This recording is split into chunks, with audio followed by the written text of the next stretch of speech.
Tuesday! Because we can get Barbara. I won't have. No, how many do I have? 68. Okay.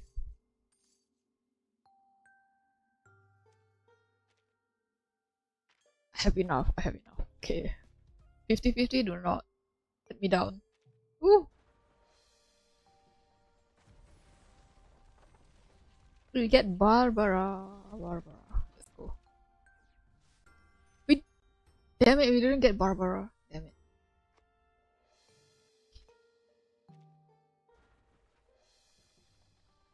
Oh, Barbara? Yes! I'm Barbara, an editor at Autu magazine. It's an honor to join your team, Miss Burton. May I take a look around? It's called Atta, not Utu. Oh my god. Okay, how much? How much? 61. Okay.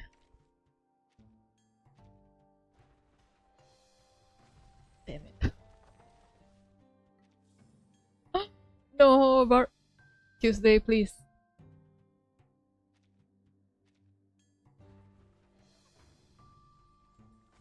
Damn it, I didn't get her.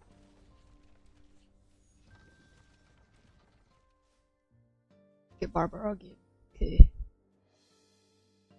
Oh, let's see.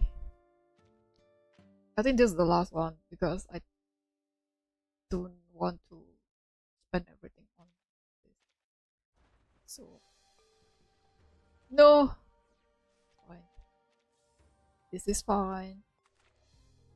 September evening, racing through the golden city.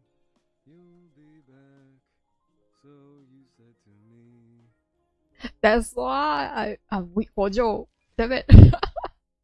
Reflections. Oh yeah, they finally added. I'm just gonna unlock everything because it's 5 of max though. So.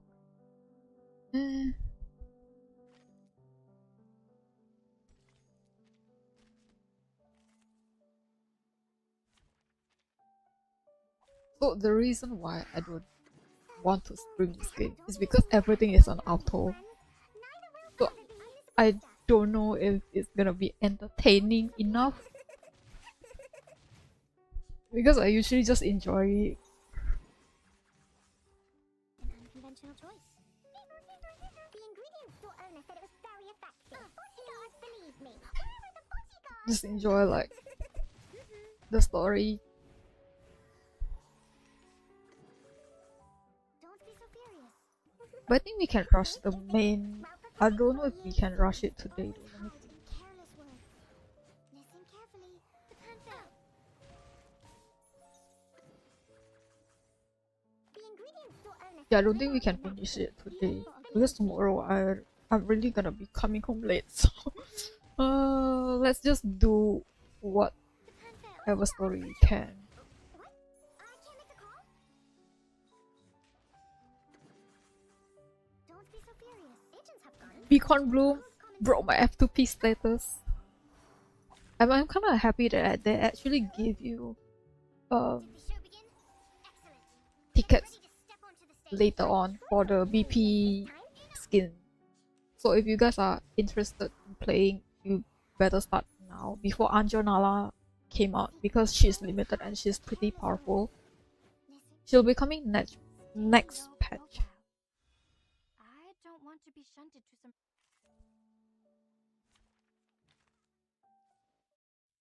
I'll show you guys.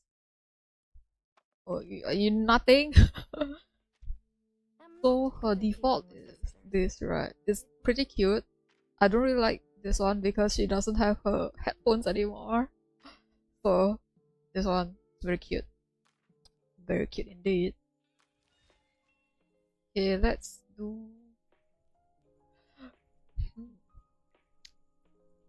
Series of Dust. They actually updated it.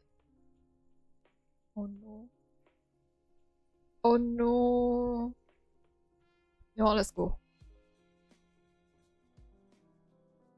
Mention tab, tab pick. So, okay, I'm gonna show you guys this. I finished this branching path and everything, but I didn't do this one.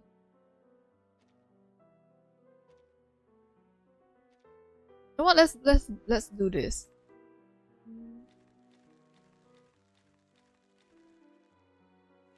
Ah.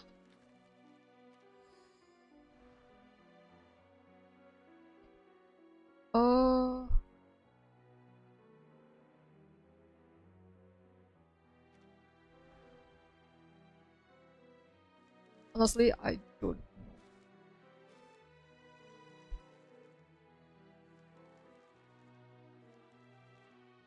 I forgot which one is the best. Oh no, wait. I forgot which one is the best though. Only ritual type this.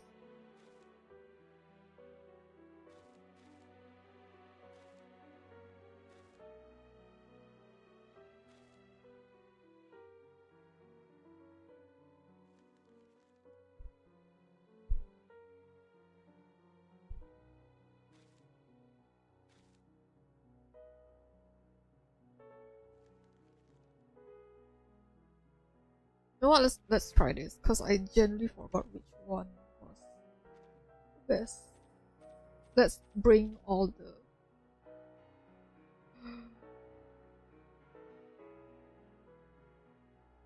Oh no, I forgot. Okay, I'm not gonna bring you then. I need one healer.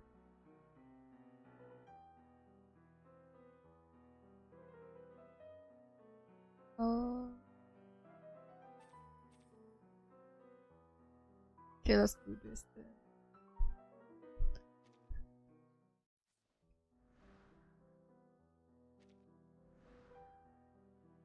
Oh, okay. Vienna.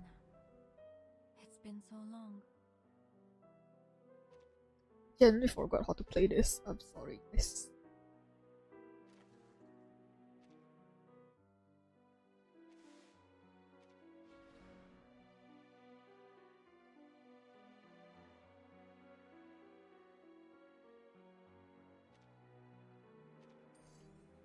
Understood.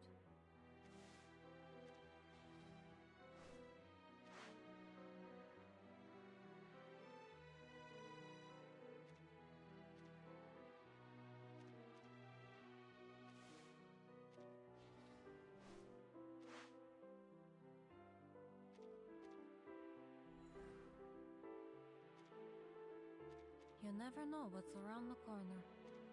Okay, where's.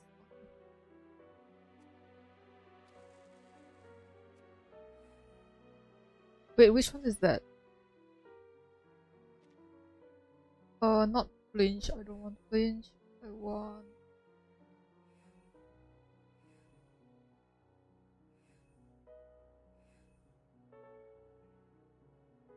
You. Oh, this is the thing that I grab, right?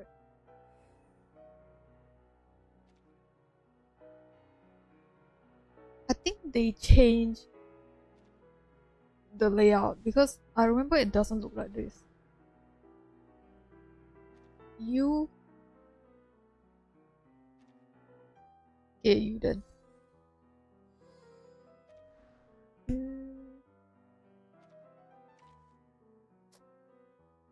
Okay, clamor clap.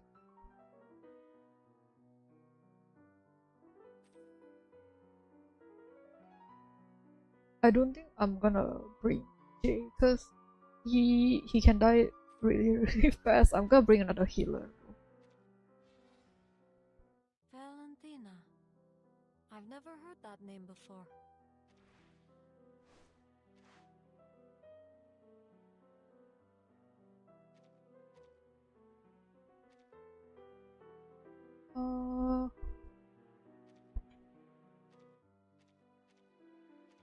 I think that's the only thing that I can change.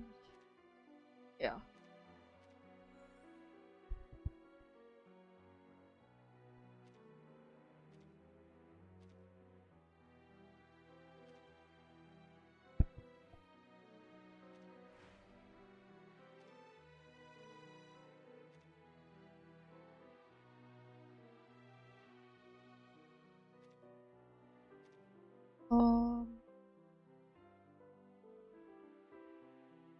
I don't want flinch.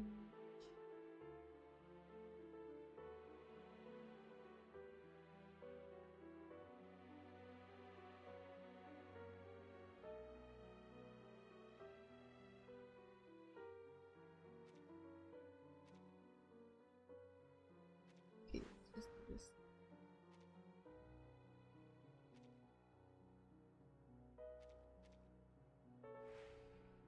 I'm gonna. Where's the pew pew?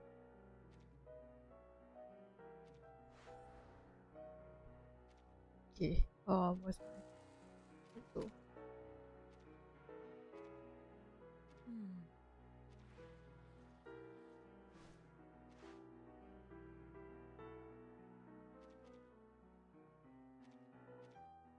Depart. Let's move on. Struggle coins. I want artifacts. Careful. Critters often hide in the roadside trees.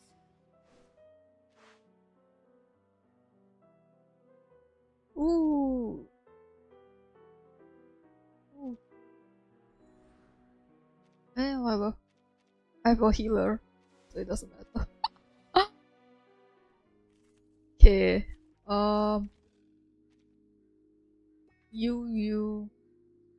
You.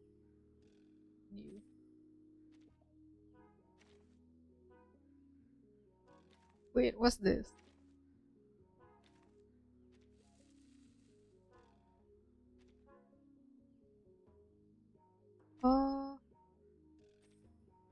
I'm here for a walk. Oh yeah, I forgot. You can actually use it to aid.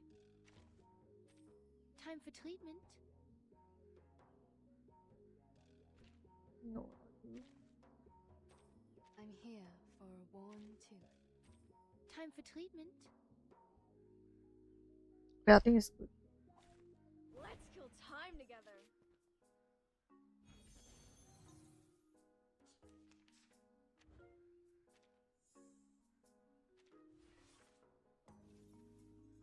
Sterilize. It could be The found. moment of Charging. silence.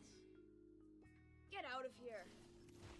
Are you irrational numbers? Benefit from reading. The light that Okay, hopefully I can clear this because it's been a long time since I played this Victory game secured. mode. I should excuse myself. Ooh. Oh no. No, I want this one as well. Oh no. No, it's fine. That was easy.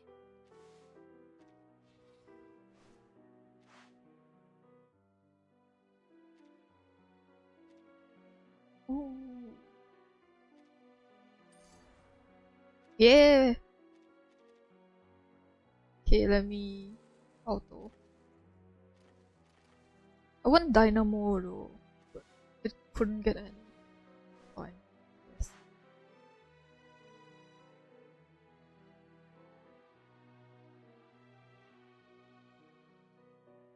Let's see.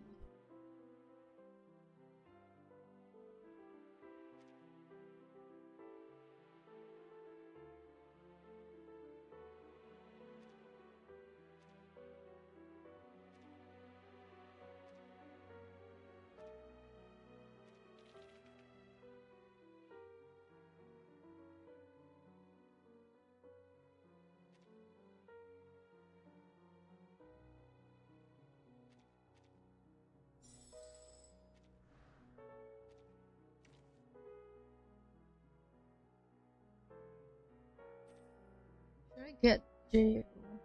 No, it's fine. Just a quick rest.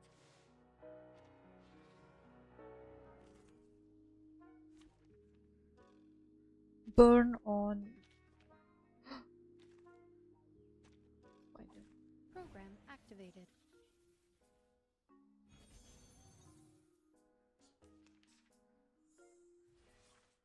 The moment of silence. Sterilize. Loading. Learn from silence. Oh, hi. Uh-huh. Barrage.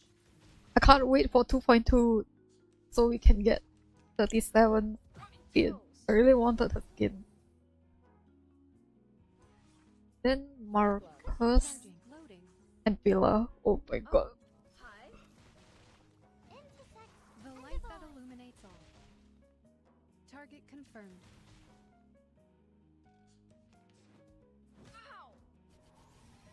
The final Man, Lucy is so good in this mode. Of utterance. It could be found.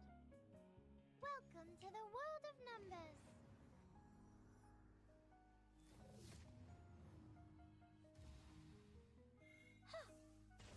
I'm losing my patience. Learn from silence. Intersect. and Benefit from reading.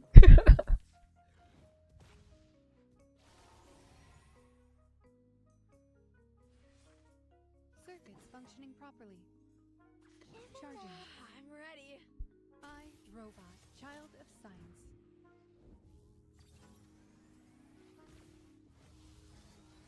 I don't really like I2 Lucy's garment. If she has another skin, I'll probably get it.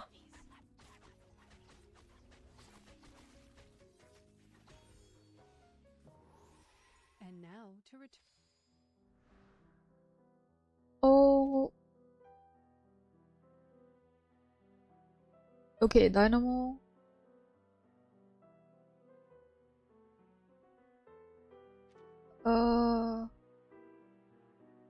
Yeah.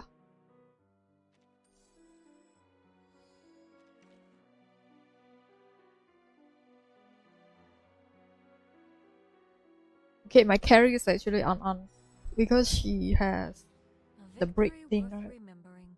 So the card went up a rank.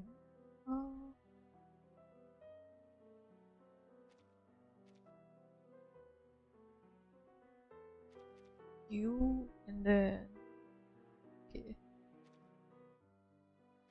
I didn't know that you can choose this. I thought it was automatic. That's why I haven't done the achievement for it. Okay, auto. I can't insert anything on the okay.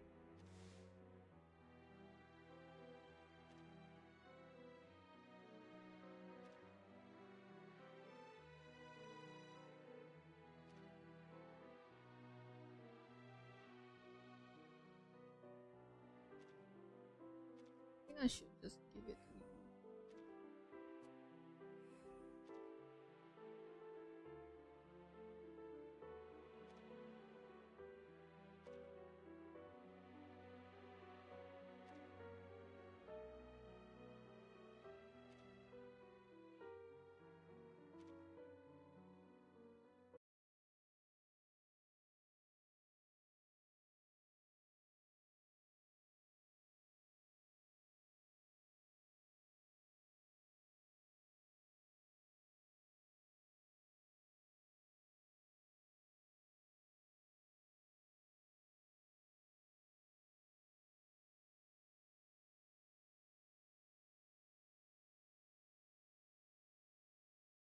Power burst.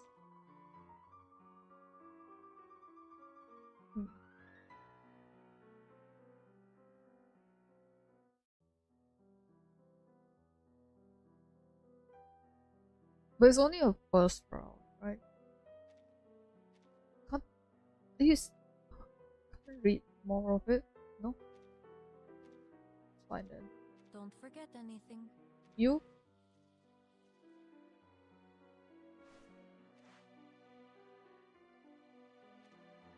Yes, let's go full take.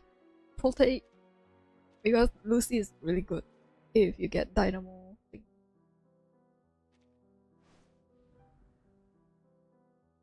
Are you certain you want to take that route? Yes, see.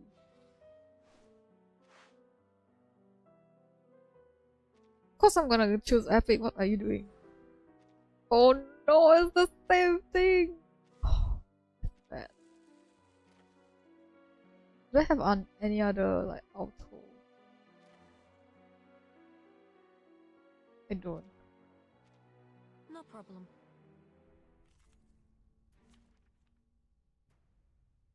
Can I finally? And it was by choosing Jay that they began their path towards victory. My duty lies with you.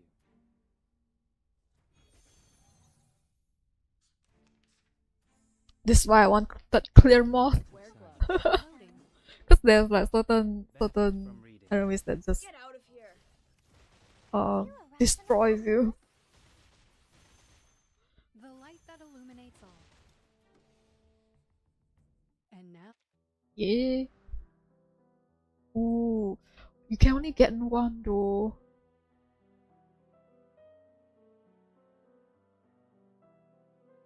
Let's just get this.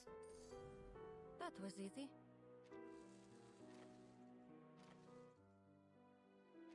I used to do this manually.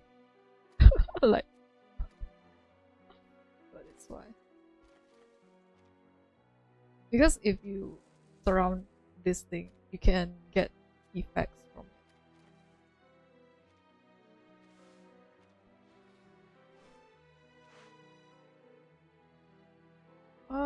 Let's do weapon. I don't have that.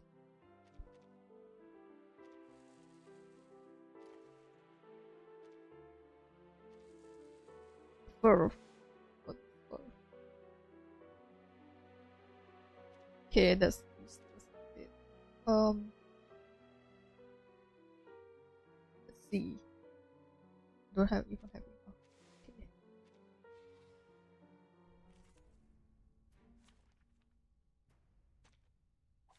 Who ate beans?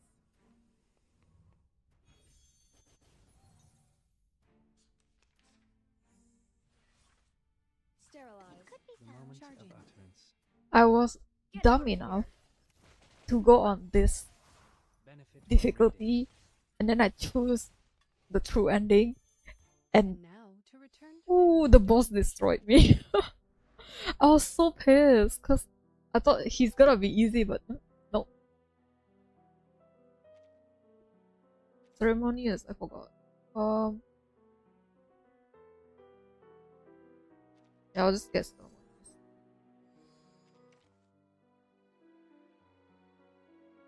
Who do I want? Who do I want? I don't have mineral yet. That was easy. Okay.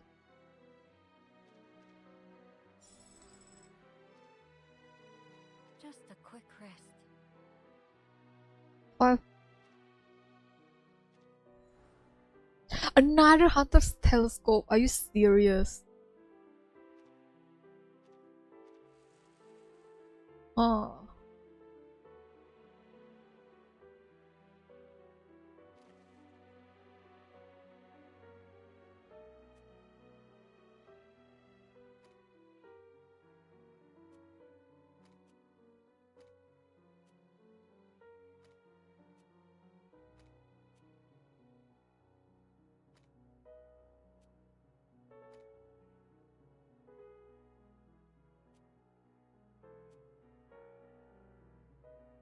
A long one.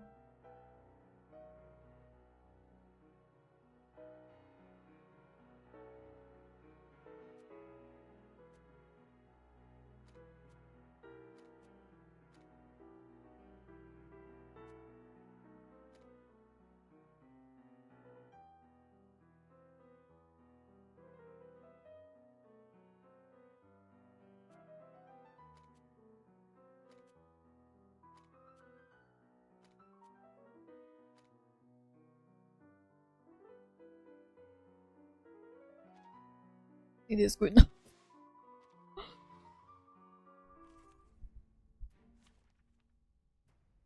Okay, who should I? No.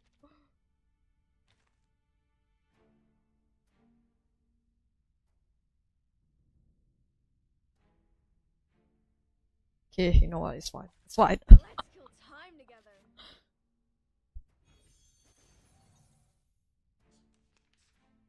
I think after this one, if I fail this run, then we're just gonna go do story. The sterilize. moment of utterance. I, robot, child of science.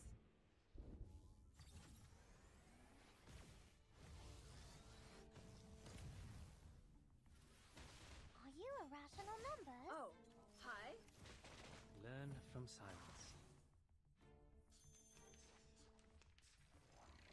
Yeah, this is why you get clear more. Rational.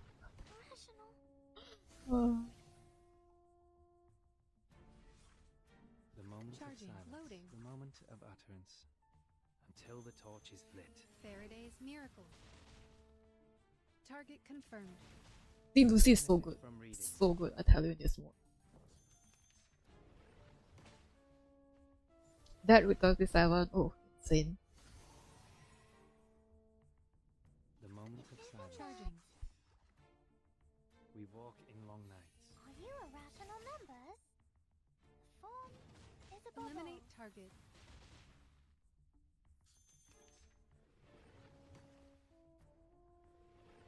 Rotten toes. Yeah, clear more, carry me. The moment of Could be silence. found. The scale of your soul has tilted. The balance needs to be restored. What the hell was that? Oh my god. And now Insane, six, insane. Let's see.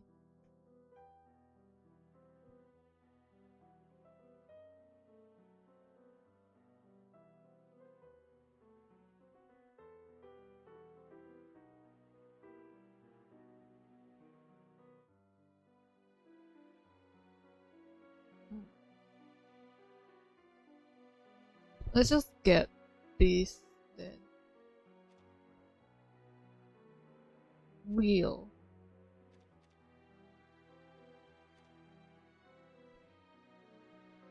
Okay, let's just get this. Because I kinda want Dynamo Run. I can't wait for Sotheby to be buffed. Oh, oh my god, we finally got that thing. Why is she hiding there?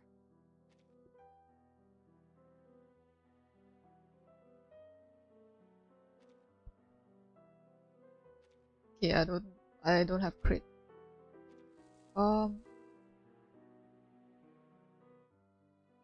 Discernment. Okay.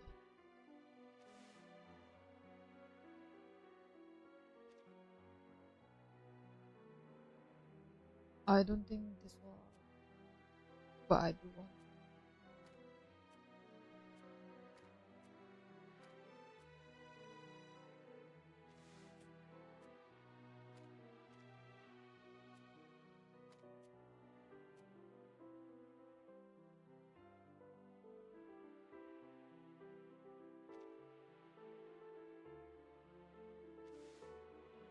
Ceremonies, I forgot.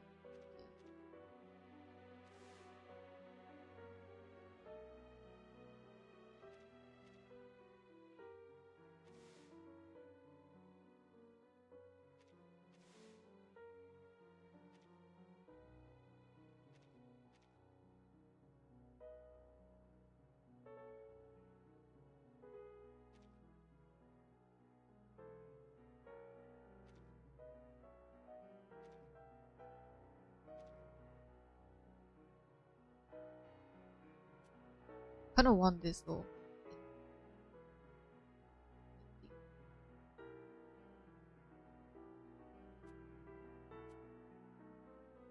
Need four.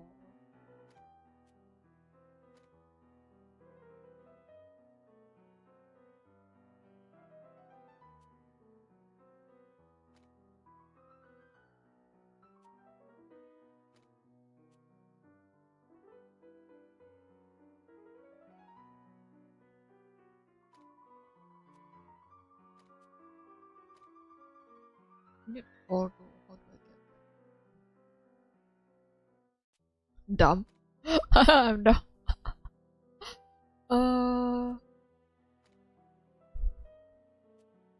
I want wheel as well. How do I get-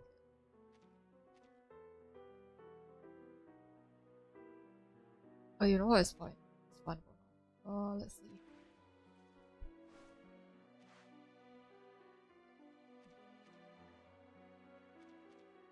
No, there's nothing.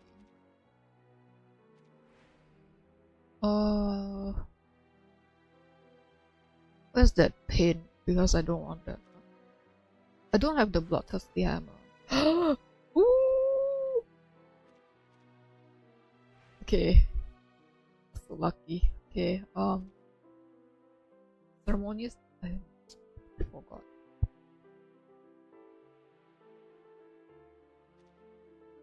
That's why I kind of hate it. Like, how do you? Well, it's fine. What did we get? Oh, I need this one though. Kind of like that one.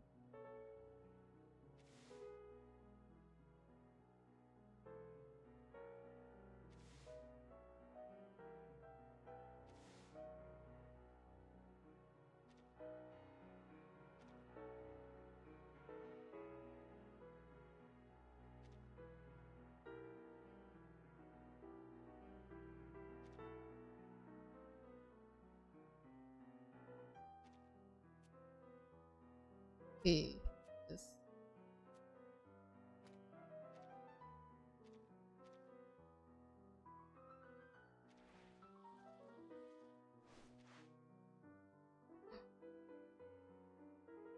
Okay, no.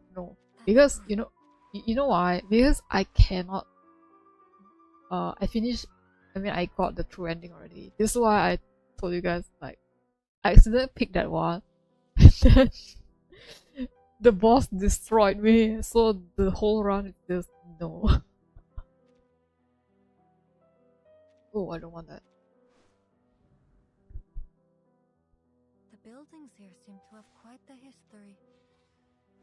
How sad that I know nothing about them. May have it. So be it. Okay. My guy, I don't have any more ritual. Probably make them stackable.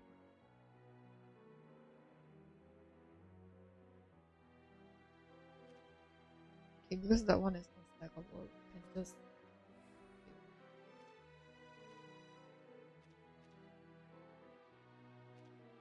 Can I? Can.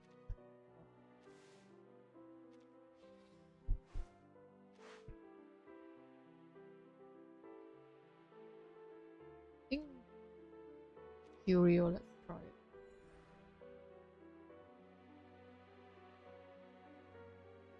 This is good though, but You never know what's around the corner. I don't think I have enough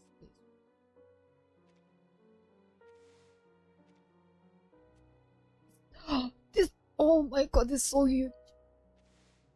Wait, what? Why is it not?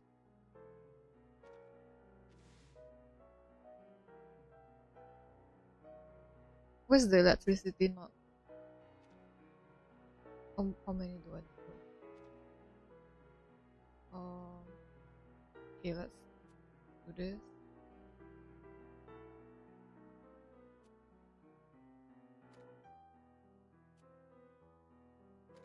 No wait. Why is it not? Usually it's 10. I don't know why it's not charging. Usually.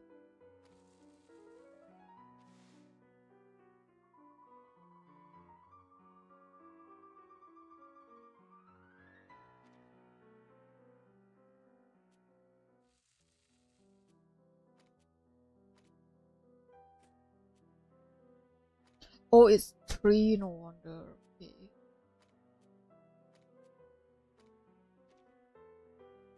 It's like, why is it not charging?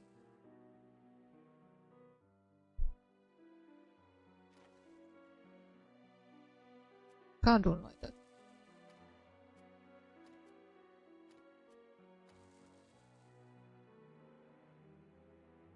Okay.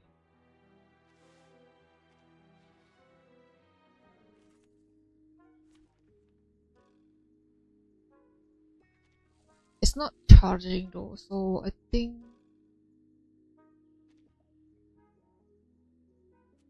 we can.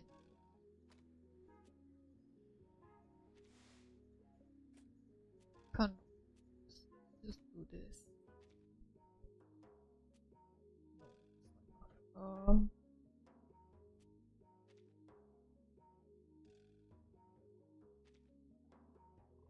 don't know what. Oh, okay. So this one is enough. Let's just do this. No.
Finish it. I'm ready. That's the only two where I had to like Go, go, puppies.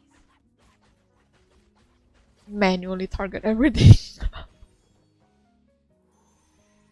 Huh? Oh, can't do it. Oh,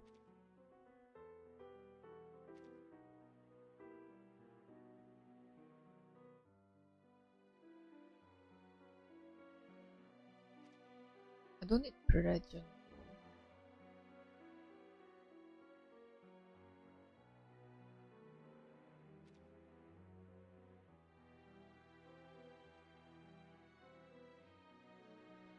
Okay.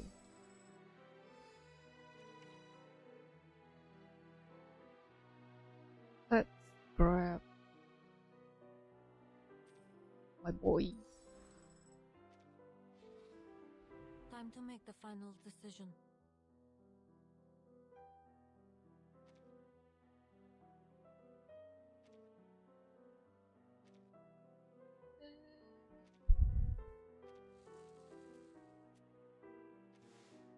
Okay, so can I like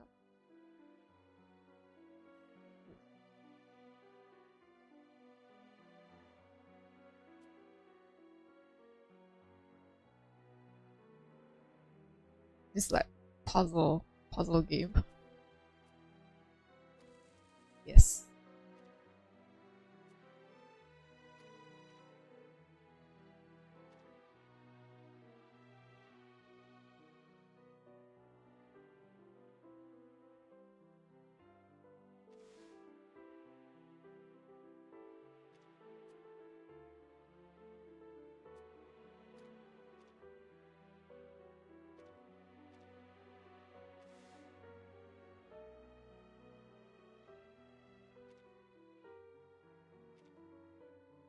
When it layout with wins you.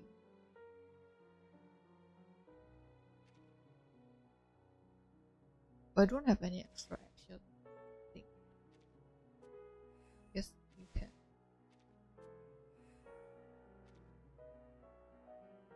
Wait, no, this. Okay, so this is the attraction. So. Thing, right? But I'm just gonna grab that for this. Because Lucy is kind of broken, like I said.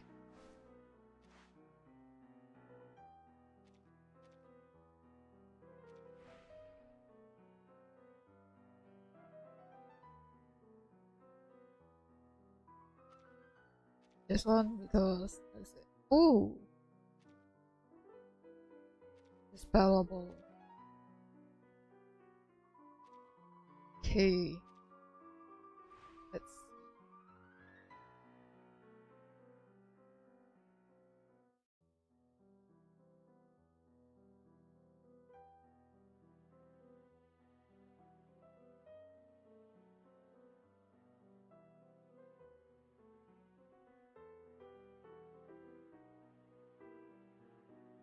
I think you. Oh, okay. Time to.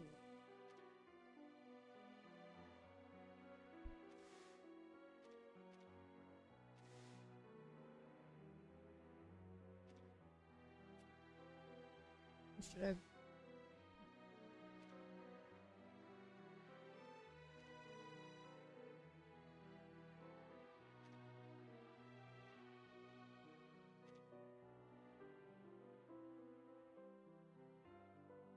Lynn.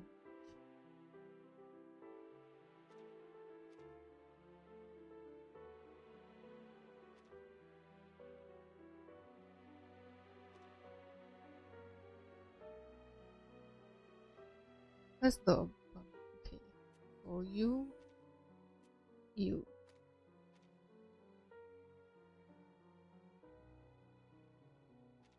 Make sure you're fully prepared.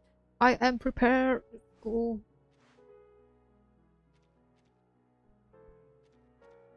Yeah, so this boss is easier, to be honest. Oh no, not you. Depart. Let's move on. The true ending boss.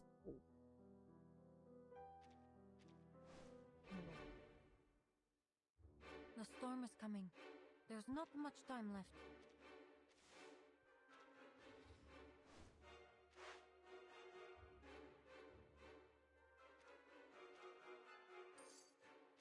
That was an interesting experience.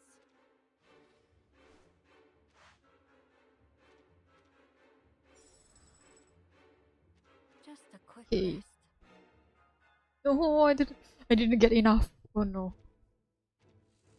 There's like an achievement where you can get. Oh. You? Not see. So I cannot select you. Are you a craft? Craft?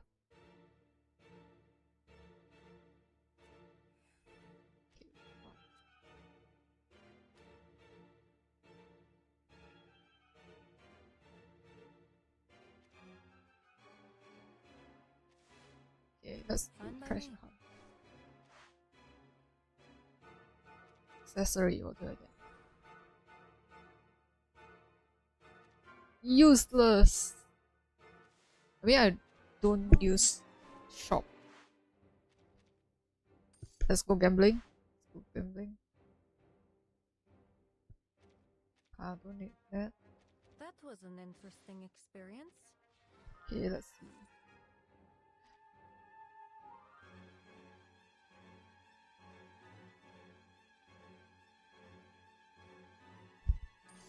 Heh.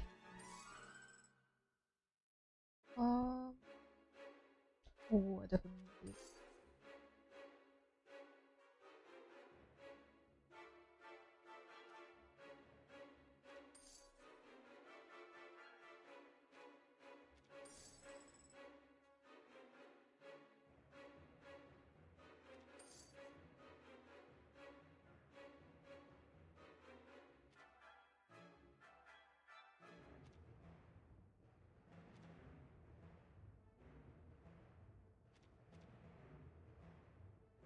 Okay, let's see. Because I wanted Dynamo build though.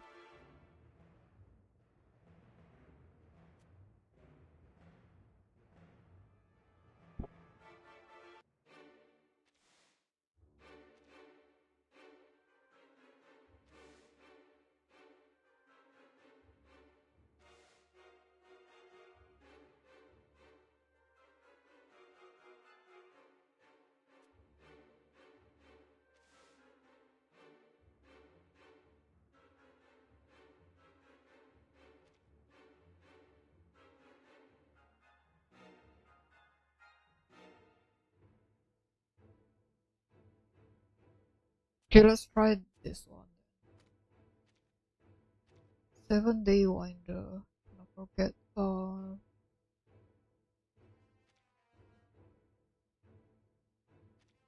That's my want this one. The thing is so huge. I think this one we don't need anymore. Not even enough.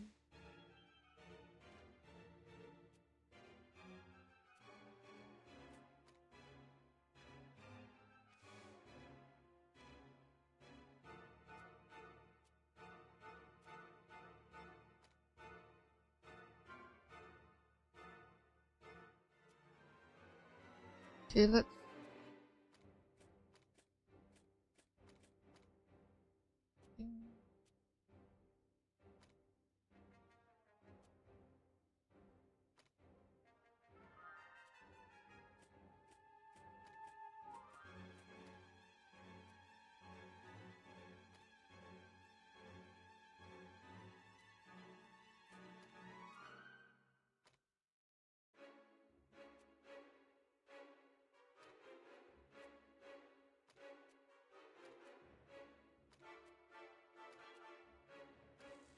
Wait, it's not enough.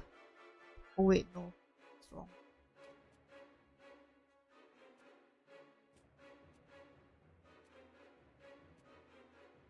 Please.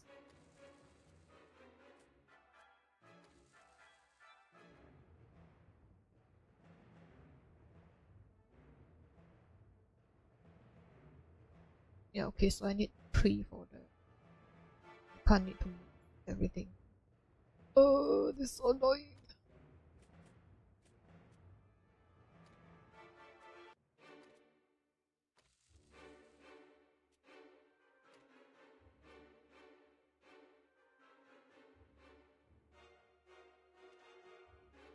I kind of forget what else do I have. Is it you?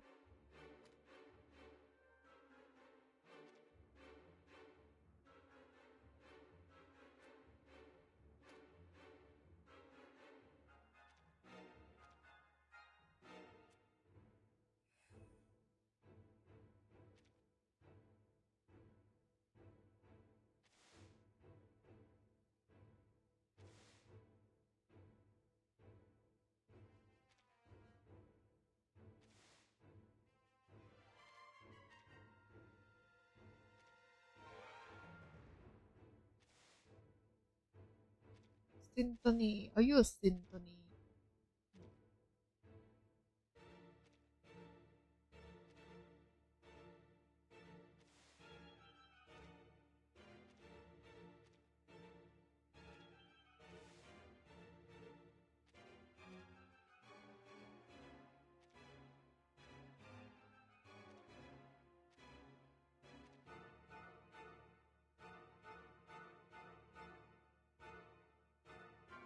It's good. Wait, let me see.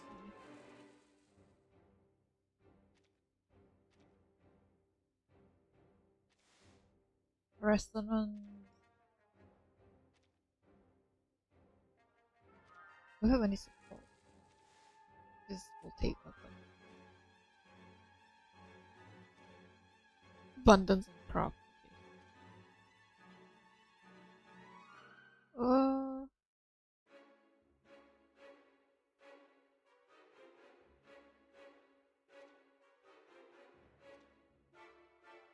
I think I have most of this already.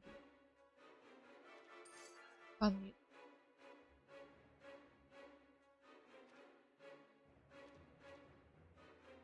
Resonance. No, let's just grab this and then exit. Keep moving. I kind of want, what's it called?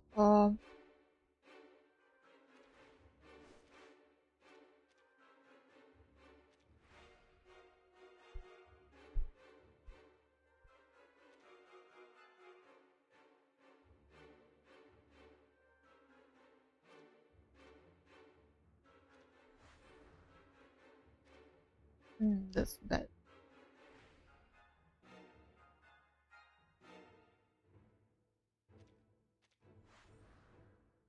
This is really bad. Okay, I think there's nothing more that I can do, right? Yeah, okay. Let's see. Nothing. Great. Let's just. Okay.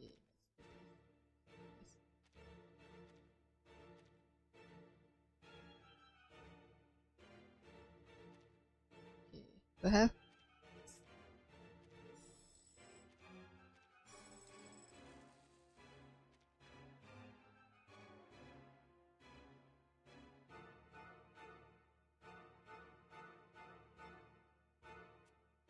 You.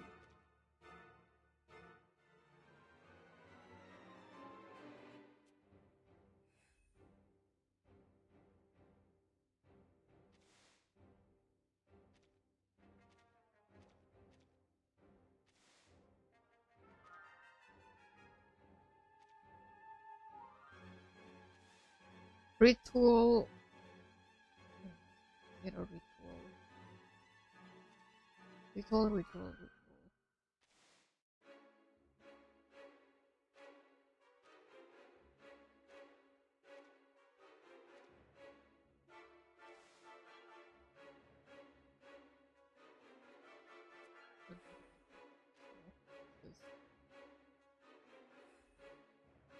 Randomly inserted. Because there's literally nothing. Okay. Let's go take on the boss then.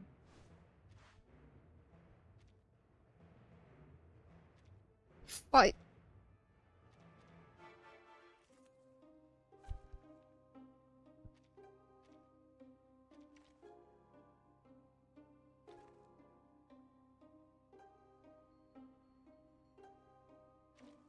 I don't want.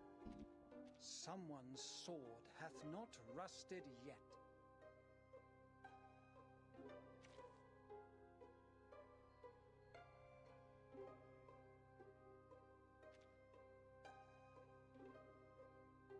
I think this one I'm gonna bring on. Right.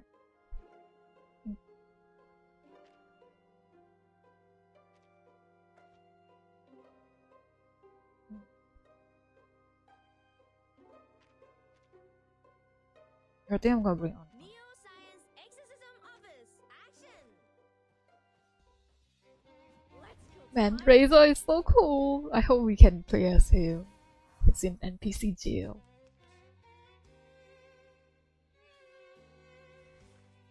Time for tongues to speak of truth. The moment of utterance. The scale of your soul has tilted. The balance needs to be restored. We walk in long nights. Benefit from reading. Get out of here!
from silence. Time to check my calculation. Target confirmed. I still don't understand how the attack symphony works though.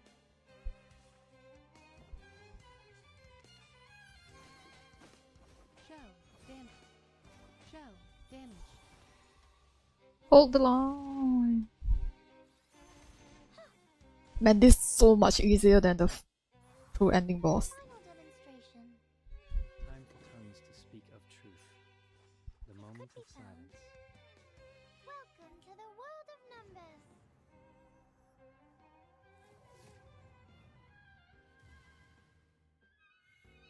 The scale of your soul has tilted. The balance needs to be restored. We walk in long nights. Bro!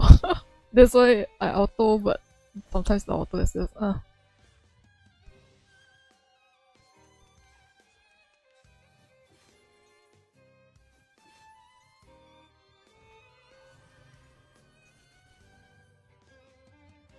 Circuits It's functioning fine. properly.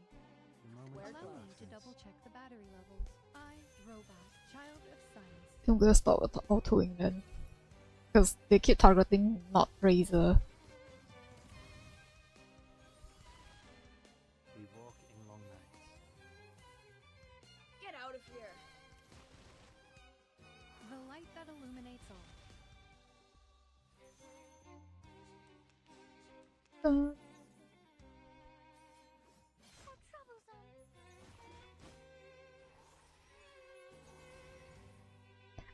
does it matter though when everything is like Genesis damage? Battery level. Eliminate target. Yeah, they keep attacking the Aim and anyone but Razor. So the battle is getting too long.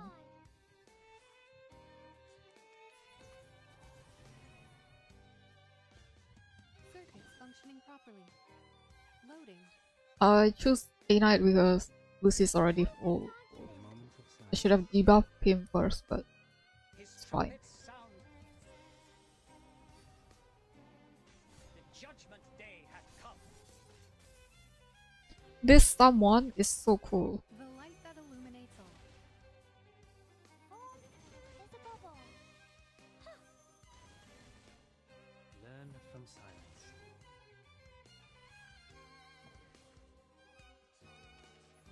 Rational.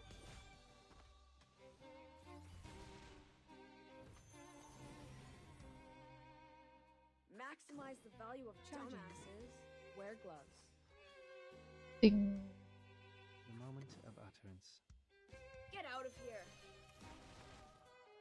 Target confirmed. I'm losing my patience. Until the torch is lit.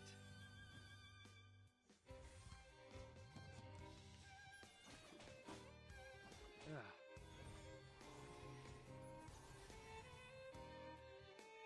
Okay, let's buff time you. for ears to listen. I'm ready. Wear gloves. Even that. Melt it down, forge it up.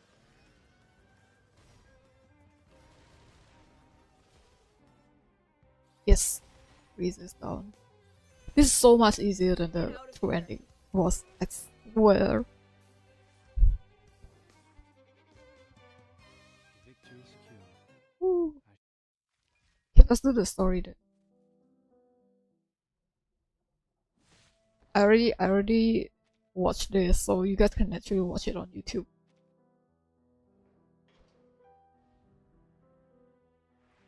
Ooh, okay.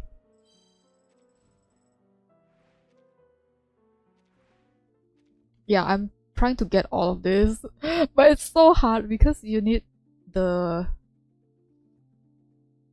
something something hammer, I forgot. So you have, okay, actually got one.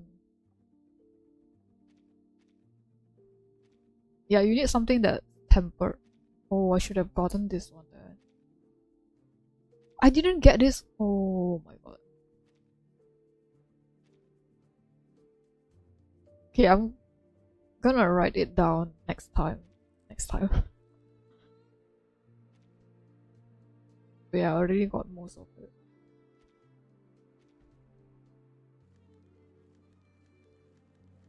Oh, there's so many that I haven't got. Expansion. I'll do expansion later. Not you. Golden Alley.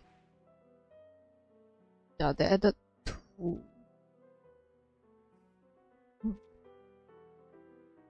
Since it's gonna be long, let's just You do don't know story. how fiery this girl gets. This forge.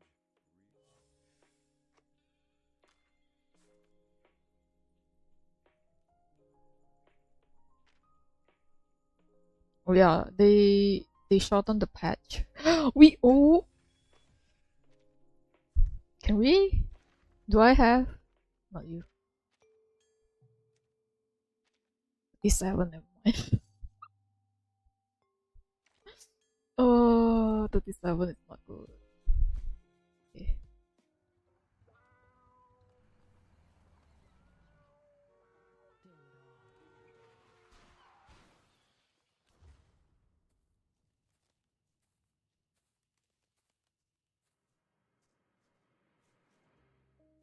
Are you alright? Please help me.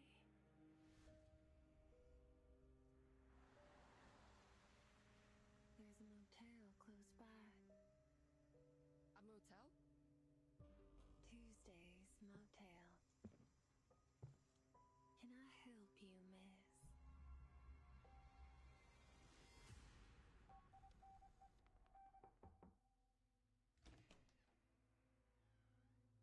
Who are you? You're in deep now, ain't ya? The name's Argus. Just call me Merc. When was that array drawn? It'll be less than 24 hours ago.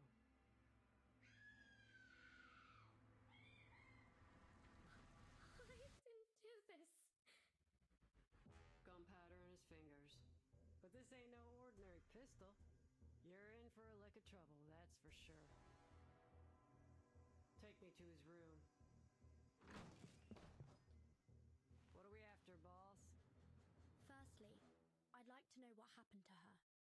Second, whether the Order of Enlightenment has been here. Why did a Xeno officer come to this place? This motel? Those calls are meant for the dead. They say the deepest despair comes from hesitation. It won't fool me. Can it really be that simple?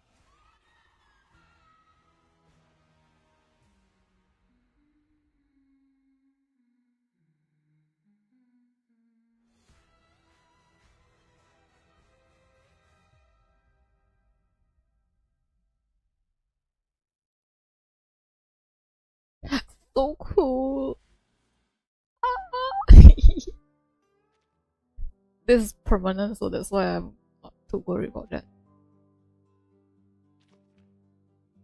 2 days. Okay. What do we get from here?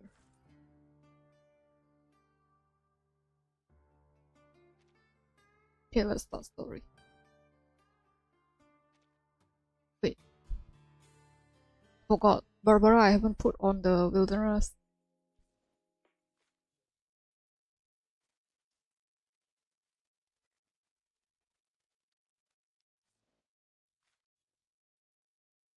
Yo.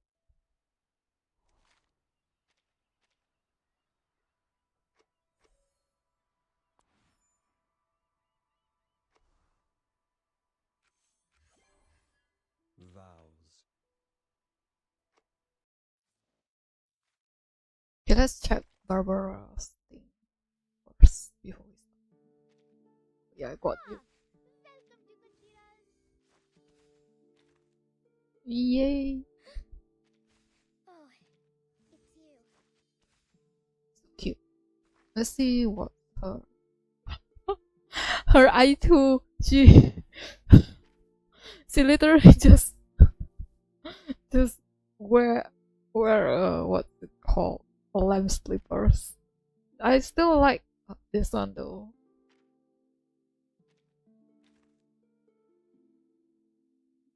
Okay, you. What are you looking for? Okay, let's start that. It's still so cool. Imagine if they release this on October though. It's so cool. Barbara.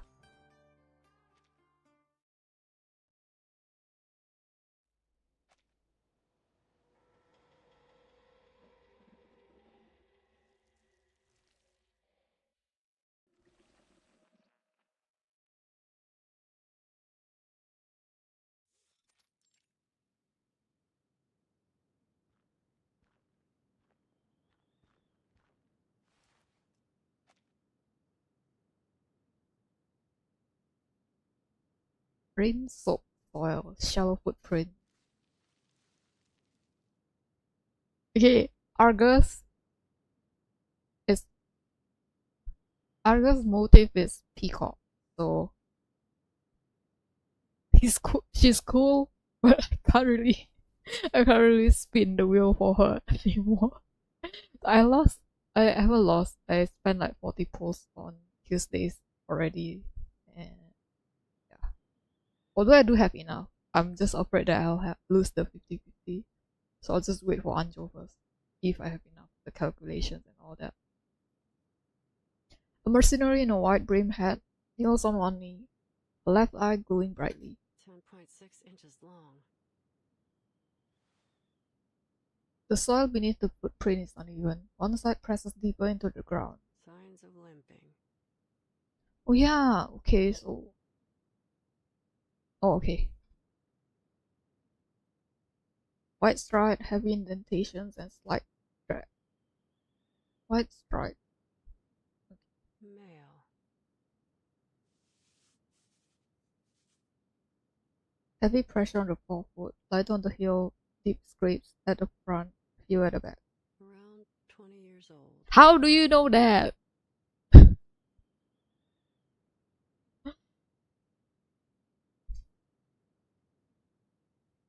Light on his feet, uneven pressure on the forefoot. Lightweight.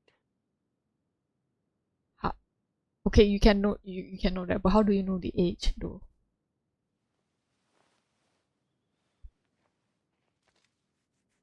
She scratches her scalp with the barrel of a shotgun. The further she goes, the more irregular the footprints become, and the more clues emerge. More sets of footprints here. Oh my god, Argus, you're so cool, but I don't have enough money for you. There's a rustling in the grass nearby, along with the faint sound of a conversation. Boss, are you sure this is where the materials for the revered one are? I did not press that. That's why I told you guys I usually take my time, because sometimes it skips and it's so fast that I couldn't even understand what they're saying. There isn't even a single trace of human activity here, let alone a market. I guess the only possible explanation is we're here for these plants, right? Wait, let me check the audio level. This should be good enough, right? Of course not, you idiot. I don't know, but let me know if it's too low. That's too bad. I'm great at harvesting plants. I'm a pro, see? Check out these calluses. Although my mom would probably disagree. Do you have any idea what these materials look like? It must be important, so we better handle them with care. Don't want to risk mistaking them for weeds, you know?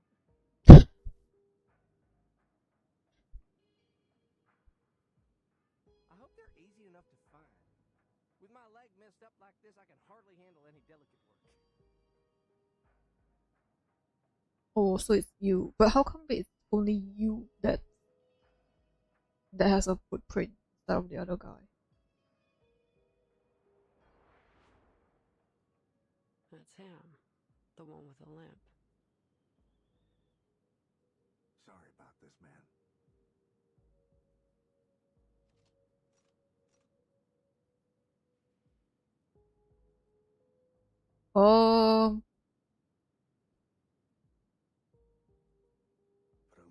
see your mom soon, up there in heaven.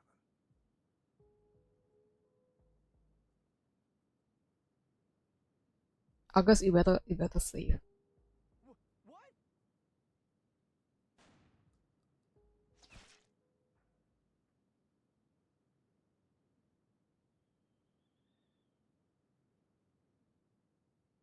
My god, you're so cool. You are so cool. Who's there?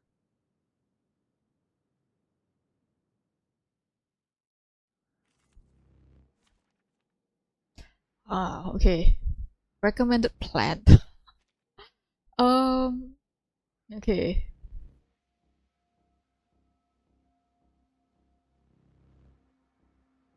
This one's actually quite good already. Let's just do it, I guess. It's an honor to meet you. Oh, this is auto. Time to heat up the forge. My forge, my rules. Oh, hi.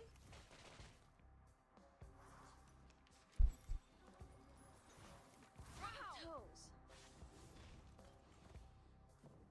A sharp blade. Time to heat up the forge. 8th Street style.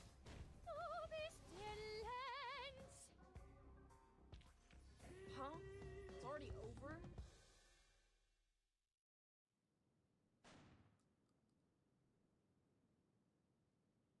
What are you waiting for? Get your ass out of here.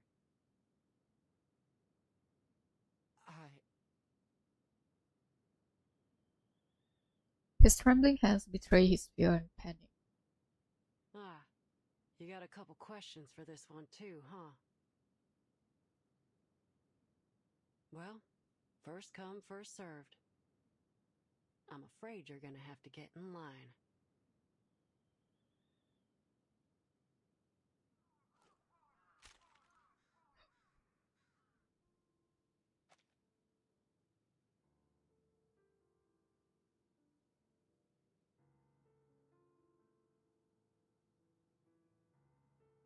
He steps on the man's chest and presses the barrel of the gun against his throat. Alright, here's how we're gonna do this. I ask, you answer. If you lie, I'll blow your jaw off. Have you ever met a girl named Kayla? Wait, why don't you just shoot his leg? Because if you shoot his jaw, then he wouldn't be able to answer any more questions. Kayla? Let's try that again. A girl about 5'3", chestnut hair, emerald green eyes, speaks like a Texan. That's so generic. What the? What? This speaks like a Texan. Have you seen her? Yes or no? The man shakes his head in terror. No? She smirks. Then why is her hair clip in your pocket?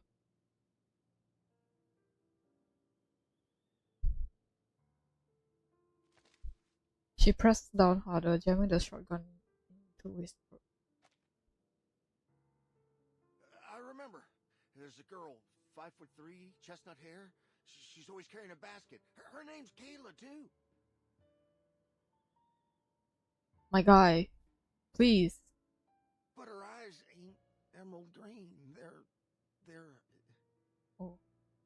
What?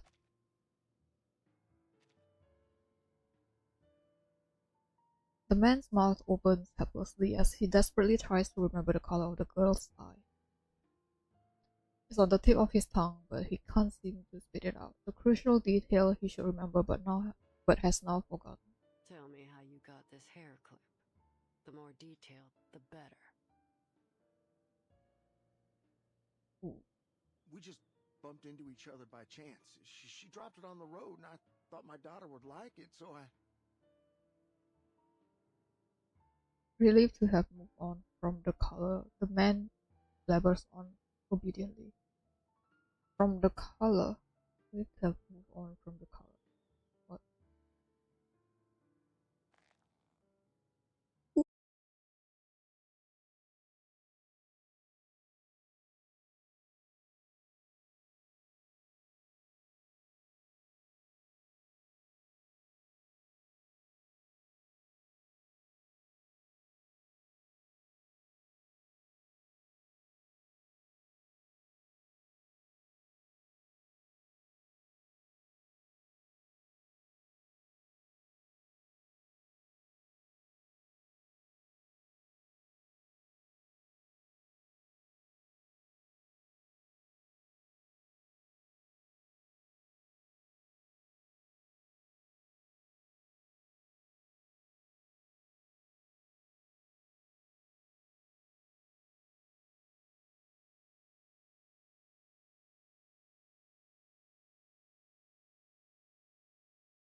Yeah. A thin cloud obscures the setting sun, scattering its light. She looks out into the horizon. Now, where's this motel? The young follower points with trembling fingers southward, where the stars have started to appear in the sky. The red lowlands lie still, their furrows rising and falling gently. The red lowlands lie still, the furrows rising and falling gently. I don't understand that.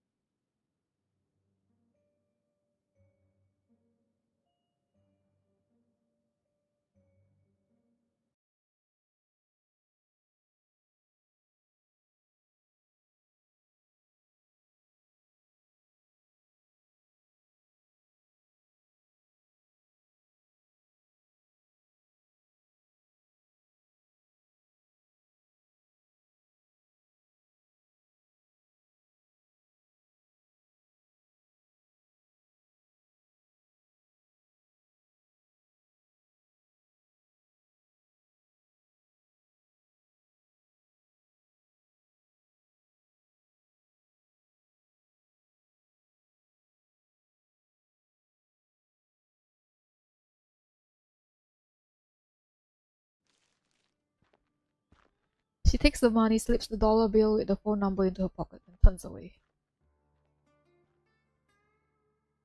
See what I mean? It's so fast. How am I supposed to read that so fast?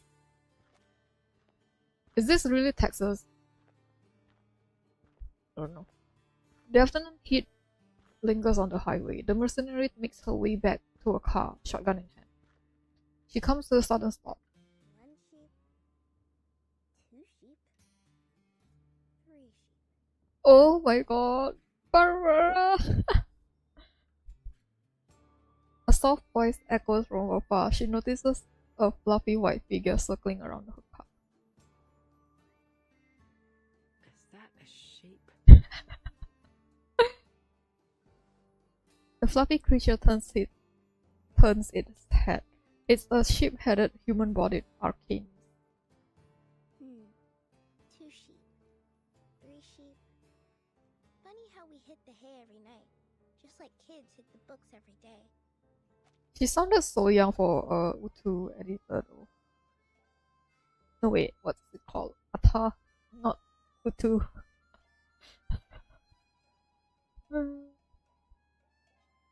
What's 3 sheep we hit the hay every night, just like kids hit books every day? Are you sure kids hit the books every day? I'm Barbara. Nice to meet you.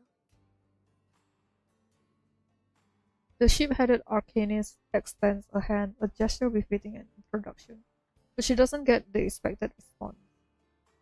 You're in my way, ma'am. I've tried waving and shouting at the drivers, but none of them stopped for me. Thankfully, pacing around the road seems to have done the trick.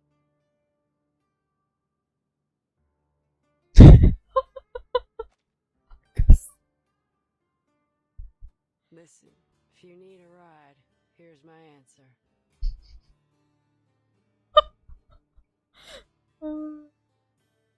Oh, that's cute. She gets in, closes the door, and looks at the hitchhiker through the open window. No. Oh my god. My driver left me here. Probably because of that scraping sound on the car roof. That scared him half to death. Okay, you know why I say it's cute. You guys see that? There's a little lamb that's sleeping on top of her head.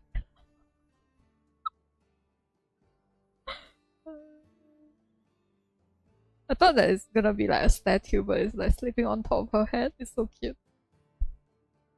Everything happens for a reason. Destiny's brought me to the right place, I think. Could you give me a ride? I'm on a business trip, so money is no object. Oh my god, we got a rich kid here. It ain't about money. Oh, a disappointing answer. But I understand. One must be vigilant. If you don't mind me asking, miss, what happened to your eyes? They're bloodshot.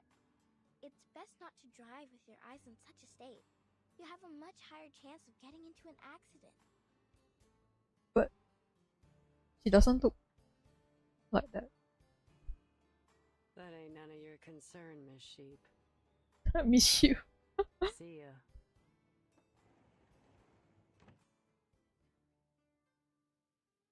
Oh, it's so cute. The lamb. The mercenary closes the window, finally blocking out the needless chatter. She turns the ignition key and the radio bursts to life, blaring disco music inside the vehicle. It's the last patch song.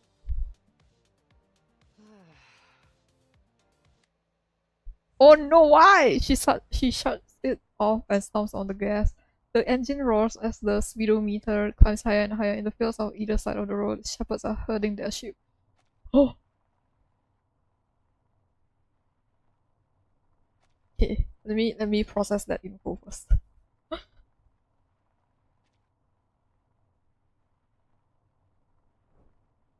Unwelcome memories begin to surface.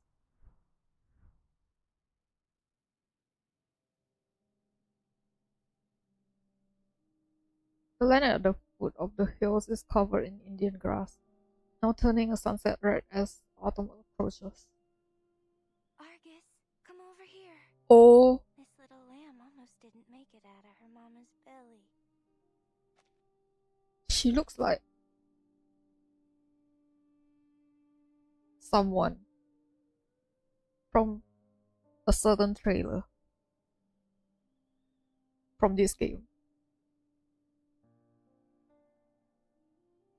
From Anjo's trailer.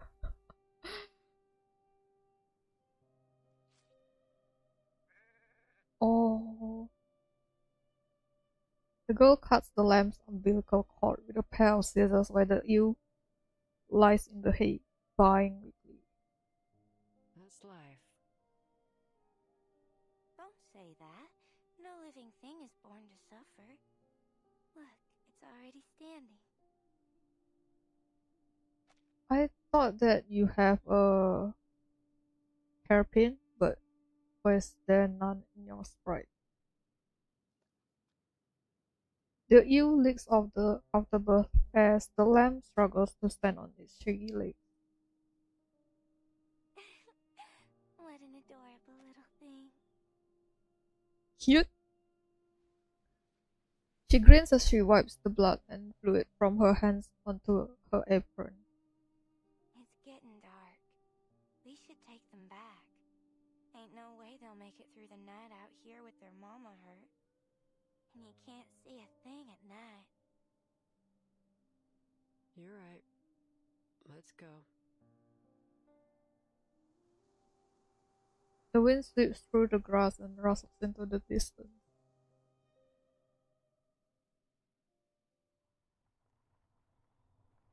Screw it. Argus grits her teeth and yanks the steering wheel, screeching her car into a U-turn. She slams on the gas, rushing back to where the ship-like arcanist was. That's all it takes? Oh my god. Argus, you soft lady.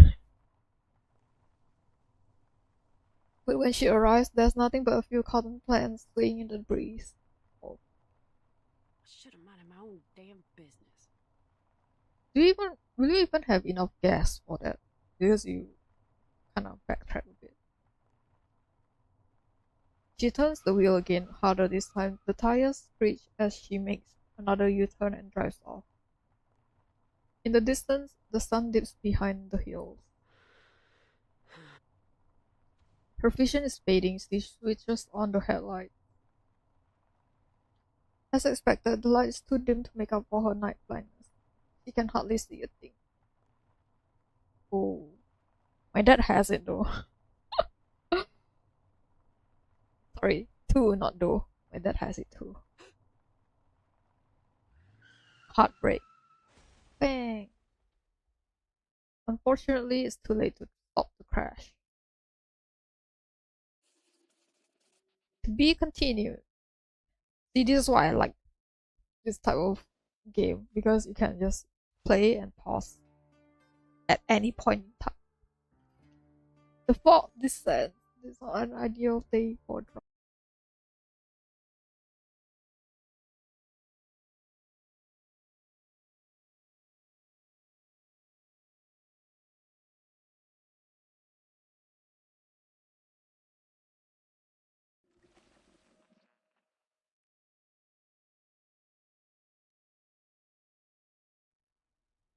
Before we left, TTT was telling me an urban myth about Texas.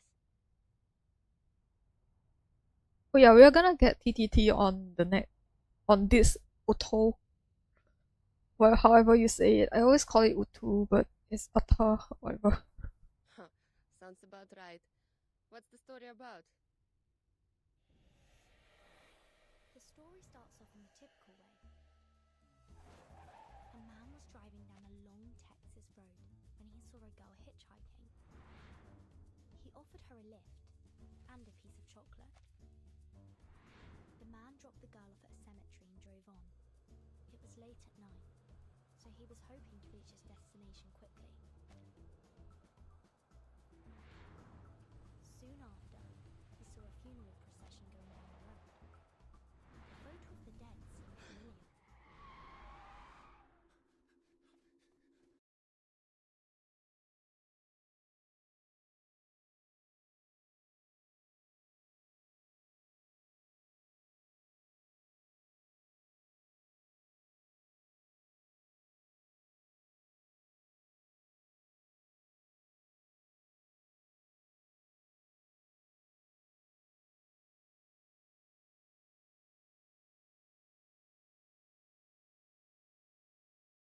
I have to take this. It's from the Foundation. Oh my god, we got a 14 on this. So the previous one we got Matilda on the screen.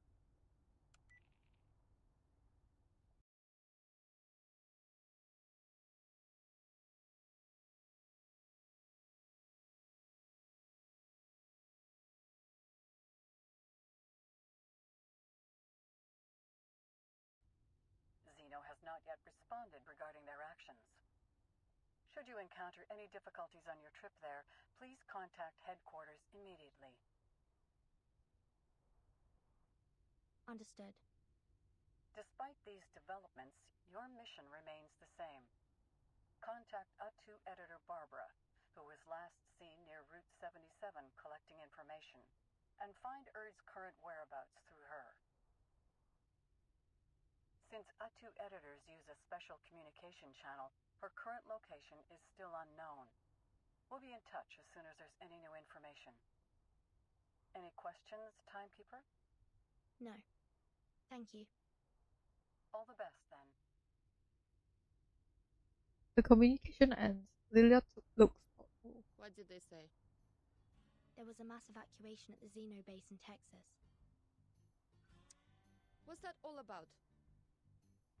They called me 2 days ago, saying that Red 38 was still under routine maintenance in their armament factory. Okay, to catch people out. Lilia is from Xeno. Xeno is like a military, I think. But now, all of a sudden, they're gone? How am I going to get my Red 38 back now, huh? Lilia. If they hadn't taken her away for inspection, we wouldn't be traveling in this little car, wasting all day on the road. The operator only mentioned an evacuation. It's still possible that some of them have stayed behind to keep the factory running. If you're worried about Red 38, we can take a detour there. It's in Chisos. The town isn't far from here. Lilia squirms in her seat. Hey, mister, can you take us to the cheeses? It's just a little detour. He taps his finger rhythmically on the steering wheel. Girls, I don't know why y'all are here.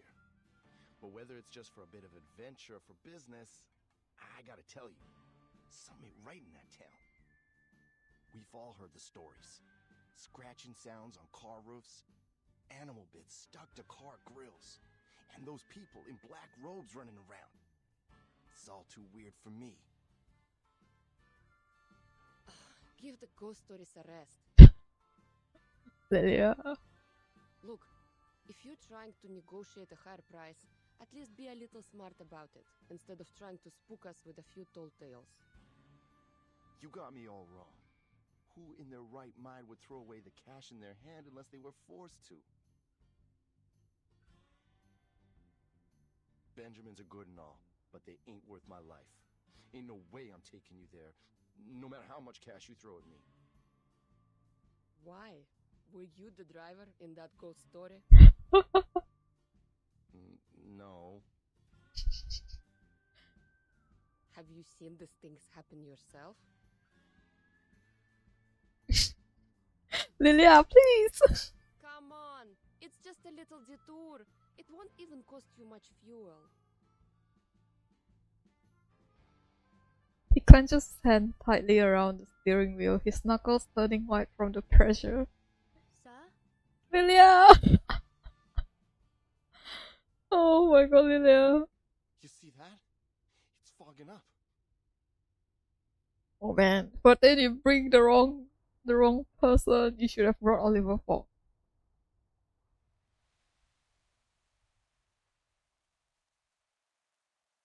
Thick milky fog envelops the car. The driver pulls over. Ain't no way this fog is natural. We shouldn't go any further. I'm stopping right here. Ugh, fine. I'll drive. Swap seats with me. Lilia, aren't you underage though?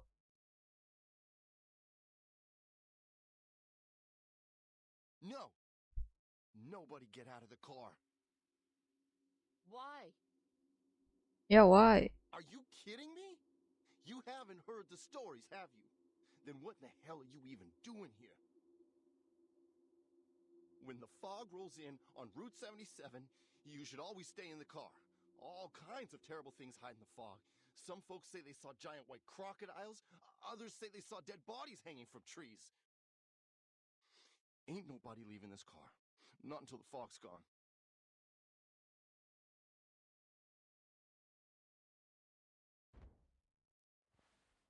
Screech. He's interrupted by a drawn-out screaming sound on the roof of the car. Is that? Ooh. Like I said, can you guys imagine this dropping on Halloween? Like, it's... damn it. Oh, come on! Don't tell me you're scared of this stuff. No response. He's fainted. Oh my god, it's so fun. A strange atmosphere spreads inside the car as they sit and listen to the scraping on the roof. But this is nothing compared to what happened at the Green Lake campsite.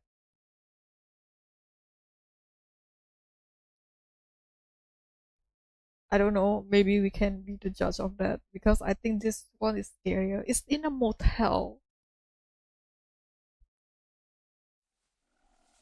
Finally, the scraping stops, and a few black and white figures dart past the windows. I see. This looks like the work of a mumus.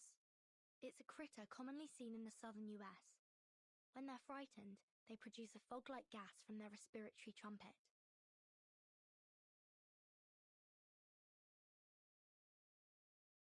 So that sound is just some critter scratching along on the roof. Celia opens the door. At this rate, I won't get my Red 38 back for another month. Well, I always wanted to try this. Help me move this guy, and you'll have to give up your passenger seat, Capitan. Lilia, please! Oh my god. I know what you're thinking, but do you have a US driver's license? Or any driver's license at all, for that matter? Forbidden! Asking the same question. What do I need that for?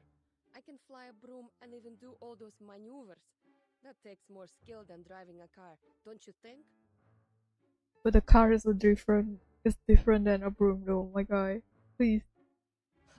Compared to flying, driving a car is child's play. Just look at the number of drivers compared to pilots in the world. Person can't even argue about that. Following the pilot's plan, they adjust positions. Can you even move like a grown man from the seat? It's heavy. Now, where do we start? She glances at the dashboard in front of her. This doesn't look like the interior of the. This doesn't look like an interior of an 201B. Minor issue. I forgot how to say it because she always say it. Wasuo something something. She thinks back to her training. Start both engines. Keep the tachometer at 70%. Here's the nose wheel steering, the position indicator for the joystick, the throttle lever. And these are for the flaps. What's it called? The window wipes are the flaps. No, that's not right. We're in a car, not a flying machine.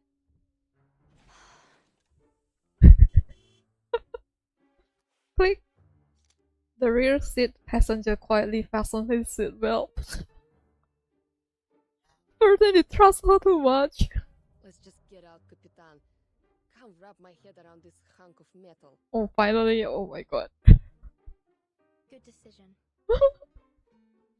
If these critters are responsible for this fog, our solution is simple. We drive them away. Let's go. She opens the door and the thick fog outside rushes in like a tide.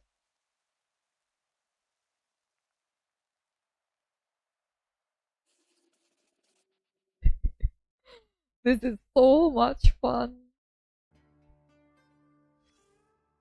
Okay, wait, I need to check how many of the 18. I think it's doable, maybe. This magazine column was always popular, but now the columnist trail has vanished near Route 77. Read the magazine. I ain't reading all that. Since our last call.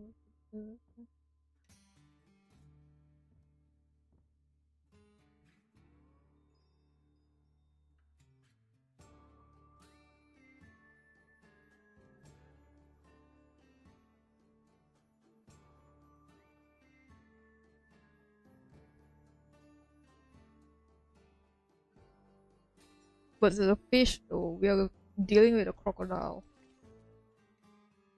The good news is we found a radio station. The bad news, the host hasn't learned to speak yet.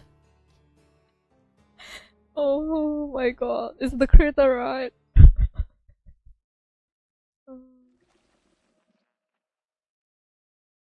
Baby broadcaster, oh my god.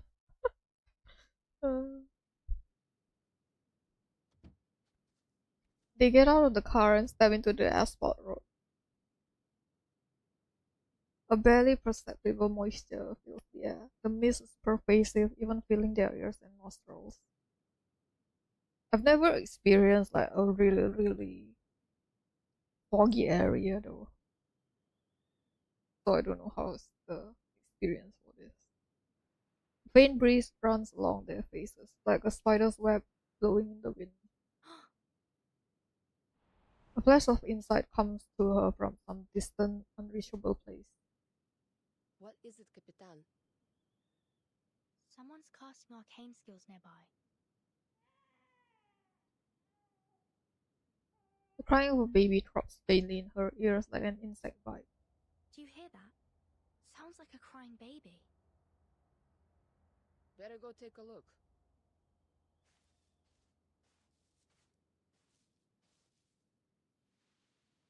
The grass is rustling as if something is moving nearby. You know, a Texan soldier once told me about a notorious bandit back in his hometown many years ago.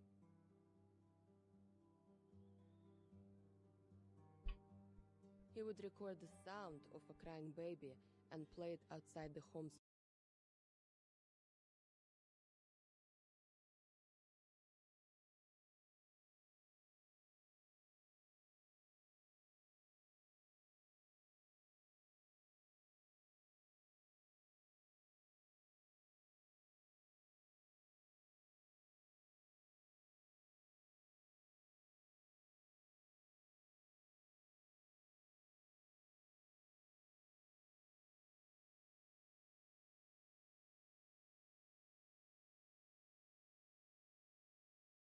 What?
My OBS crash.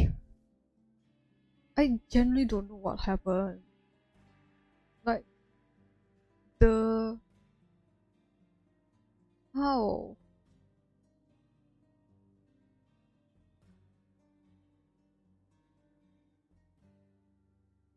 There's nothing in the background. I even closed my tab. Everything's closed. Don't know what happened. Let's just continue. And this one looks like Orcus on land. Oh! A broken flashlight lies on the ground. The damage looks recent. Not far away, they spot a foot in a black shoe and a pale ankle disappearing on the purple fabric.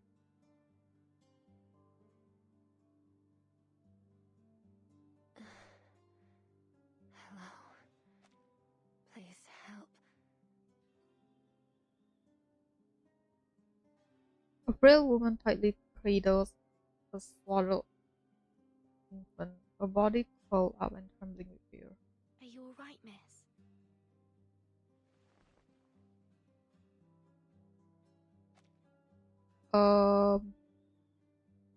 The maid turns her head. Her face is pale, as if all the blood has been drained from it. Finally. Someone. Please help me. These critters won't let me leave. Every time I try, they knock me back. My baby's starving and crying. If you hadn't come, I really don't know what I would have done.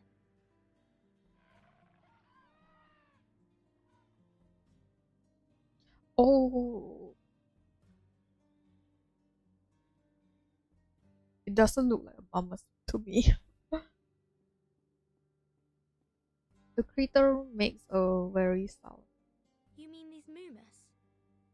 I've never read about them attacking anyone in any reports.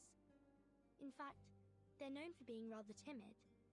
I mean, yeah, if you look like an orca, then mammoth. Reports don't necessarily capture the whole story, Capitan. Look at them. They don't seem very timid to me.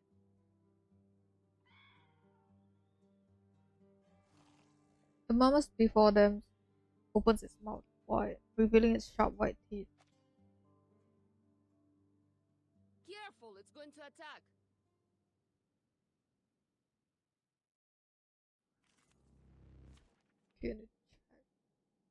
I honestly, genuinely do not know why it crashed. It's the second time already. Right? Was it third? Oh.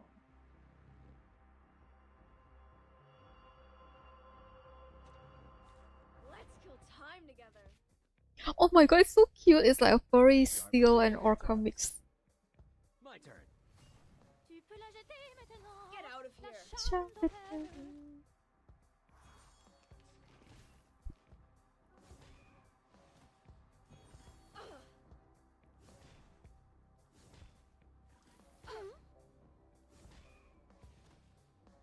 Yeah, run round. Victory secure. I should excuse myself.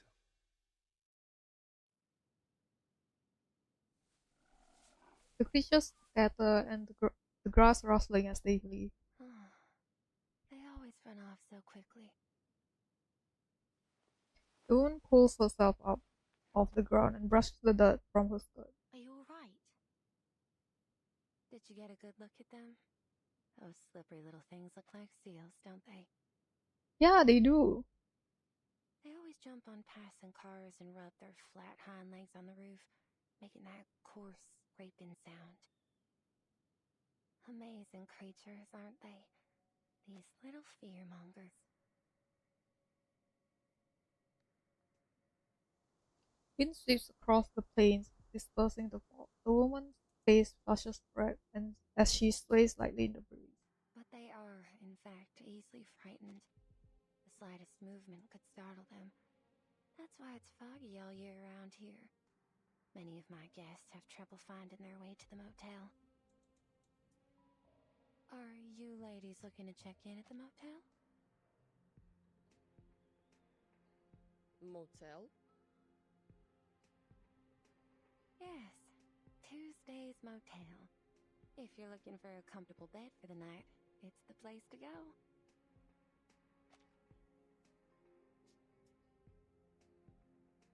Anyway, thank you so much for saving us. I owe you one.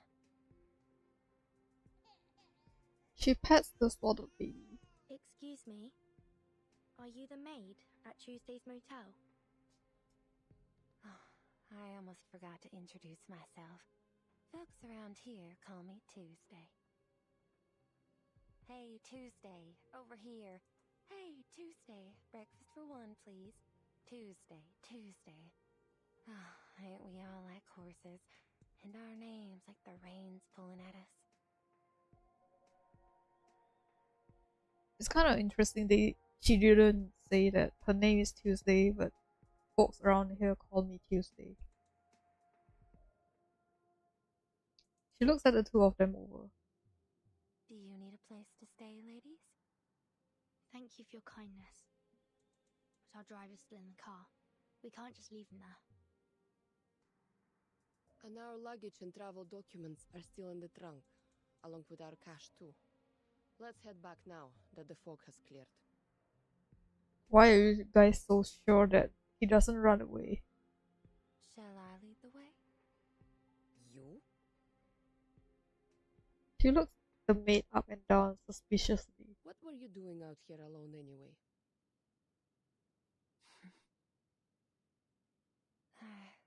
I was waiting for a guest. It's been 2 hours and they still haven't shown up. I thought, rather than waiting here, I would pay you back for helping me.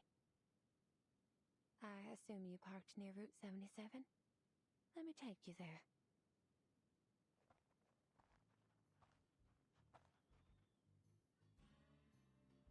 The setting sun scatters its light, illuminating the dogwood and cotton plants in the field. That coward. Yeah, he ran away. Of course he's gonna run away.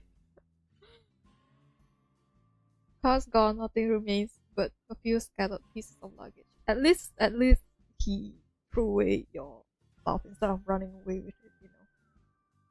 He just threw out our luggage and took off. How pathetic. At least he didn't take the luggage with him. Are you going to thumb a ride with all these bags? I'd advise against that, especially here. You've seen those movies, right? Bad things can happen on the road out here. There are a lot of smugglers around these days. There's a clear concern in her voice. Did you say your motel wasn't far from here? Yes. Come this way. There's an easy trail that won't dirty your shoes. Don't worry, it ain't far.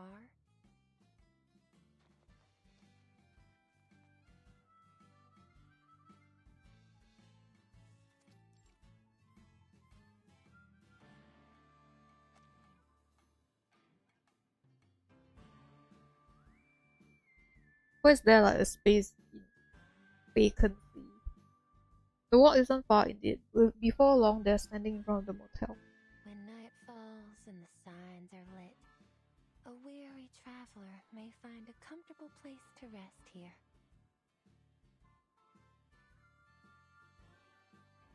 Under the shade of the neem trees, the wooden porch awaits its owner, darkening the fading sun. Welcome to Tuesday's Motel, ladies.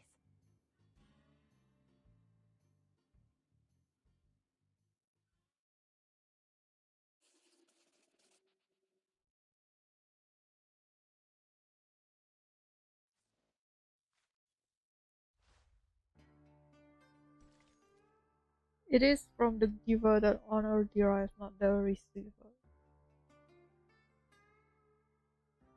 Okay, can I like...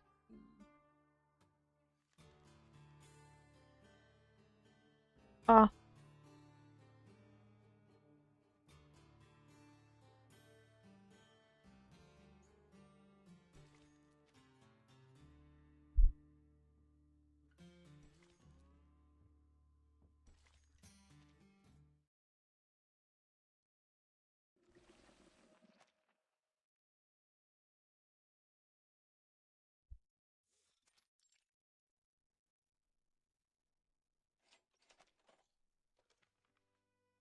Ooh, there's... Oh, no, it's the different hat.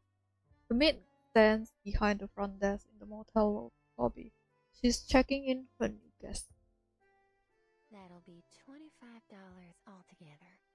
Will that be on card or cash? Cash, please. The maid holds up the passport, comparing the information on it. Hey, do you know if there's an armament factory in the town nearby? An armament factory? She studies Lilia's outfit and smiles as she responds. Yes, there is one. Would you like a map? She opens the drawer, pulls out a map, and hands it to her. If you plan on visiting, make sure to return early. It can be a difficult walk in the dark. Lilia quickly finds the town labeled Isos. Doesn't seem far from here. It's about an hour's walk. I'd recommend leaving tomorrow morning. It's getting late. It's best not to be outside at night. Thanks, but I'm going right now. She moves in with swift purpose to the front door. Nothing can go wrong as long as I have Red 38 by my side. But you don't have it right now, Lilia. Call me if anything happens. Like what? I can handle myself. A rush of wind enters as Lilia opens the door and makes her way out of the hotel.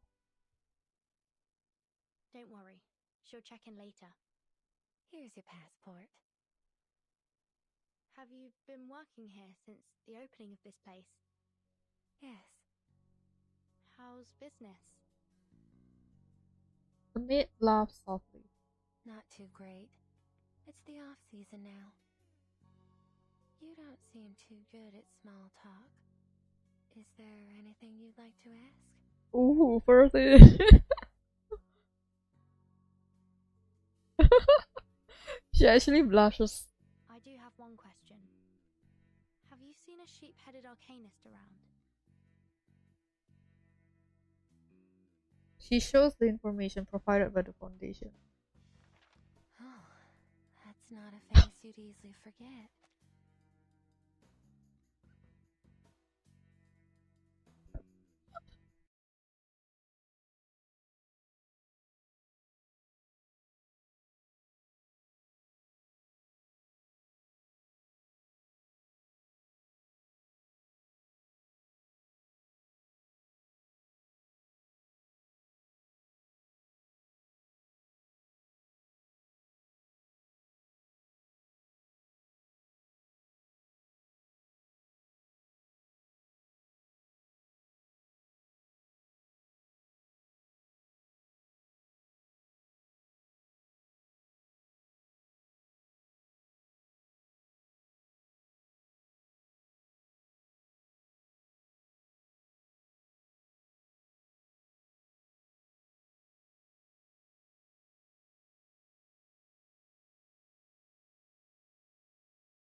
Can't you like just, kick them out if they are causing disturbance?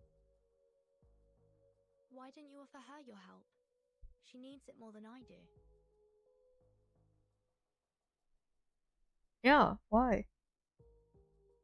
Oh, things don't work like that here, miss. What do you mean?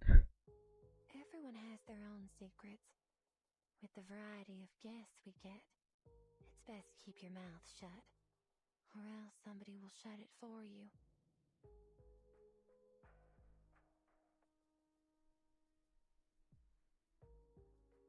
Although there are fewer bounty hunters around these days, my advice is to stay quiet if you don't want any trouble. I still don't understand. What do you...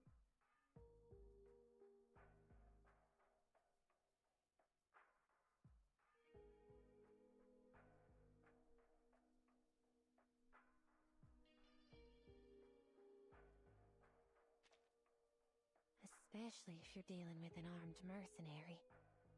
You know how things like that play out down here in Texas, don't you? Yeah, I understand now. Understood. The voice down the house continues. Or do you have something else in mind? Is your room bigger and better than this one? Oh my. The wound is still fresh. The wound is still fresh. The wound is still fresh. A more lively voice chimes in. That's the guest of room 218 speaking. She too is a young lady like you. You remember all the guests and their room numbers?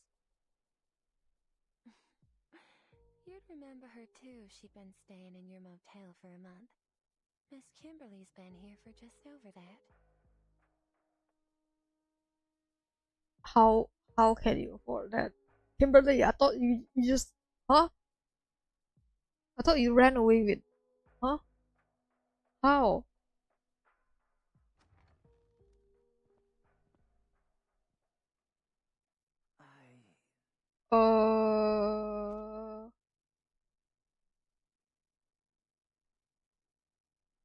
Is that blood?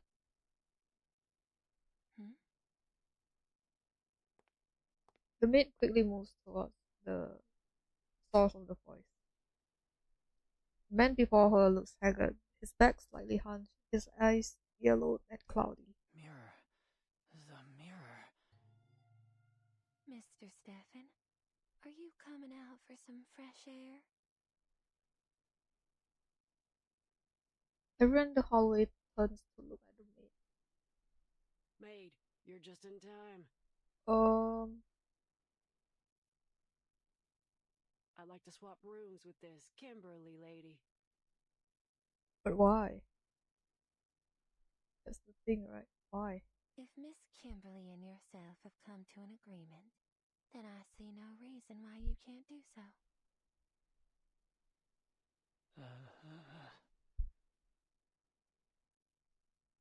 The man makes a dry, rasping sound, his vocal cords trembling unnaturally. It's like he's speaking for the first time in his life. Timekeeper? How? Have we met? His response seems to trigger something. His expression twists. Vertin? My guy. That's me. Do I know you, sir? Vertin!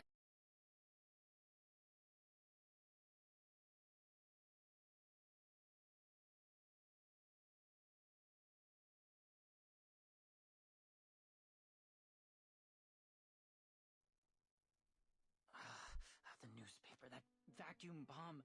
Did you see the explosion? You must have, because you made it happen. You dropped the bomb, you murderers.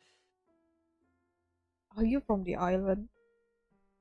But have any of you been brought to justice? No, not a single one. Instead, you were congratulated and given medals. Revolting. Disgusting. Why were you rewarded for murder?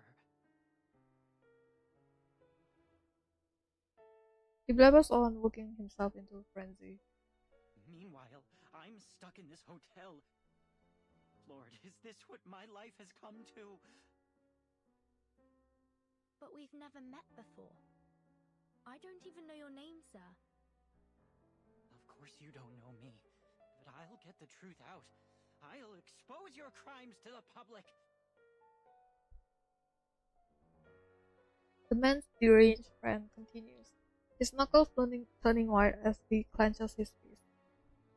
That rotting woman in the tub, that sheep-headed monster, and that one inside the mirror. Excuse me, what? Sheep-headed, you say? Wait, sir. Shh, don't startle him. He's totally crazy. I should have known it was all fake! If they're giving out medals for killing people, then I should have one too. That shiny medal. It should be mine! He bites down hard on his lip. His cloudy eyes staring her straight ahead. He steps forward. Stay back! Ooh, Argus could pew him to death. But the man has already lunged at them.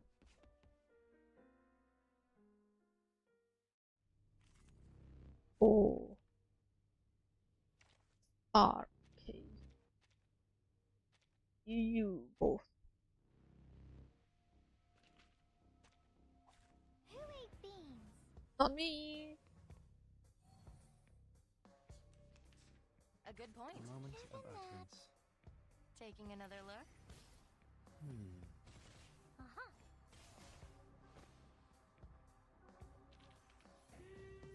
The curtain has fallen.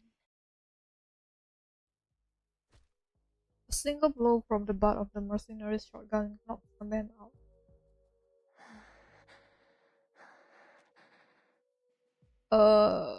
What? The maid breathes heavily, her face slightly flushed. I'm ever so sorry about all this, Miss Vertin. You've only just arrived, and you've had to deal with so much trouble already. Oh, it's no trouble. In fact, I'm glad that we came here. That man said he'd seen a sheep-headed monster. Oh, that. He's quite delusional.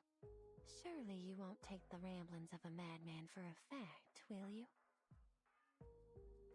He's been peculiar since the day he checked in. He spasms and twitches and pays little attention to his surroundings. It's best not to have a face-to-face conversation with him. Who knows what he'll do next? Hey, you, maid. Enough chatter. You have a job to do. My lady, the wound is still fresh. How? You've been here a month. How did Matilda's team does not contact anyone about this? Oh. The girl impatiently interrupts their conversation. I've accepted the offer this, Miss Argus made. What's next? What should we do? Apologies, Miss Kimberly. I'll be with you in a moment. Could the both of you wait for me at the front desk? The rooms need a tidy up before they can be occupied. You may take a rest on the couch in the lobby while you wait. Miss Verton, I'm afraid I'll have to leave you here. Do you mind going to your room alone? Not at all. The suitcase sways with her steps as she heads to her room. I kind of want Scarlet Grace in Wuthering Waves, so so they can be buddies with Prolova. Once again, the air pulses with the flow of arcane energy, compelling her to look back.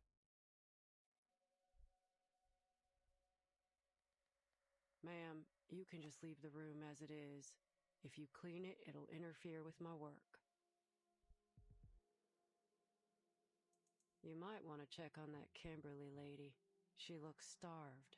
She wouldn't.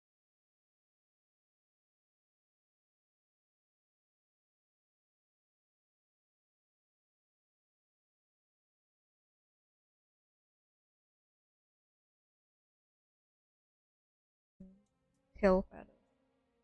Left eye. Okay. Oh, Miss Kimberly, would you like something to eat? I'm fine. The guest's face visibly sour. I agreed to change rooms, didn't I? Why are you two still mocking me? I don't think we're mocking you though. She turns her attention to the mercenary. You're not exactly a pleasant person to do business with. You know that, right?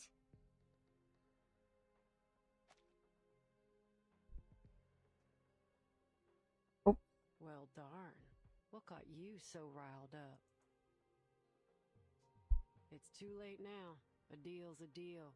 You can backpedal if you like, but it ain't wise to mess with the girl packing heat down here in Texas. Later, Miss Kimberly. The mercenary's eyes gleams as she turns the lock and enters the hard-won room. Arcane skill.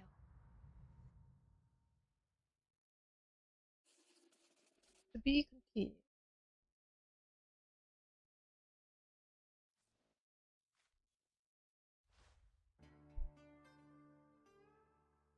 Okay, let's see. In most cases, code is not suitable for human communication.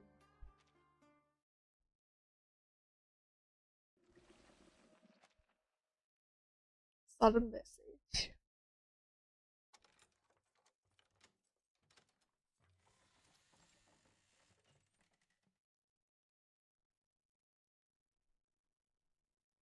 The door creaks as she opens it, and her nostrils are hit with a distinct smell.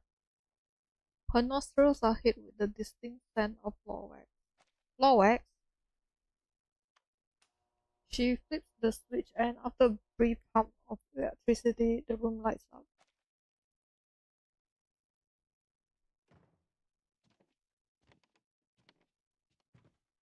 That man, Stefan, he clearly knows something. But he appears to be rather mentally unstable, and he's hostile towards me. Madam Z cautioned me on this. I must be extra careful when dealing with people like him. Should make sure I have a backup plan in place before proceeding. Still no sign of Lilia. She just left the overthink. She tries contacting her on her communication device, but the line is busy. She tries again, but still no luck.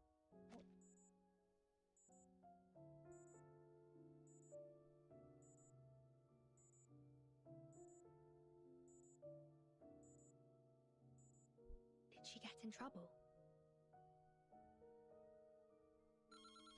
Suddenly, the phone on the nightstand rings, vibrates violently. Hello? Oh my god. So cute.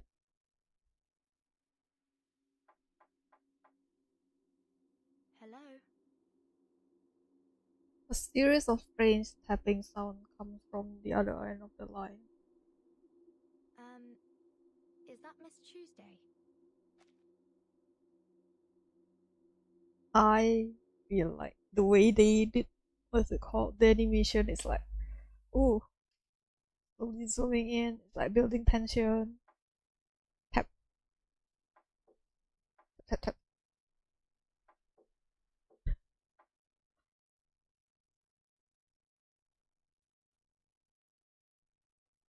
The short and long sounds are distinct, they form a certain rhythm. Oh, I think I know what this is.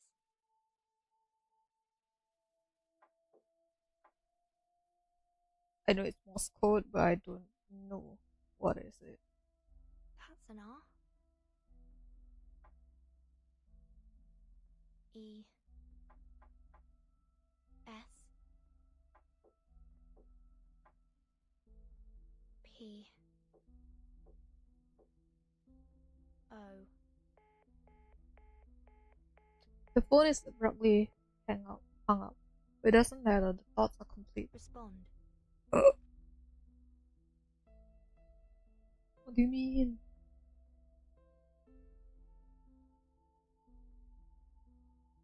A message conveyed through Morse code.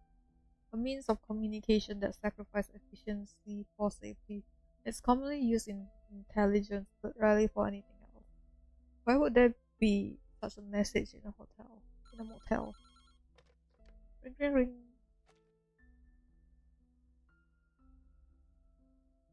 The telephone rings again. She picks it up without hesitation.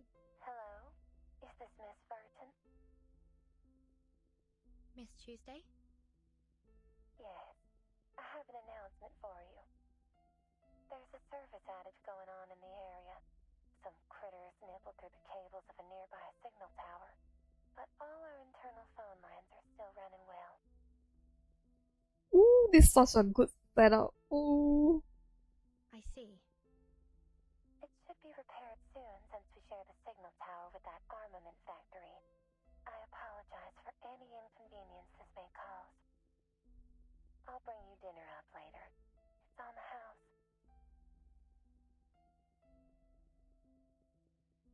I don't think we should ask about the phone call.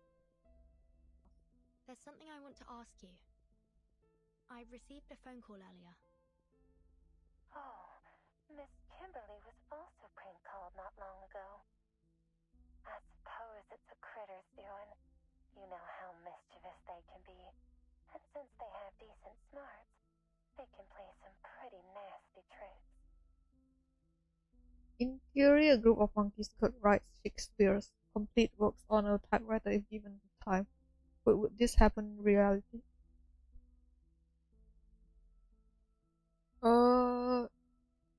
Can they?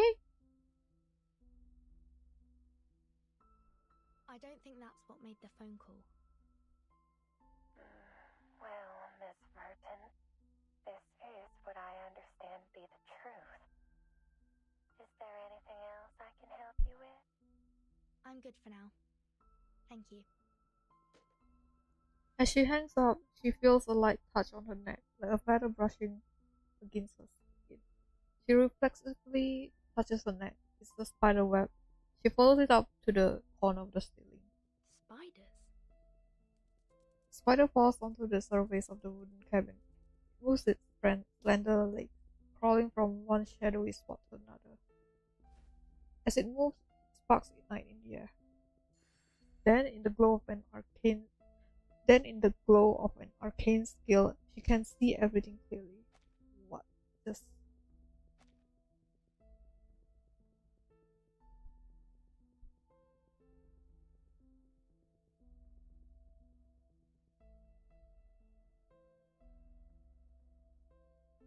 It's Utu, isn't it?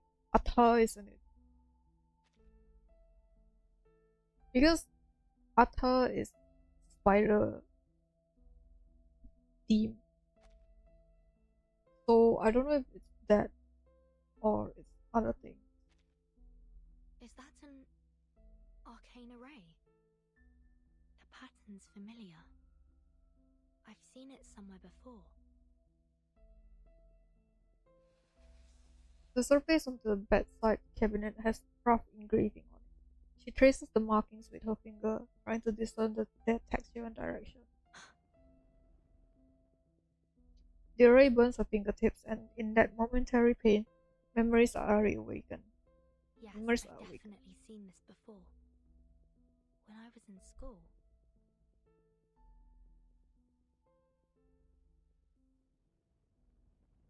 Ooh. This is an extremely dangerous array, one that you are prohibited from using. It can go easily beyond the caster's control. We study Arcanum and tame it for our use. But once its power surpasses our limits, it is highly likely that it will lead to our own destruction. I need you all to remember that. It'll be in your next exam. The students put their heads down, and the sound of scribbling fills the classroom. Vertin, are you listening? The instructor just said it'd be in the next exam.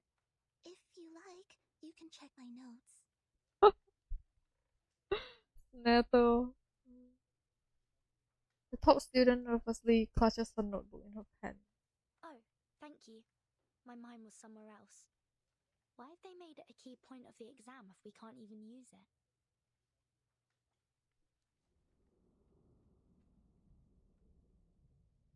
I see.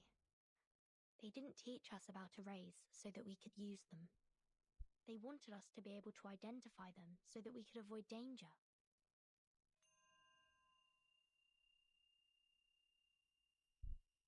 She looks out the window.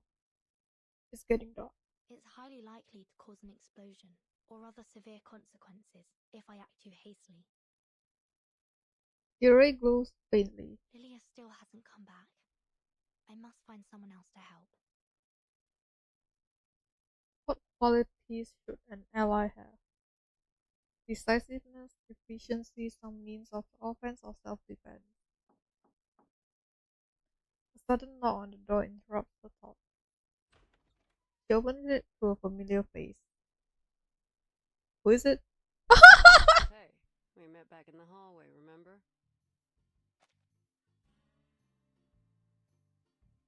Bro, if Argus came knocking at my door, I'd be weak. Oh my god. Now it's your turn. What exactly do you want from me, miss? Oh. Yeah, what do you want from me? The mercenary raises an eyebrow. Well, it's simple. The person I'm looking for is right here in this motel, and I'm scouring every corner of it to find her.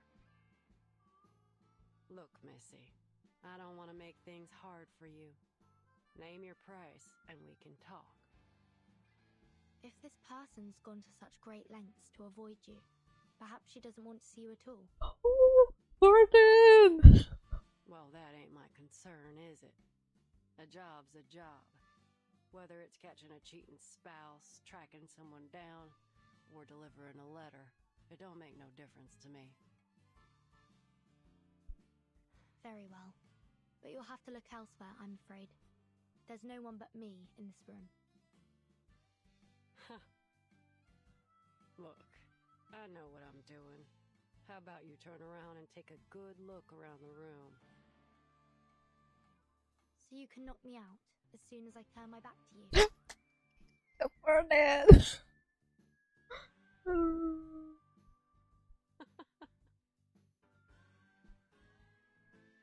The mercenary gives a hearty laugh.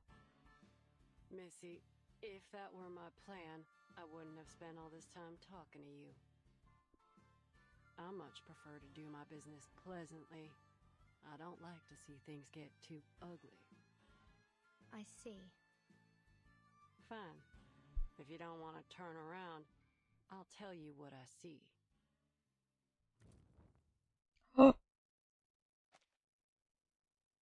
The mercenary squints that same emerald light shimmering in her eye. You've burned your finger there. You should be more careful. Oh, how do you know? This is... Don't look like a fire burn to me. What was it? Some arcane energy? Looks like this room has a couple secrets, too. The mercenary shifts her gaze to the room further away. So you touched an arcane array, and its power burned you. How's that for a guess? Pretty close, huh? Yeah. She examines the mercenary burning emerald eye. This is my arcane skill. It allows me to see the traces that people leave behind. That's how I get these jobs, you see. Ain't nothing happening that don't leave a trace. If there ain't no trace, then it never happened. I came to your room to look for evidence, not a person. I see. You want to know whether the person you're tracking has been here, right? Now we're talking. Before I let you investigate the room, I have one more question. You take jobs from people nearby, don't you? Of course. It's obvious, ain't it? She doesn't get the response she wants. In this familiar silence, the experienced mercenary smells an imminent deal. What do you mean?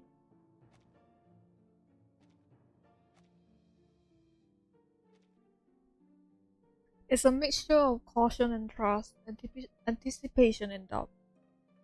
You seem more intrigued by my profession than my peculiar request. You're in trouble, ain't you? Then let me formally introduce myself. The name's Argus. I'm 26, and I have extensive experience as a mercenary. Let's make a deal. You may search this room all you like, and I won't say a thing. But in return, I'd like your assistance in my own investigation. How, exactly? Can you tell when that array on the cupboard was drawn? August leans her shotgun over her shoulder and crouches down beside the nightstand. After a brief examination, she gives her assessment. Less than 24 hours ago.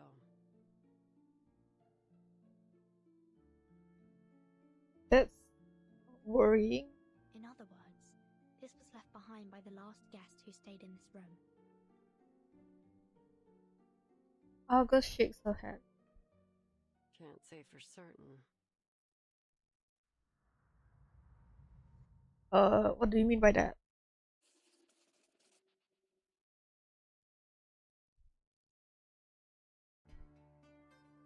Glass bottle. Don't forget this handy weapon.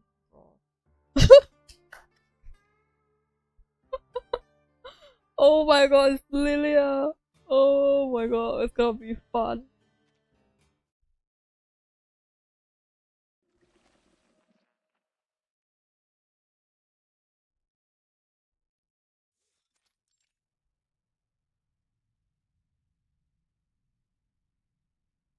The empty factory is cold and damp. Let's see what you've got in there for me. She wanders the factory, eventually spotting a large crate covered in postage stamps in the receiving room. The crate is nailed tightly shut. She squints, having only the moonlight to help her read the words on the box. Oh, Xenosu. I forgot what's it called. Suo something something. Hey, buddy! Ooh, nice. She squats down and inspects the crate. After tapping it a few times, she frowns. They just left her in a wooden box. What kind of safekeeping is this? Anyway, I don't have much time.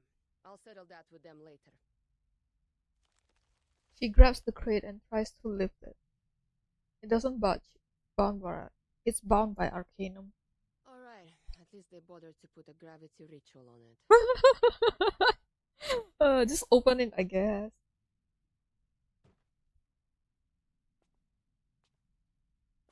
Light footsteps echo behind her. Are you also preparing to evacuate? Huh? Oh my god, that's creepy. Lilia turns around. A slender girl stands before her, a basket in her arms. Ah, perfect timing. Are you in charge here? The girl looks her up and down before giving a sweet smile. No, I'm not in charge of anything, Lieutenant. I'm just passing through. I'm Kayla, by the way.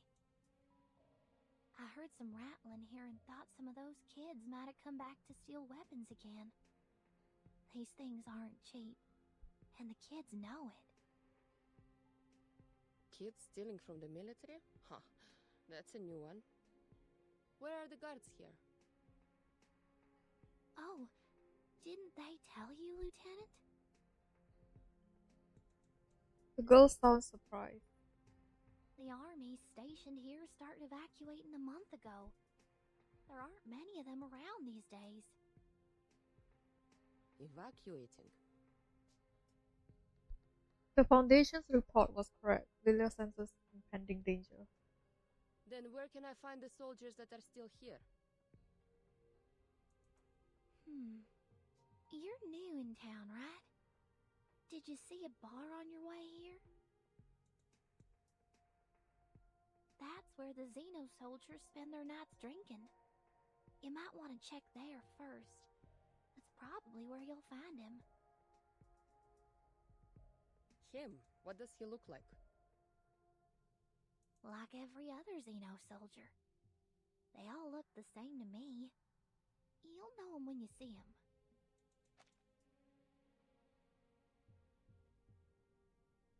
She pauses, looking the pilot up and down. But I have to tell you, the bar doesn't like outsiders. Have you heard of the Order of Enlightenment? It's an occult society. Very active these days. They were preaching in this town just a few days ago. Today is their day of prayer. And, what does that have to do with me? The bar you're going to is where they gather to pray. That's all I know. If you're going up there, please, be careful. Huh, thanks. Lilia turns and leaves. The girl watches her as she goes. May the sufferer watch over you. Oh my god, what? Great sufferer, by your decree, the glory of former days shall grace our present path.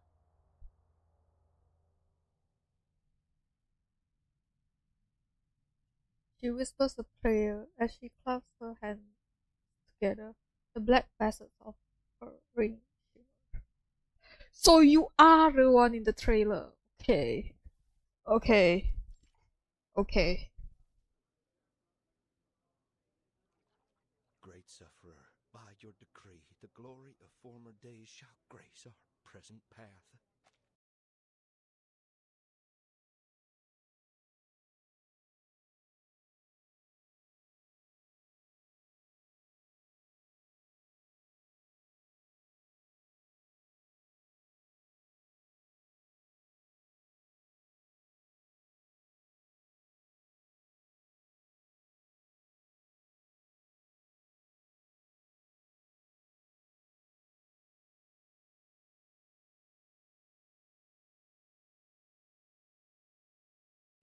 raises his glass and gives a toast. May the sufferer watch over you.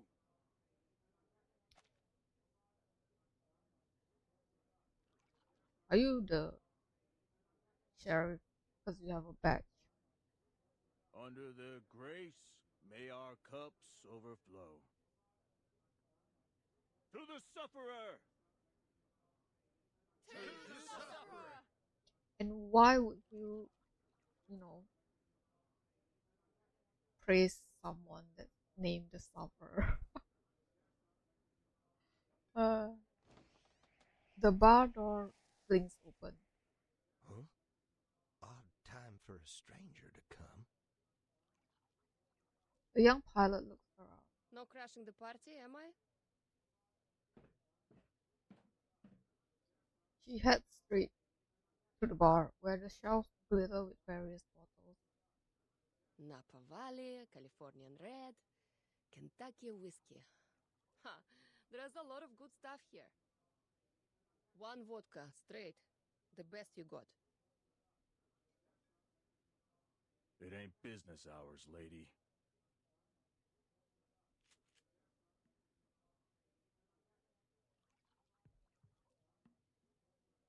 She knows that sound. Someone's cocking a gun just inches away from her. Hey, all I did was ask for a drink.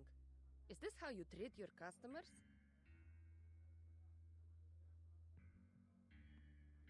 As I said, we ain't serving you. Why? Don't you have vodka? Fine, I can settle for whiskey. Have to learn to take what we can get, eh? You ain't getting that either. Seriously? You don't have any whiskey?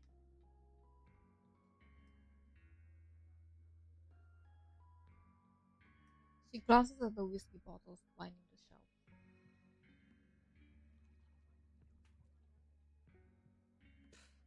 I'm starting to understand why Zeno evacuated. What's the point of living in a town where there's no real liquor? Especially for those drunkards.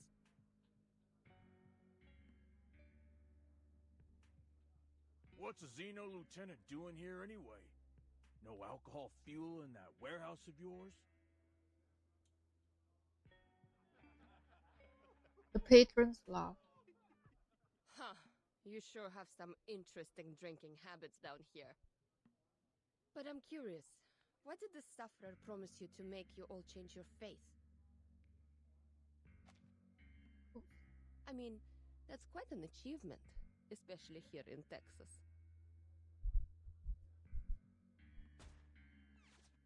She turns, narrowly avoiding a bullet. Whizzes past her hair. You're trying to kill an underage kid. Oh, so we're doing this now, are we?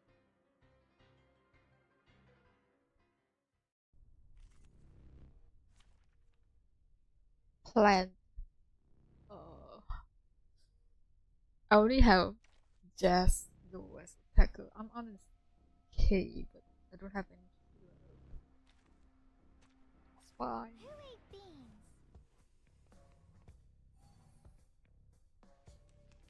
A good point. A moment It could of be found. utterance. Taking another look? Benefit from reading. And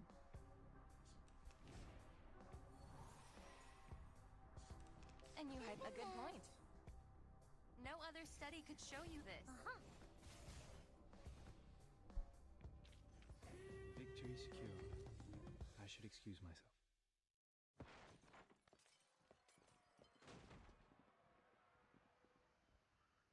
Bottles crash to the floor, splashing alcohol all over the bar.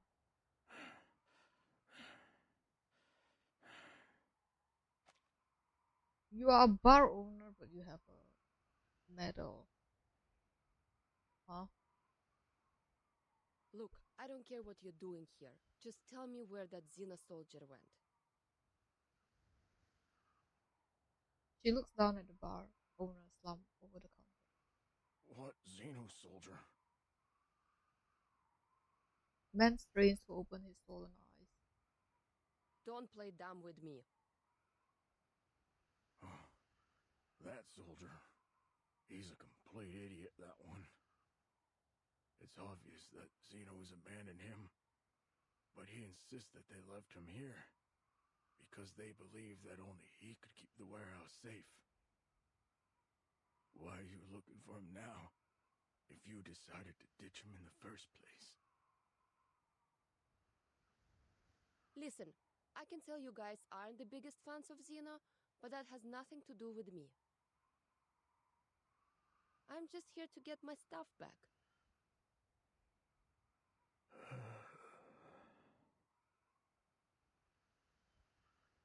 It takes labor. Fine. If you insist on finding him, try your luck on the outskirts of town. He might be drinking there. Thanks. She steps over the unconscious man beside her and leaves the bar.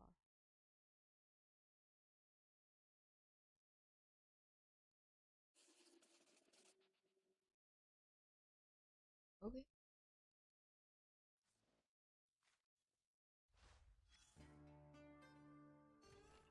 Every day, thousands of documents pass through the headquarters. This is merely one. Ooh.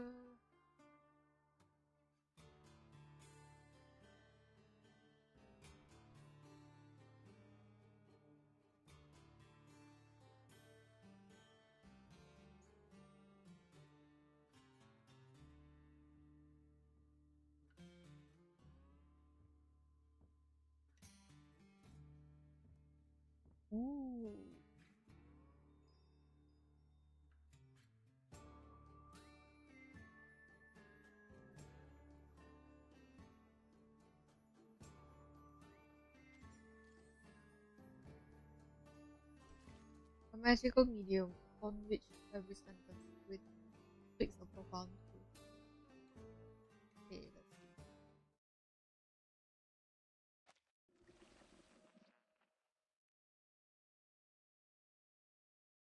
The parchment. We can't say for sure if this ritual was created by the last guest. Fact is, you can find all kinds of unusual markings in this motel. Most of them less than a month old. Very recent indeed. The maid said that there aren't many tourists these days, so my guess is that a group of skilled arcanists have left their work in every room. Yeah, but what are they trying to do though? Summon something? Based on the markings I've seen so far, there were about 3 to 5 people in this group. And was there a sheep-headed arcanist among them? Well, that I don't know. Oh my god, she's so cute when she's smart. Right? What I can say, though, is that there was a sheep living in here. I saw some hoof prints on the hallway floor.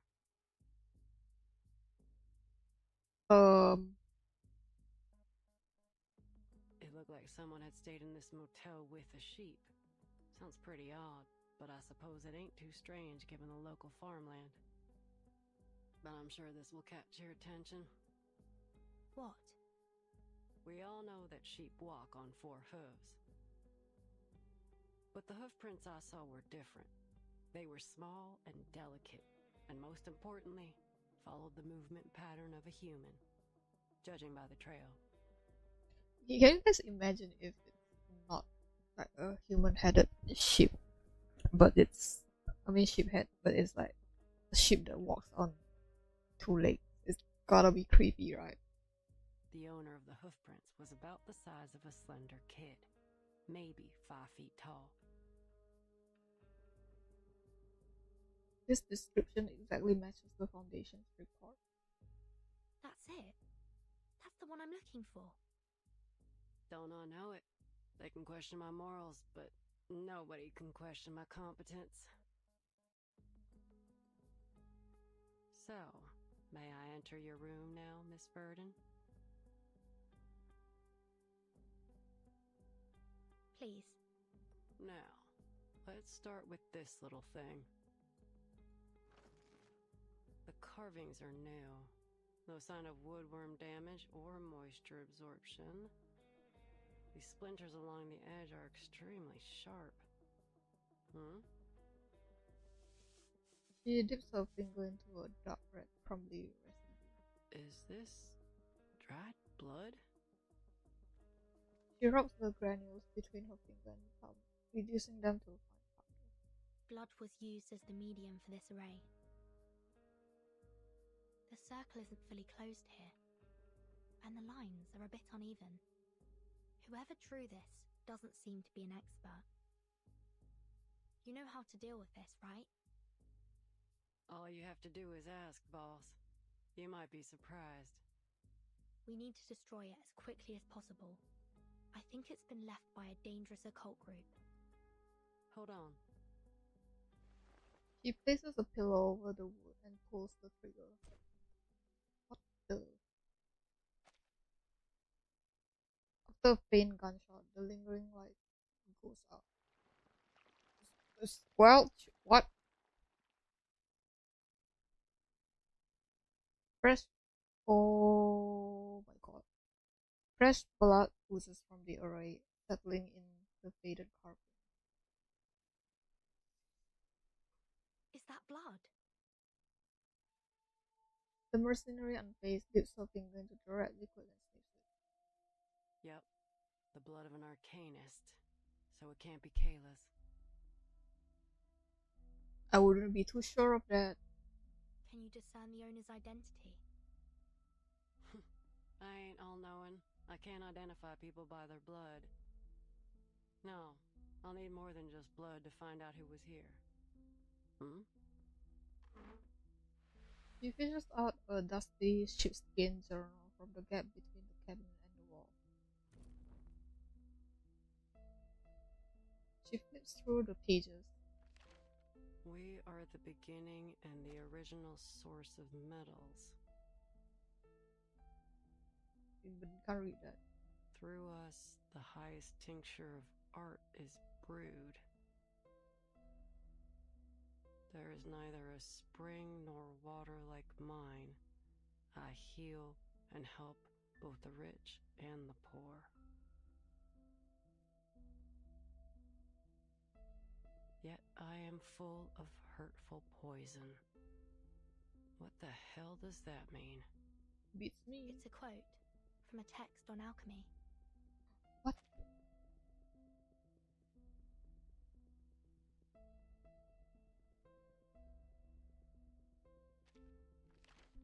All challenges will be resolved with the provision of sufficient and high-quality materials and the precise execution of the array. But where do we find these materials? She continues to flick through the journal, releasing the accumulated alchemical residue on its pages into the air. On the last page, tortured words are scrawled on the paper.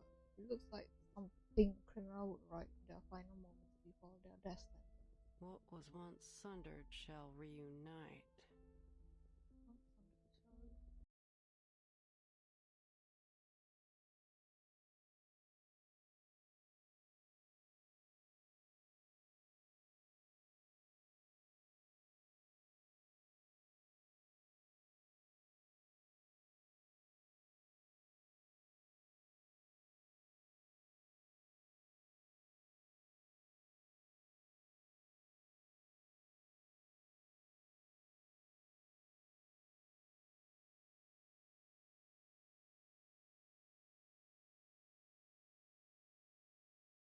Really must have run into something.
There's no doubt.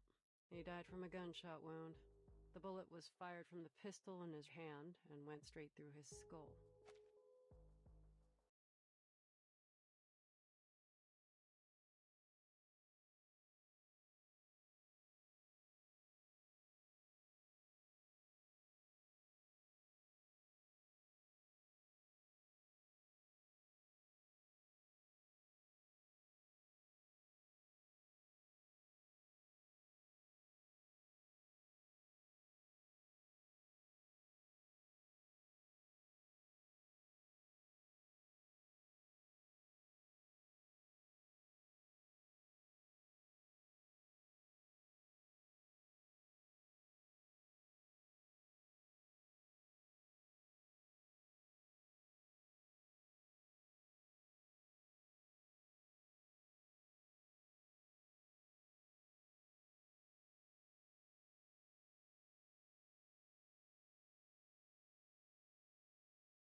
Troubled or something.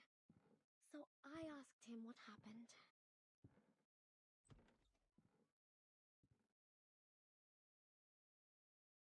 His deep, sunken eyes were bloodshot. Every fiber of his being screamed that something was wrong with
Her aggression seems to dissipate as her eyes widen and her mouth drops.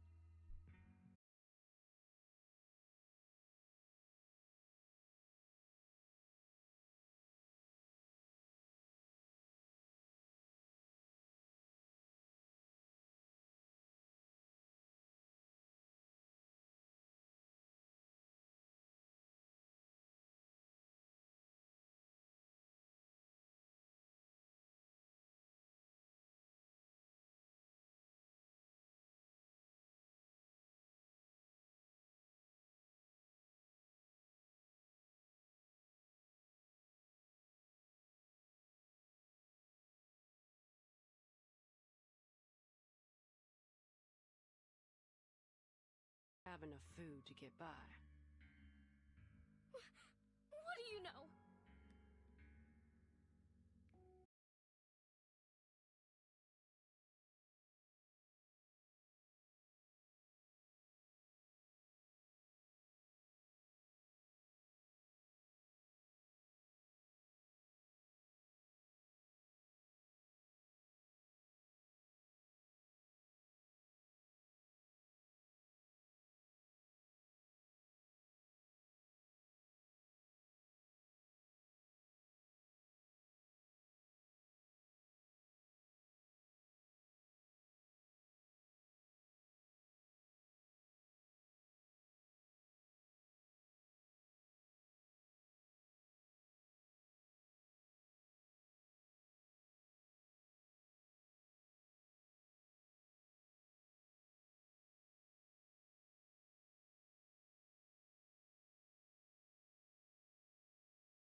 Xeno, aren't you?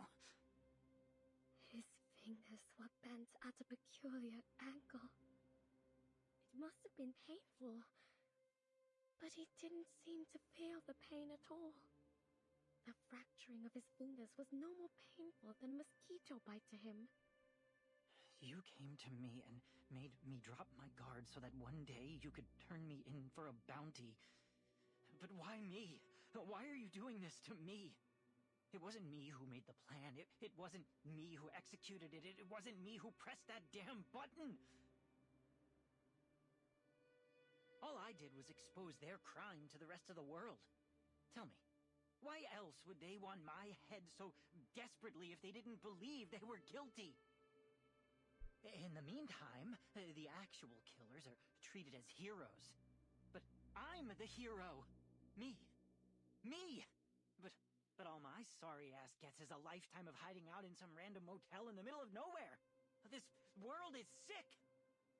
What the hell are you talking about? Come on, drop the act.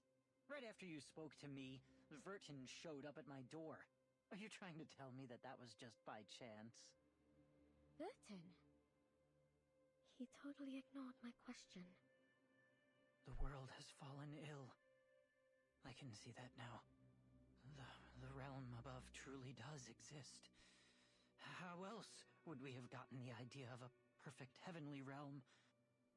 Obviously, it doesn't exist in this world. I don't care. Even if that place does exist, it has nothing to do with you. Get out of the way! I'm closing the door. But at least I get to decide when I step through that door, right? I had no idea what he was talking about. And he didn't give me much chance to figure it out either. I'm afraid your mission is doomed to fail, young lady. In that moment, a smile of relief came over his face, and without a moment's hesitation, he pressed the pistol against his temple and pulled the trigger.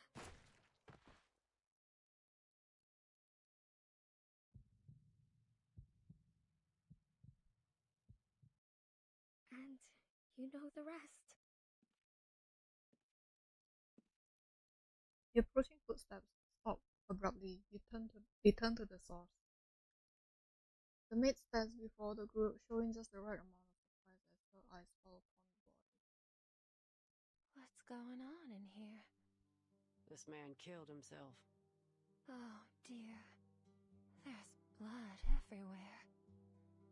It It'll be a lot of work to clean it all up, and with the weather being so hot, the room will soon start to smell. All the carpets have to go. Made that out alongside. Throat thing with annoyance. Miss Tuesday, can I ask you a question? Yes? Have you ever had any guests who looked like or claimed themselves to be Manus Vindictae? Manus Vindictae? Her face flushes as he smiles faintly. I'm not entirely sure what you mean. Could you explain in more detail? Most of them dress in blue and black. Some drool a fair bit, and most of them can't speak in full sentences. The most notable feature is that they all wear masks shaped like hands. Have you seen any before? Masks shaped like hands? He taps her finger on her cheek. No, I've never had a guest who wore a hand-shaped mask. Never seen anyone in blue and black either. But if an organization was going to do something in secret, I don't think they'd be too public about it. Hey, lady. August doesn't hesitate to interrupt the conversation. Take me to his room. She points the barrel of her gun at Stefan's corpse. Oh, it shouldn't be too hard for you to find the room yourself, right, Miss Argus? After all, that's how you make a living. But I can just tell it to you. It's 214. You must be curious about that room. I'm surprised. You've been in almost every room in the motel, and you've been here for 2 days. You're like a child in your curiosity. This place would be much safer if you were the sheriff here. Anyway, I hope you can find that girl soon. Standing before the bloody corpse, she looks down and gently adjusts the baby in her arms.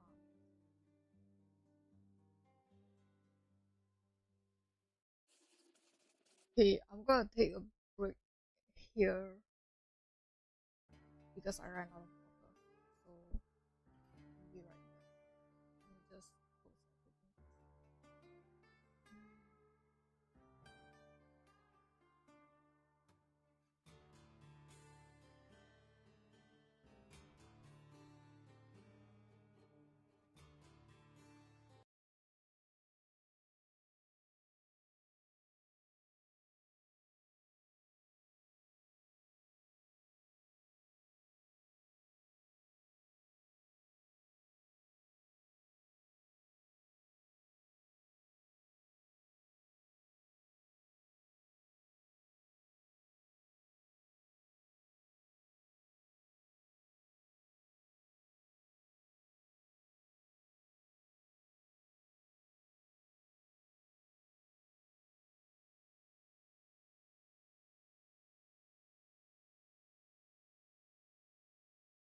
Yeah, we are here. Okay. Forgot. I forgot.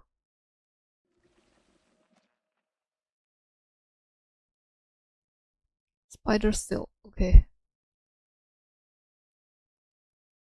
Why do you want to go to Stefan's room exactly? Is it related to our investigation? Why, of course, boss. I'm here looking for Kayla, just as you're looking for that sheep-headed... She falls into an unusual silence. What is it? That arcanist you're looking for. Is her name Barbara? Oh! You know her? Yep, we met. It took her this long. It took her this long. It took her how many chapters to realize that we're looking for the lady that she met in the beginning. On Route 77.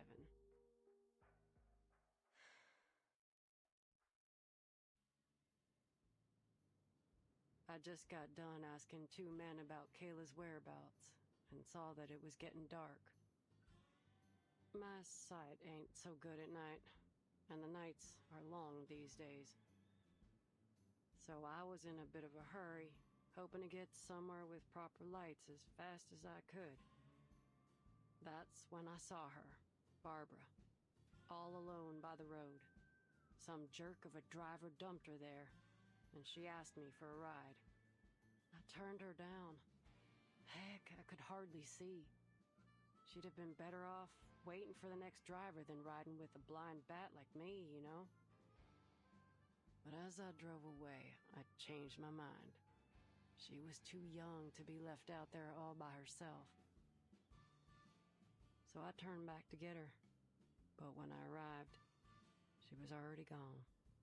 There was nothing but a trail of hoof prints in the dirt.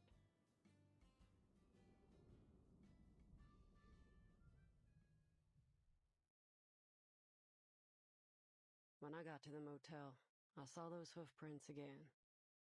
I gotta say, I was kinda relieved to see them. At least she made it here safely.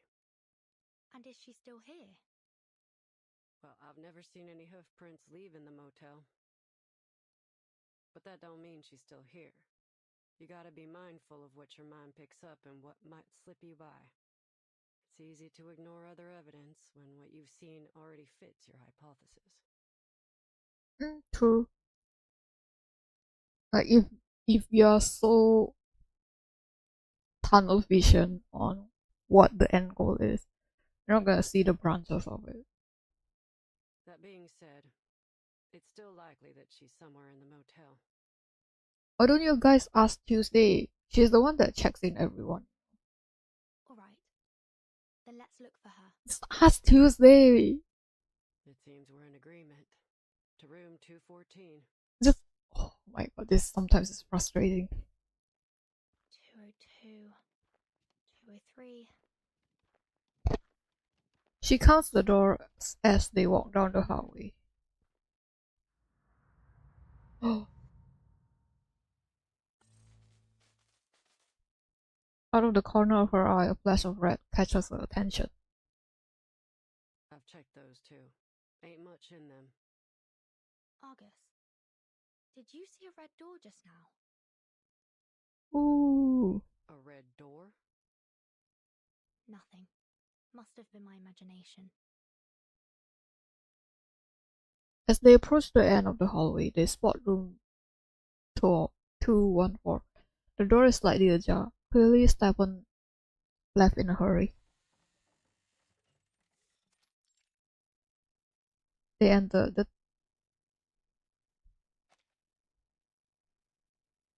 thick curtains are pulled shut, blocking out almost all the light from outside. They are hit with the stale, sour smell of old alcohol. The glow in Argus' eye flickers like a light with a faulty circuit. Are you alright? Can you still see? Don't worry about it. Ain't the first time this has happened. This eye issue runs in the family.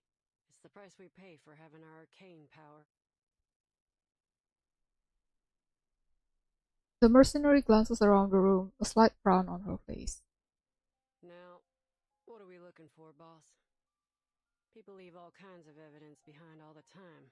It'll be like wandering around in the woods without a compass if we don't know what we're looking for. So if you don't want to be inundated with meaningless clues, you need to give me some directions. All right. First, I'd like to know what happened to Barbara. Second, Fleeting images surface in her mind. whether Manus Vindictae has been here, or anyone from that Order of Enlightenment. And last, about Mr. Stefan. The pistol he used was a xeno-military weapon, and he seemed to know about my relation to the vacuum bomb operation. It's likely that he once held a high rank within the xeno-military. I want to know why he came to this motel, and what happened to make him lose his mind here. Lose his mind here? What makes you think he wasn't crazy already? Xeno pays much more attention to its soldiers' mental well-being than any conventional military organization. It's because quite a few of them are arcanists. They're both Xeno's strength and weakness. So I'm inclined to think Mr. Stefan developed these mental health issues after entering the motel. Huh. Is that so? I gotta say, I don't know much about all this military institution stuff. Right, so here's the plan. First, locate Barbara. Second, look for any signs of Manus Vindictae or the Order of Enlightenment. And third, find out how poor old Stefan lost his marbles. If only you took her, then we wouldn't be in this position. But, you know, you gotta pad out the story, right? And of course, I've got my own business to deal with. Tracking down Kayla.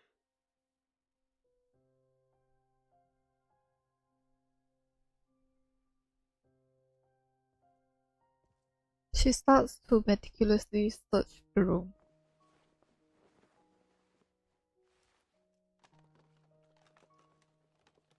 Hey boss, I've got something. There's a series of small but clear traces imprinted in the dust. These footprints are from a spider. Looks like the little guy went back and forth along here quite a few times. I know this might not seem pertinent to our investigation, but it is worth noting. You ever seen a spider make a phone call? Oh, that's an interesting thought. I'm afraid I'm not interested in the movements of spiders right now. August shrugs. Come on, boss. Loosen up a little.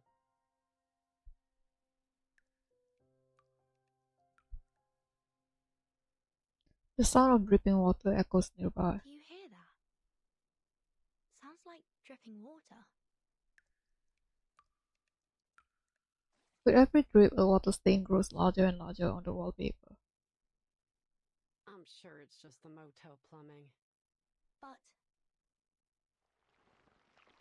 Stain gradually takes the form of a hand, its 5 fingers all clearly defined. watch out! Suddenly the hand pulls itself from the wall and slams down. Ooh, I'm kind of curious what's the enemy's form in the battle. So let's see. My duty lies with you. That's disappointing at this. Check my calculation. Benefit from reading. Taking another look? But yeah. A new hypothesis. Given that. No other study could show you this. Victory? Okay. But what does it mean to us? I mean... This place is definitely more than meets the eye. I'm with you on that. There's just too much Arcanum-related weirdness going on here. Never seen so many arrays in a motel before. But we've only found one. Wait. In your room, yeah. Oh, that's interesting. But there are a load more. One room has them drawn from floor to ceiling. Looked like some kind of transformation array to me. I ain't no expert, so I can't say for sure. What are they trying to do, I wonder? And you guys didn't even suspect Kimberly, who's been there for a month. She has all the time. You know, just saying. Who knows? She brings the conversation to an abrupt end and continues searching the room. Oh, boss.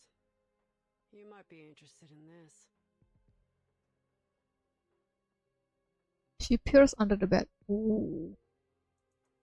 It's another one, just like the others. A huge array lies beneath the bed. It's scattered with dark crystals. The design is familiar. I've seen this before. It was also drawn in that parchment notebook. This is indeed a transformation array, but it's not in its full form. They were trying something. Check it out. What were they trying to do though? She plucks the hair from the carpet. This is hair from the mane of a howler lion, and there are some other materials around it too. Not exactly sure what they are though. They're too finely ground.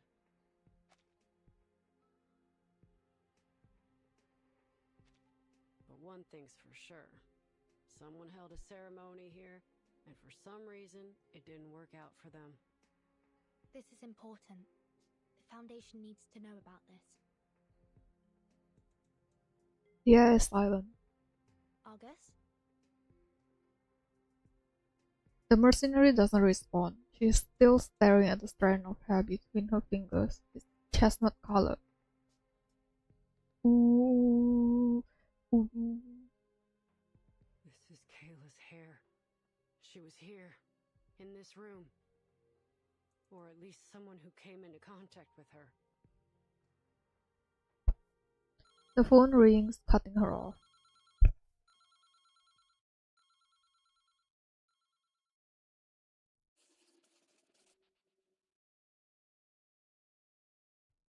Okay, hopefully I can finish this by 3. It's spooky time! Unexpected surprises are rather scarce. Lilia, what are you doing?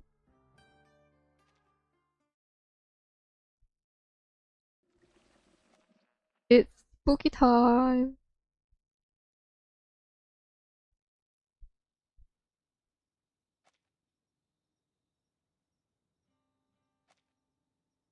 A man lies in the grass just outside of town. He's strumming a guitar and humming to himself. This is the life. A warm, beautiful night, a cold drink, and no one but me and the stars in the sky. Maybe I'll just lay here till morning.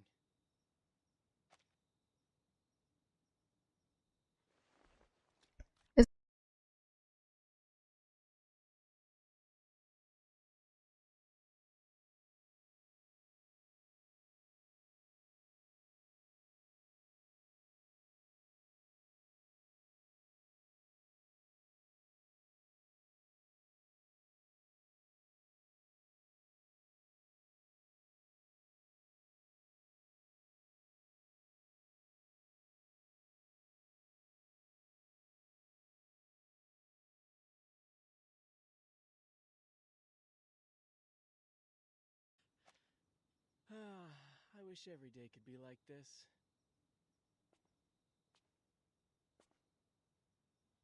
A dark figure looms over him, but in his blurred vision he can't make out who it is. Teres. Hey, buddy, you're blocking my view.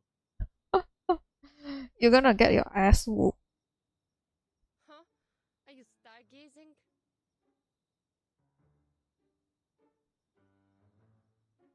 The soldier blinks. He knows that voice. Has anyone ever told you that you sound awfully like Lieutenant Lilia? The rider of Red 38? Heard of her? No one can fly like her.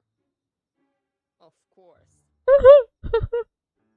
The soldier concentrates, getting the figure's face a little more into focus. Oh my... You even look like her!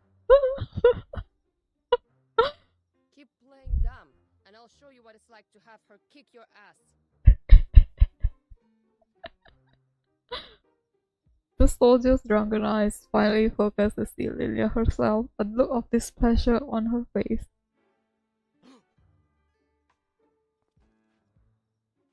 He stumbles to his feet, dropping the flask in his hand on the way up.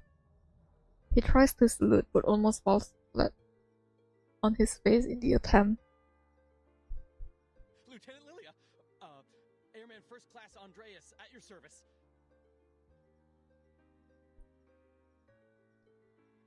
Luckily, he managed just to complete the wobbly salute. Are you the warehouse guard?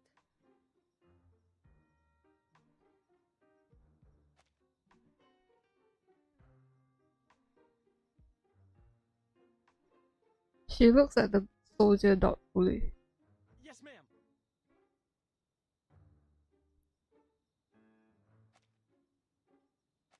Oh my god, I didn't even... Phil would so eagerly admit to the dereliction of their duties. In a way, he possesses exceptional courage. On your feet, soldier. My Red 38 is in your warehouse for maintenance, and I need you to remove the gravity ritual from it. Gravity ritual? If you don't understand what I'm saying, go get someone who does. I need it today. The soldier ponders, floored by his inebriation, just as Lilia is about to lose her patience. The soldier's eyes light up. Oh, right. The gravity ritual. Yes, I know. Please, come with me. I'll take you to the warehouse. Are you certain you can undo the ritual? Yes, ma'am. They made sure I got the hang of it before they took off. Leave it to me. Lead the way, soldier.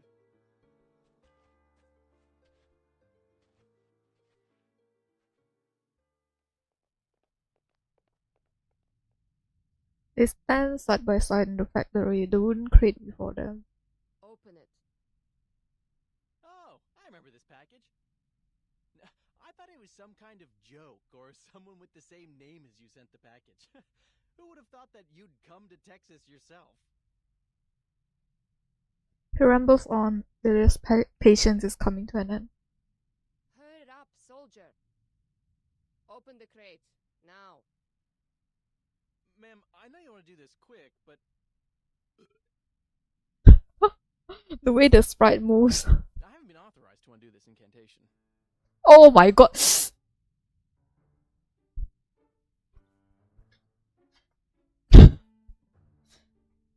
you can't do it, find me someone who can. I won't say it a third time. Truth be told, there's no one else to turn to. I'm the only one left. Okay, and? I was made an airman first class to do this job. I was still in training before this, you see. He proudly pats his chest. Oh. The others were either transferred back to headquarters or just left. I don't know where they are now. But since they entrusted me with such an important task, I'm sure I have a bright future ahead of me. Lilia's patience has officially run out. You just said you aren't authorized, not that you don't have the ability, right? I have two options for you. One, remove the ritual now. Or two, I beat your ass and then you remove the ritual. Well... Choose! No more gibbering. She readies her fist. I picked the second one. What do you mean? Oh my god, this guy. Huh? Yeah, huh? She's genuinely confused. You see, I'm happy to get rid of the ritual for you. but I can't do it on my own initiative. I'm only an airman first class. I can't make decisions about this stuff. Huh? So, you have to beat me up to avoid future inquiries. One day, after I'm promoted, I'll be able to better assist you, ma'am. This guy is so wrong in the head. Oh my god. I mean, you're the best pilot I've ever seen. I even made a scrapbook of the reports on your flights. Before I can finish what he's saying, Lilia has already clocked him. Alright, no screaming, soldier. Let's do this. Each hit seems to clear his head a little more. By the time his face is completely swollen, he has snapped back to reality. Stop! This is plenty to prove my innocence. I'll undo the ritual now. Oh my god. He squats down and performs the necessary movements around the crate. There's a flash of light and the crate opens. Oof, you almost blinded me there. Oh my god, I keep pressing. She eagerly grabs the red 38 and feels the familiar touch of the cold metal in her palm. Thanks, soldier. There's one more thing. Yes, ma'am. Do you know why Zeno pulled out of here so suddenly?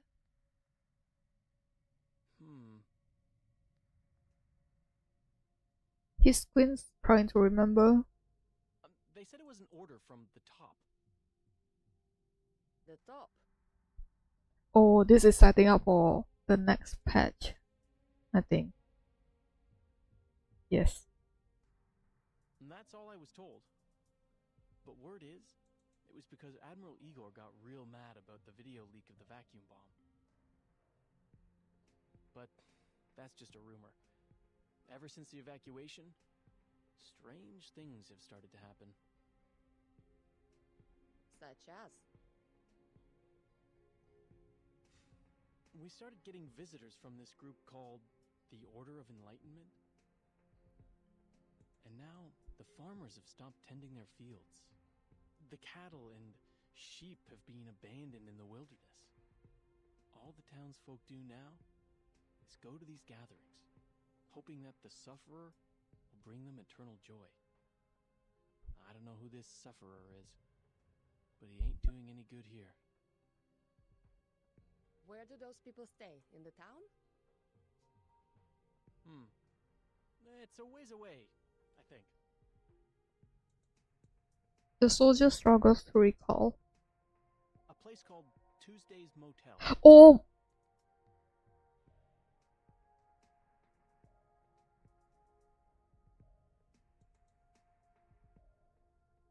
Berlin, Vertin! I have to go back.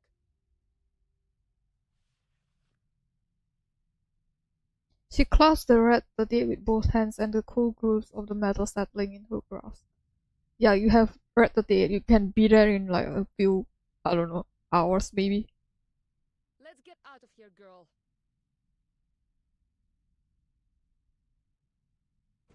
With a victorious stance, she mounts the red 38.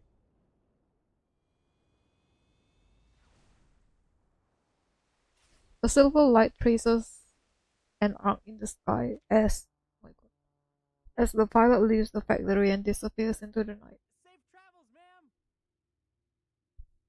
The young soldier calls out after her, his voice soon swallowed by the night.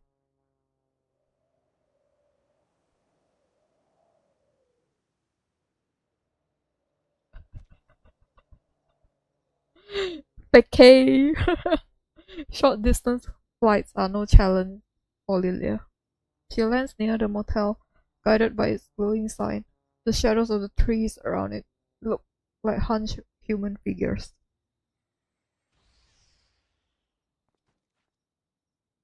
Choose this motel.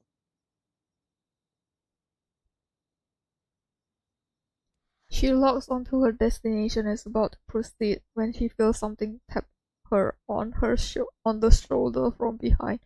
Ooh, Who is it? Hello. Can you give me a ride? I can't help you. Ask someone else. Lilia is just such a riot. Can you give me a ride? I said I can't help you. The repeated questions are getting on her nerves. She swivels around, ready to give the questioner a piece of her mind, but freezes on the spot. There's a girl wearing an outdated outfit. Her face has no discernible features, like it's been smoothed over with cement. Can I have some chocolate? Oh my god, it's the beginning chapter chocolate girl. The faceless girl holds out a candy wrapper. I met a kind man who gave me some chocolate. I've never tasted anything so sweet. The hell? Stay away from me! Can I have that candy? More! I want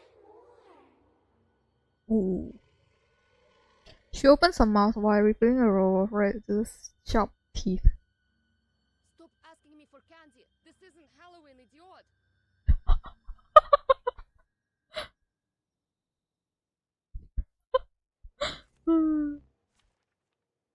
Okay, let's see what the enemy look like. My duty lies with you. It's the thing. They say it's a girl in the bathtub, right? Oh my god. It's her. A new hypothesis. A moment of utterance. No other study could show you this. Are you a rational numbers? Benefit from reading.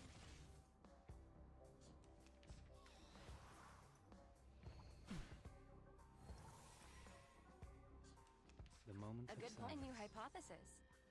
We walk in long nights. The benefits of field mapping. Calculating distance. Victory? Okay, but what does it mean to us?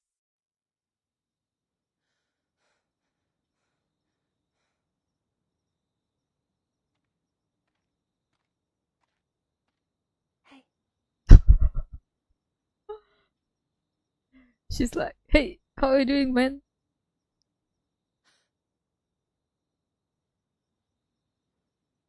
The pilot relaxes her poised fist when she recognizes the person in front of her. It's you. Are you alright? You look pale. You shouldn't sneak up on people like that. I could have hurt you. Yeah. It's true. My apologies. But you're safe now that you're at the motel.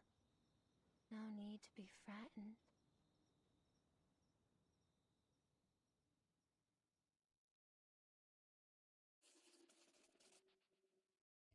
What chapter are we? Because I know there's supposed to be 20 chapters. Should be. Every town has its own story, some fit for primetime, others for feelings.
Oh, this kind of disturbing.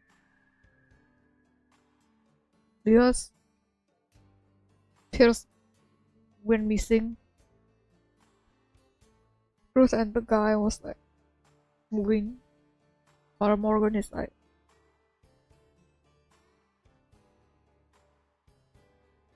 who's Johnny though?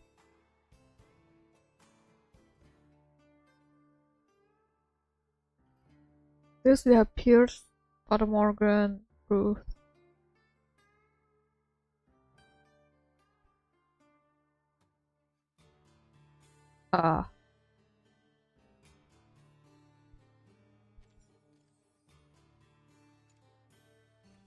History written lines in a standard issue notebook, as clear and powerful as the lieutenant who wrote them.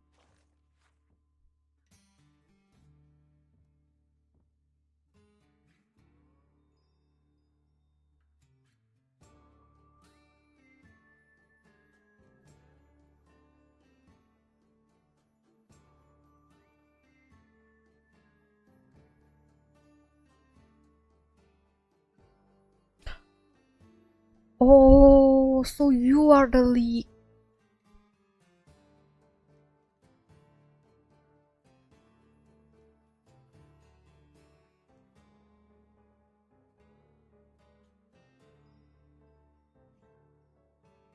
Target K. I don't know who that is. So Kayla maybe.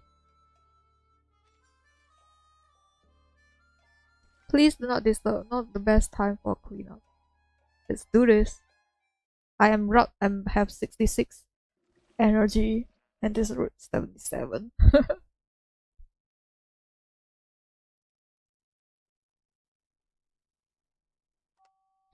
Argus presses the speaker button on the telephone.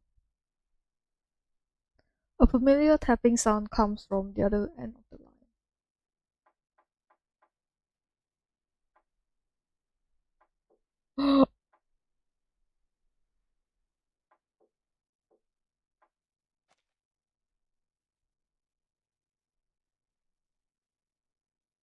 Help.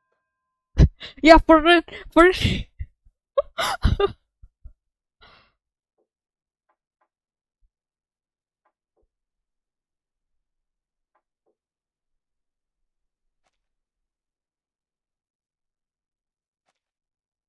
Oh.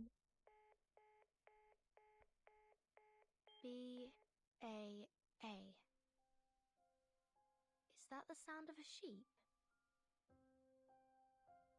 You noticed it too, huh? Ain't no way that's a human on the other end. It's gotta be some kind of animal.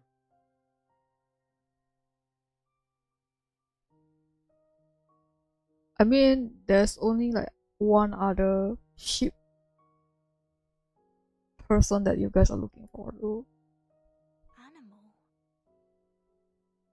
Based on those sounds and the tracks and the dust, I figure it's something small, like a... Stop. One Yes, sec, sir? boss. She fishes out something out of her pocket and pops it into her mouth. Picrasma candy. Oh, that's a... Using your arcane skills so frequently must be tiring. You should take a break. The job ain't done yet. Far too early to rest. Don't worry, boss. It's just a condition that runs in my family. No biggie. What are its side effects?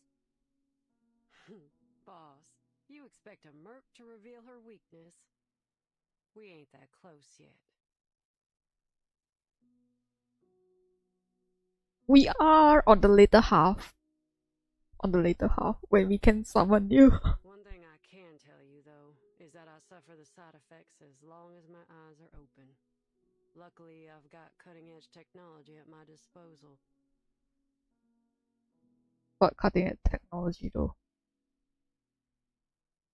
She holds up the candy between her fingers. They're safe, efficient, and most importantly, satisfy my sweet tooth. Oh, I didn't expect her to. They may may be called candy, but they're actually medicine and ought to be used following medical instructions. You should know that. Give me a break, boss. What do doctors know about my life? I use these candies whenever I need them. Ain't that the whole point? But August motions for her to be quiet. Shh. Did you hear that?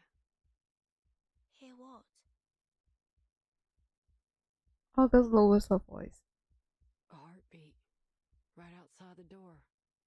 Someone's eavesdropping on us.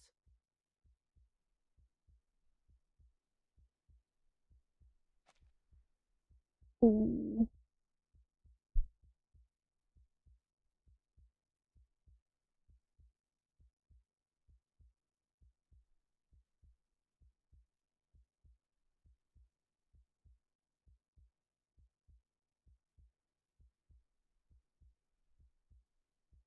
Tum tum tum. She crouches down. With a faint click, she loads her shotgun. Then she swiftly turns the door handle. The eavesdropping girl nearly falls forward into the room as the door swings open. Care to explain why you're here, Ms. Kimberly? Just how obsessed are you with Mr. Stefan, huh? Even now, after his death? Oh, no, it's not what you think. I was just looking for my toy and it just so happens. Toy? You know, it ain't my style to point a gun at an unarmed person, but sometimes you gotta do what you gotta do. Especially when they're speaking with a forked tongue. 5. Oh! Like, ooh. I told you that I was just looking for something. 4. Are you joking? Why won't you believe me? She stomps her feet anxiously, making the floor tremble a little. 3. I didn't. She closes her eyes as if she has made a decision. 2. 1. Ooh. She pulls the trigger. The bullet flies past Mr. Kimberly's ear. Her face turns pale. She curls up, desperately trying to make herself smaller. Don't kill me! Don't kill me, please! I didn't do anything! Her fingers tremble uncontrollably as black claws extend from her fingertips.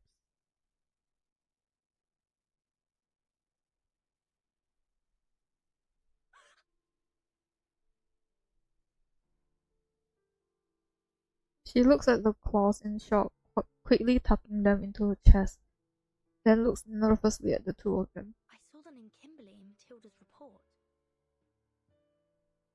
So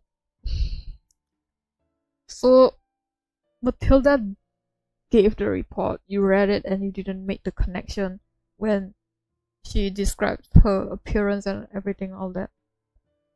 Ooh. Brilliant. I thought it was just a coincidence, but now I realize it wasn't. Miss Kimberly, you're a member of Manus Vindictae, aren't you?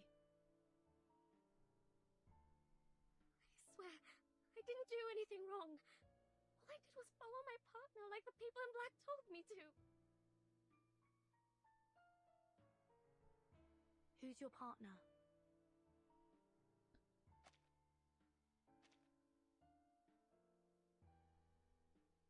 Oh, that's creepy. I'm hungry all the time. So hungry. Oh, how I envy the likes of you. You can store your food in so many ways. You have enough bread and water in your barns to last an entire winter. Your pastures are full of meat and dairy products. But my food? promise. All I'm trying to do is get back what I lost. There's no need to be afraid. We won't hurt you. As long as you tell me the name of your partner. It's Kayla, isn't it? Miss Kimberly's eyes dart around. If I tell you her name, will you let me go? That depends on your sincerity. She's called Miss Grace. Oh, it's not. Okay. So it's Kayla. It's gonna be Kayla. What's your purpose here? I don't know. Those people in black told me to follow Miss Grace's orders, but she hasn't asked me to do anything since we got here. She must be hiding something from me, but I couldn't care less. I just want to eat. She speaks earnestly, but her other hand pulls something out of her pocket.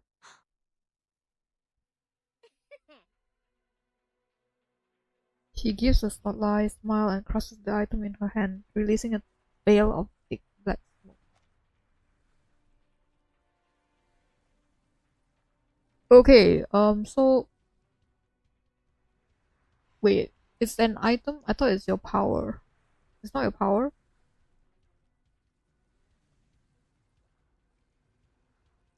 Cause I don't know. You annoying little brats can catch me in your dreams. Yeah, annoying little brat can catch you in your dreams. Okay. She's casting a teleport ritual. Argus, your assistants. We can't let her get away. Your assistance instead of help me. Oh, are we gonna fight the big Kimberly? My duty lies with you. Oh, we didn't. Oh.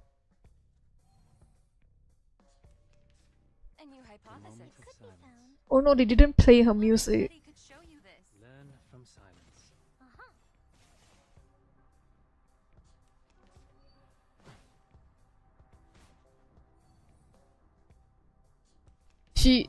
She actually has a really good music. Boss music. The benefits of field mapping. Victory secured. I should excuse myself. In a final burst of smoke, Miss Kimberly vanishes. She disappeared fast. At least now we can draw some conclusions. Manus Vindictae has set their eyes on this motel. Under the name of the Order of Enlightenment, they used this place as a base and conducted some failed ritual experiments before they left. Okay, so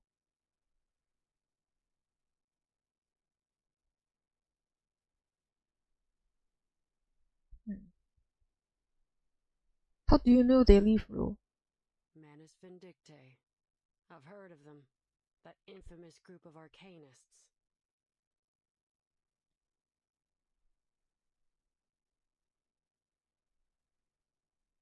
But if Kayla is with them, then she's an arcanist though. She looks worried. If Kayla falls into their hands, things won't turn out well, will they? I wouldn't worry too much. They usually only target pure-blooded arcanists. Alright, that's a relief. Kayla's bloodline is 100% human. But why would Manus Vindictae choose to come here specifically? What are they trying to do? I don't know, Vermin. I don't know. The conversation continues under the neon light of the motel. I was worried you wouldn't be able to make your way back, so I lit the porch light for you. Oh, but how annoying that these moths keep fluttering around. Cut the crap, lady. Hey! Where's Vertin? Take me to her. I rarely turn on this light. My baby never gets lost, you see. She gives a faint smile. But a young, spirited child such as yourself always needs a light to lead the way. Am I right? To the weary traveler, this light is a shelter.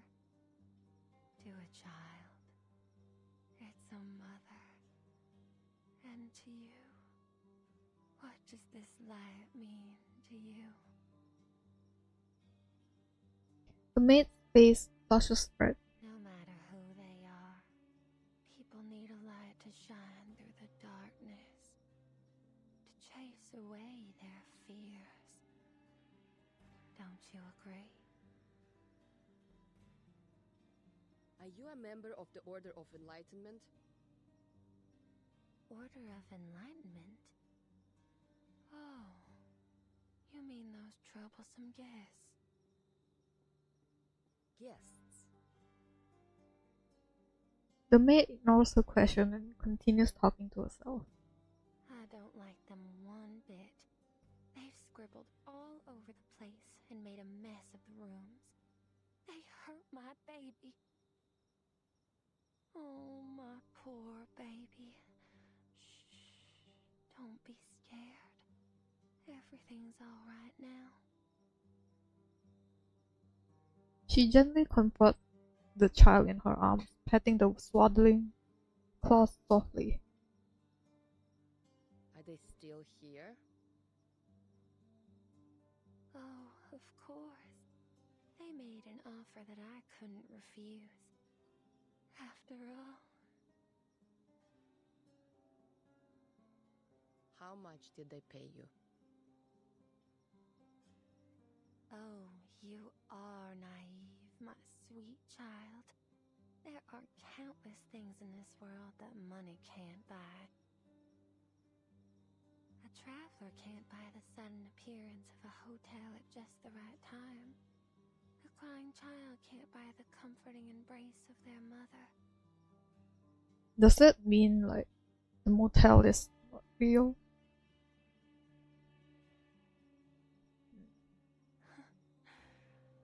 And I can't buy that thrilling satisfaction brought by sweet darkness. The maid's neurotic muttering is getting on Lilia's nerves. Enough of your endless rambling. I can't waste any more time talking to you. I can't. With every blink, Lilia's sight becomes increasingly blurred. She can just about make out the maid's smile.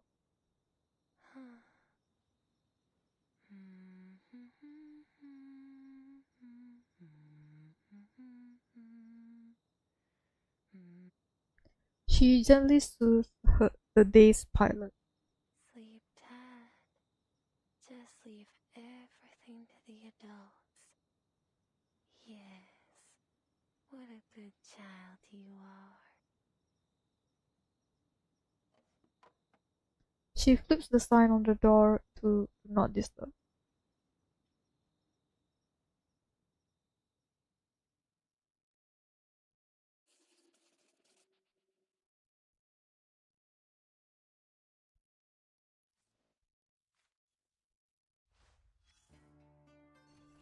She's a reliable and attentive owner of the motel, always making sure her supplies are well stocked, even those that her guests may not.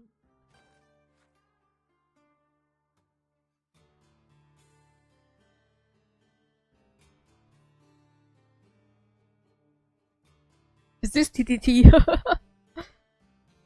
Cowboy brand toolkit.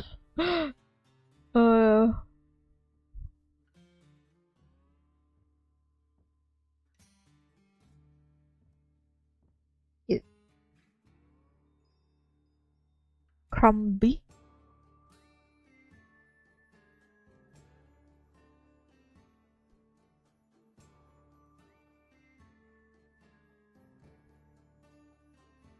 Wait, so just one. Okay.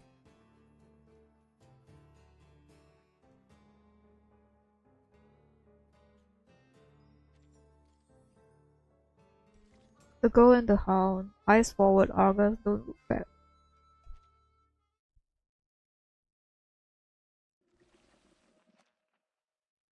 I really like the way they designed this title card, you know, it's very pretty. Found his medication prescription, and oh, is this his notebook? She pulls a crumpled piece of paper from her pocket. Huh. Just as expected, boss. This motel ain't what it seems to be. Ain't no way that letter was written by Stefan. Take a look. The writing in this letter is delicate and slender, while the writing in this notebook is total chicken scratch. Even a blind person could tell they're written by two different people. Oh my god, Argus, stop the burn. He's dead. Stefan didn't write the letter, so it's very likely that the person who sent it wasn't Stefan either. The maid suddenly comes to mind. And this? Suddenly, you say? She picks out a stack of bound papers from the table. Ugh, I hate numbers. I'll leave this one to you, boss.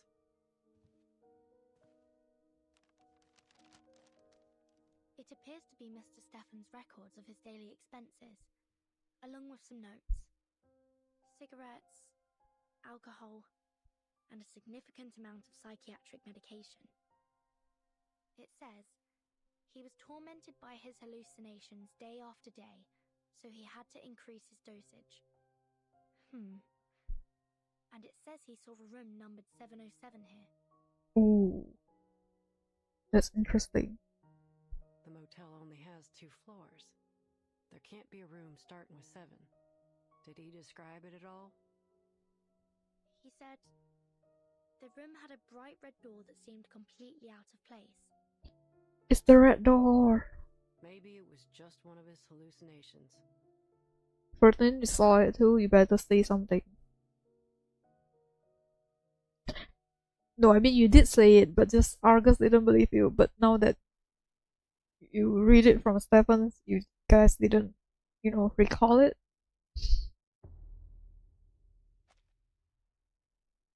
There's a flash of red in the hallway. No, it's not that. He also saw all kinds of things. A pair of twins in the hallway, long hair hanging from the ceiling, and he saw Barbara, but assumed she was another hallucination.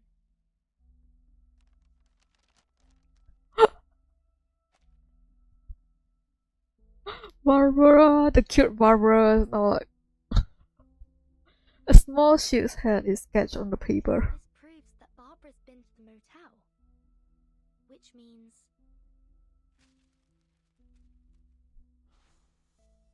well, I'm sorry to say that I've never met an arcanist with the head of a sheep. Yeah, exactly. She lied. Argus already said that she saw like hooves on the motel, so I don't know.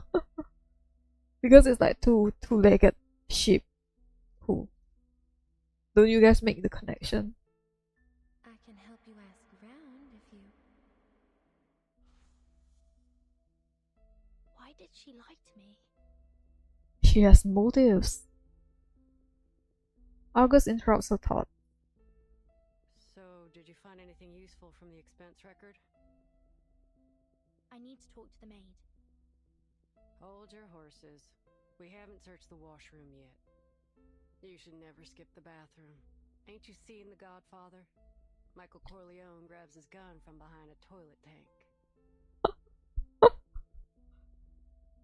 She pushes open the bathroom door as she speaks.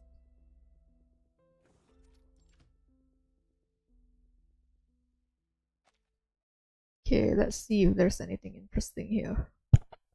There's a red handkerchief. Ooh. It's not handkerchief, it's like something to dry. Hand drying towel. Hand towel. Hand drying towel. What the hell was I saying? The bathroom mirror is surrounded by half-burnt candles.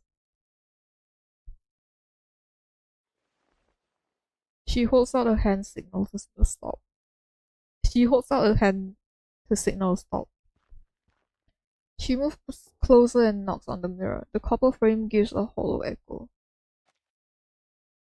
It's actually quite creepy the way that there's a light upstairs, on the ceiling, and then you have like candles on the mirror. And why are you hanging your towel there? There's a towel hanging right next to the mirror. She moves closer and knocks on the mirror. The copper frame gives a hollow echo. A vivid venomous grin flashes across the mirror, and an ivory face appears. Argus, you've come to me. A vivid venomous grin flashes across the mirror, and an ivory face appears in its reflection. Do you know her? Argus doesn't respond. Her eyes are locked on the mirror, as if lost in a daze. Argus.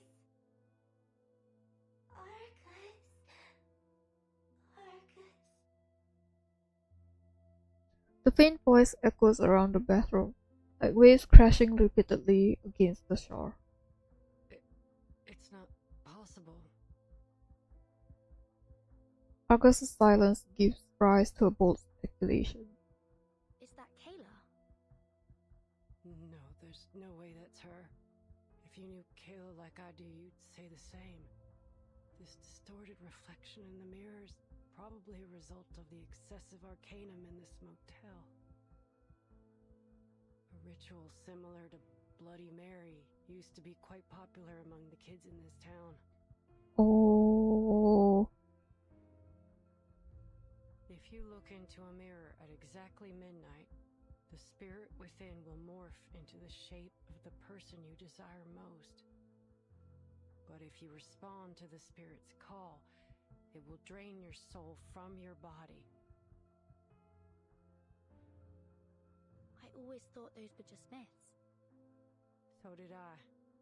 But after all the strange things I've seen, I've become less surprised. These spirits feed on the energy of our souls. That's why you should never trust a word they say. The people who are tricked by them fall into a kind of trance, and some, like Mr. Stefan, go crazy. I wonder what he saw in the mirror. Anyway, I won't repeat his mistake.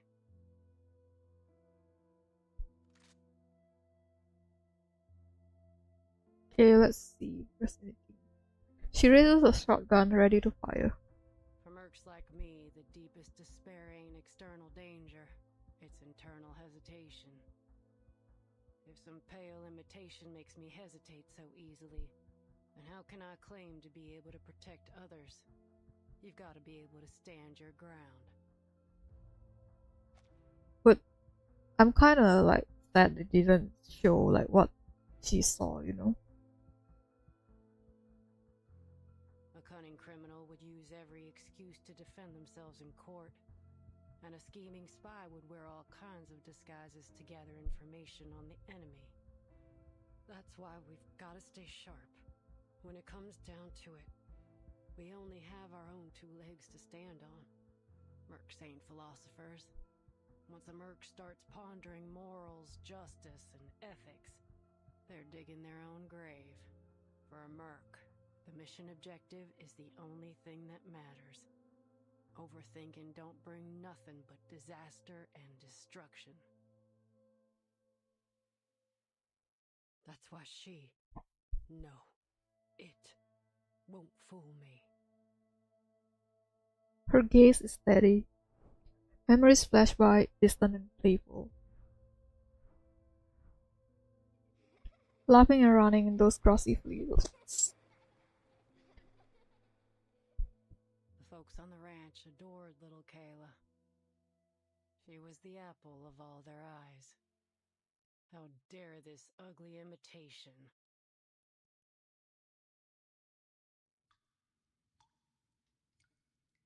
She forcefully loads the shotgun.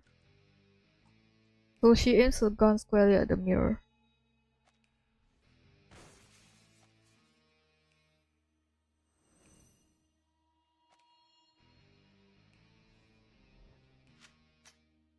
Here's my response. What the?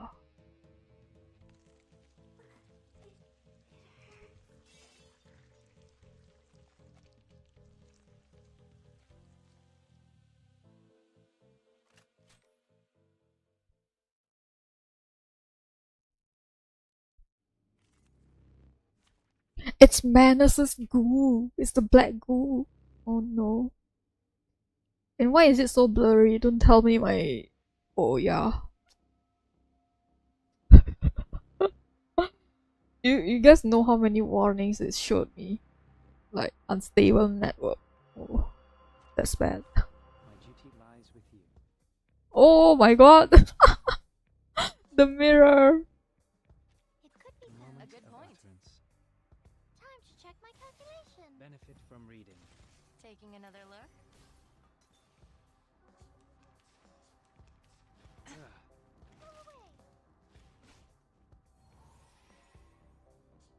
And you had a good point. The benefits of field mapping. Victory secure. I should excuse myself. Argus. Argus. You've come to me.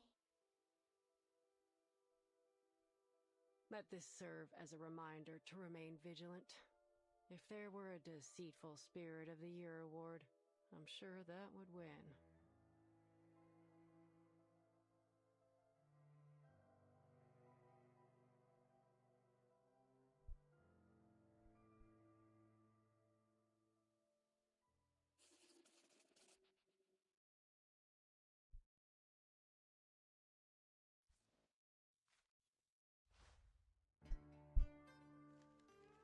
We still have 7 more chapters to go, again and again and again.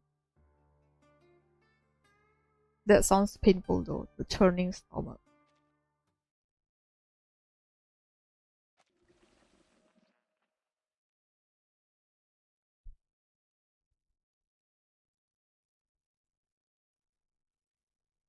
Stefan Garcia, a Xeno captain, 36 years old.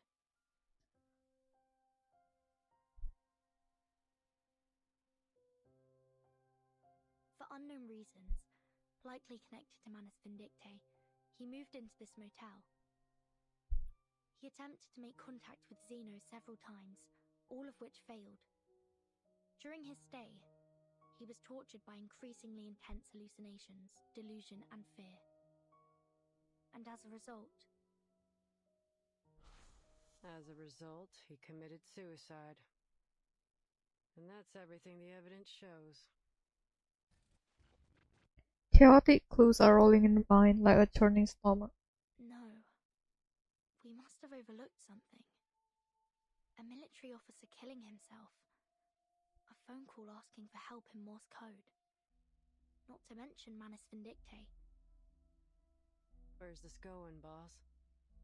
We've encountered a series of bizarre events, one after another, ever since we arrived at this motel. The rituals in the rooms, the officer that went mad, the spirit in the mirror, and Manus Vindictae. Only one person remains uninvolved. Are you trying to say that she's the mastermind behind all this?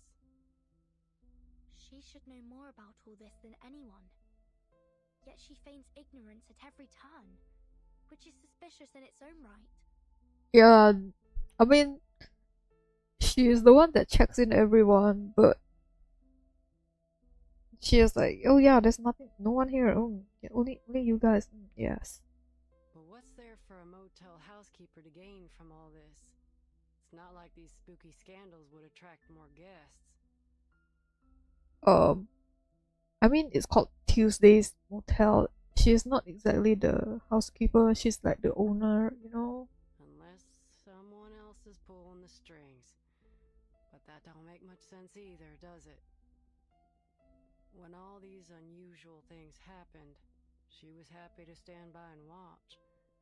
But by whose orders? Some larger, more mysterious organization? Give me a break. What if she doesn't desire money or power? So what you're saying is that you need to ask Little Miss Maid a couple more questions. Precisely. Argus sighs. That spirit morphed into Kayla, so it must have seen her face at some point. Which means that at one time, Kayla was in this room. And you're right. Tuesday's definitely not a run-of-the-mill motel maid. It wouldn't be wise to approach her rashly. Let me finish up here first. Then we can go question her together. All right.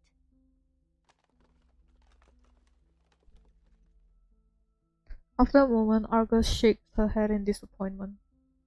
Nope. I got nothing. Let's go find that maid. I have a few questions for her myself.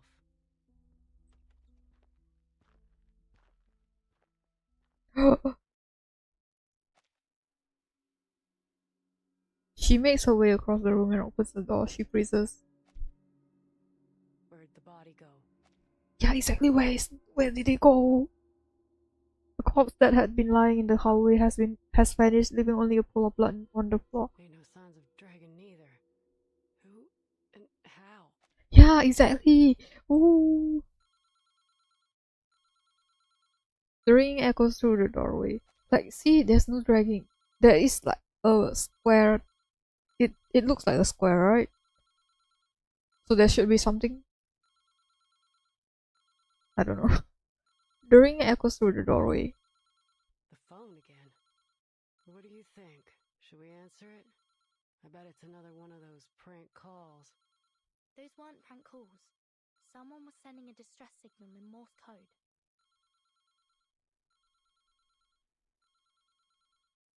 It's Barbara, isn't it? She picks up the receiver and presses the speaker button. Could you tell me what year it is now? A soft voice plays through the speaker. Who's this? This is Barbara. See, that's why, but yeah, the spider on the earlier chapter maybe gives her a hint on the array on her table.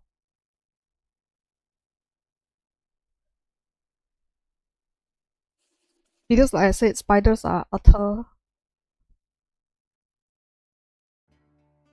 thing. May they be blessed, whether child or lamb, they still deserve deliverance.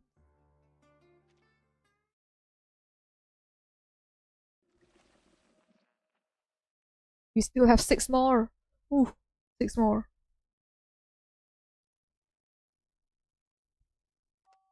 The voice on the other end continues. Wonderful. I can talk over the phone now. The wind must still be wandering nearby. That's good to hear. Are you an editor for Atu?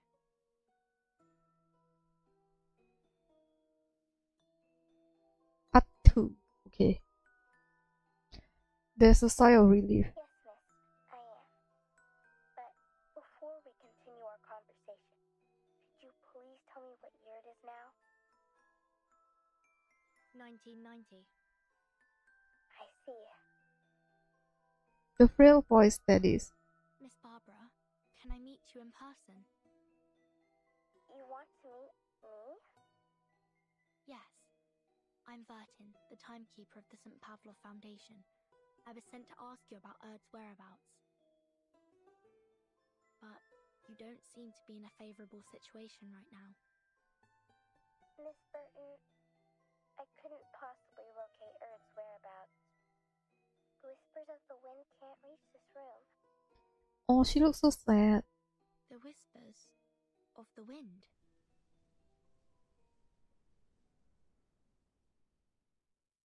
Yes, it's a special form of communication. Right. Well, is there anything I can do to help you rebuild this line of communication?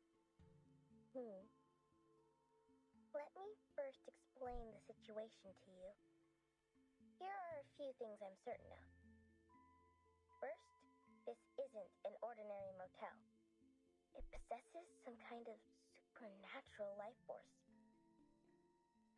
Before checking in, I interviewed some of the residents nearby. They all mentioned eerie rumors centered around the motel these past few months. Yes, we've encountered some bizarre events here, like real-life urban legends. Second, I'm now trapped in a red room. This room is in the same motel as yours. What's different is that it blocks all forms of communication. I couldn't get the room to open, and my voice didn't reach through the phone. That wasn't until a gunshot broke this intangible restraint. This small room contracted violently, and now I can communicate with the outside world. At first, I thought it was an earthquake, but the contracted space soon returned to normal. Earthquakes can't do that, can they? Before this happened, were you using spiders to communicate with the world outside? Yes, I was. As luck would have it, there are many spiders here. Thanks to the prevalence of spiders in urban legends, I assume. You can hear the sound of pages being turned from the other end of the telephone. There's some paranoia about spiders living in hair. It originated in a sermon from 13th century England. A woman was always late to Mass because she spent too much time styling her hair. Eventually, a devil attached itself to her hair in the form of a spider. Yes, they delivered messages for me in their own peculiar way. Are you in? Are you sure you should be saying that? You're implying that you're a devil, you know? Being completely isolated from the outside world greatly unsettled me. It reminded me of that terrible phenomenon. She takes a few light breaths. Fortunately, that wasn't the case. But you're still trapped in that room, right? Yes, the door's gone. I can't get out from the inside. How did you get in there in the first place? Or rather, who brought you into that room? Well, who else could it be? I don't know. The maid named Tuesday. Ooh. Just as I expected. I don't know what to deal with Tuesday and Barbara though. With Barbara. Wait.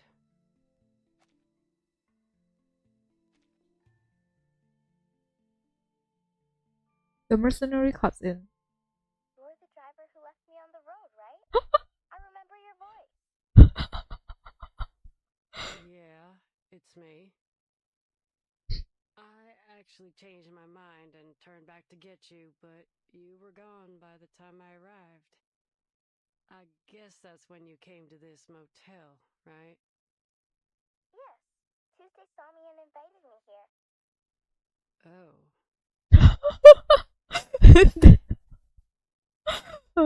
It was at this moment she knew she fucked up. Did you want to ask me something?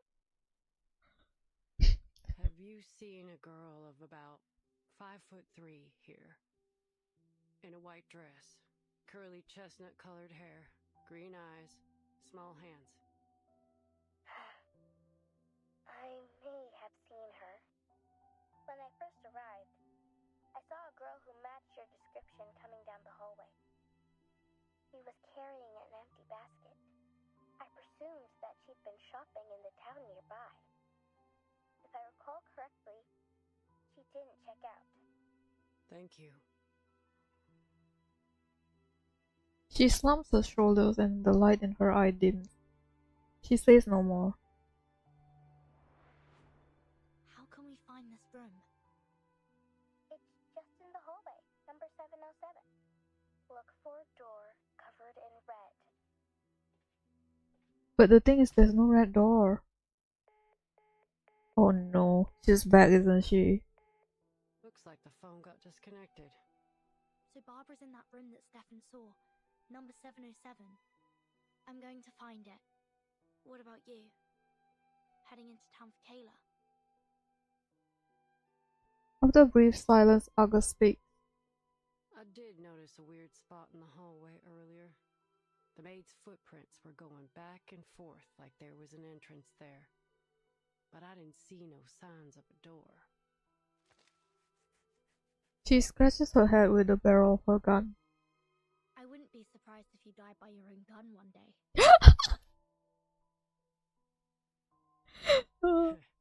That'd be a memorable way to go. Alright, enough kidding around. Oh my god, Burton, please. She pucks out. Our little Miss Maid tried so very hard to hide Barbara from us, but I guess the lamb's out of the bag now. Yes, it's all crystal clear now. Let's go. Hold up a sec, boss. She bites her lip. Do you have any candies?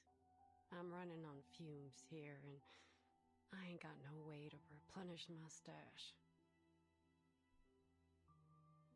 Asking for help seems very difficult for her. She pulls a few pieces of candy from her pocket and places them in Argus's palm. Us and Barbara will be out of here soon, and you'll find some candy and Kyla in town.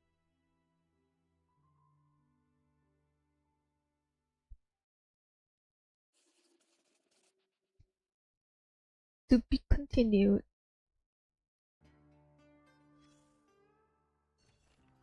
Details of significant event of the late 20th century, essential reading.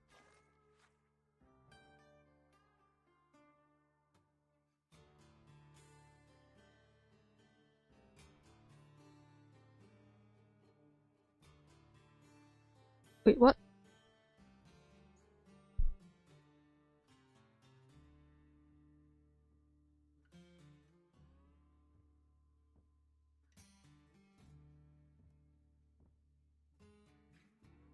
During this process, the ratio of Arcanis to human genetic material was adjusted to be nearly equal.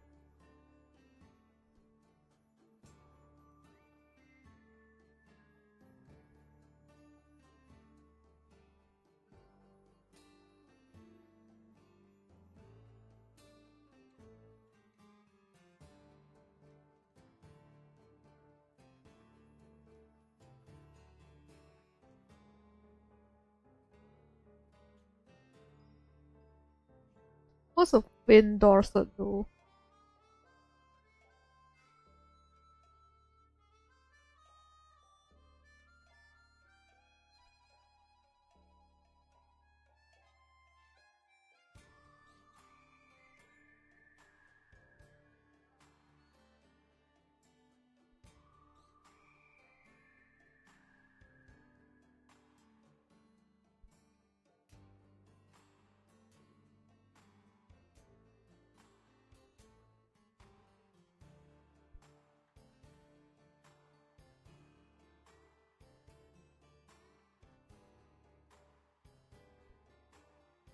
Is this about Barbara? I think it is, right? Because it says you.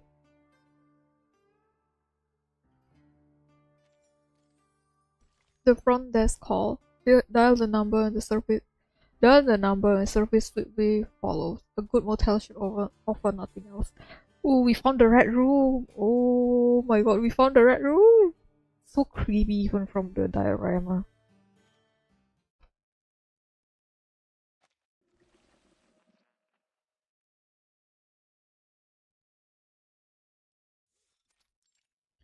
Oh my god. Oh my god.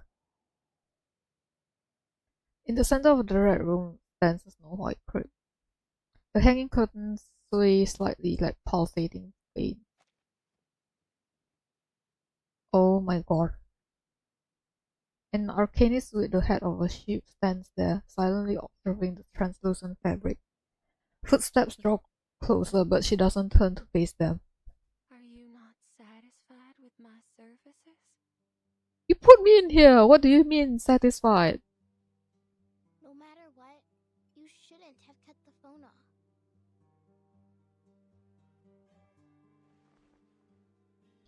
The maid withdraws her hand from the telephone switch with a hint of apology. Nor should you have isolated me from the outside world. Because you should know better than anyone what that means. Why should I? All I know is that a poor, helpless child like you shouldn't be alone on the roadside.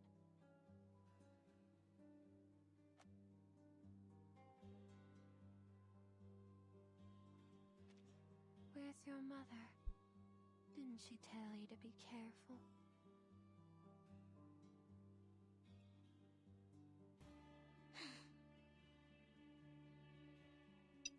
She sighs softly. You really don't remember anything, do you? Oh. Curious. What do you mean? What do you think I should remember? Well, clearly it doesn't matter now. This motel's well decorated. Did you do all this yourself? The maid smiles. Are all children like this? Always talking in circles to draw Mama's attention? Oh, but these innocent words make them all the more adorable. I am not a child. That's exactly what a child would say.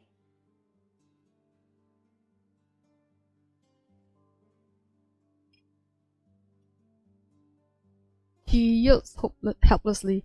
Why are all spirit and platters like cray cray?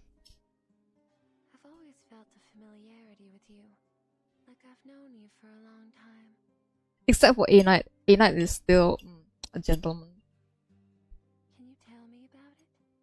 Why were you out here on Route 77 all alone? Maybe I can help you.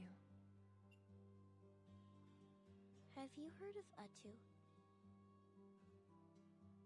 Is it Atu or Utu? So weird. Oh, I have.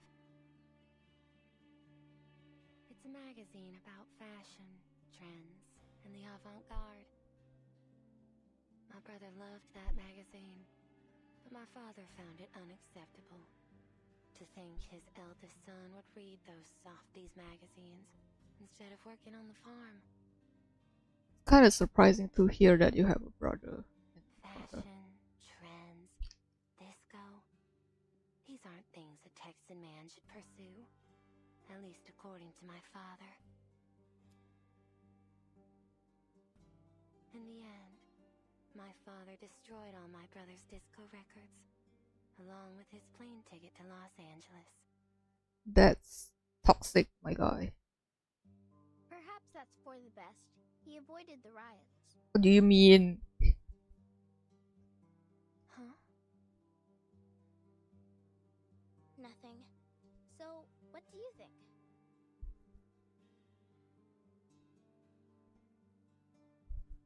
She's treating the maid as an interview subject, the woman behind the legend, a chance not to be missed. The woman behind the legend. Me?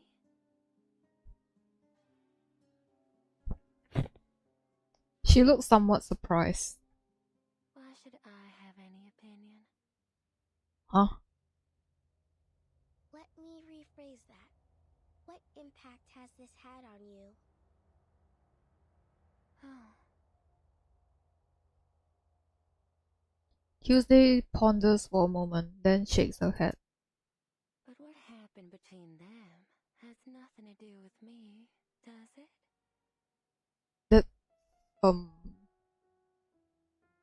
That's your brother and father, though. These were the choices they made.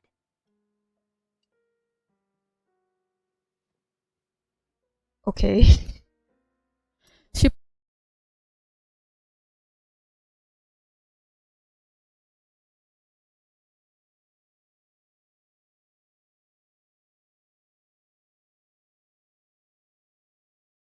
aunt went mad soon after she stayed here.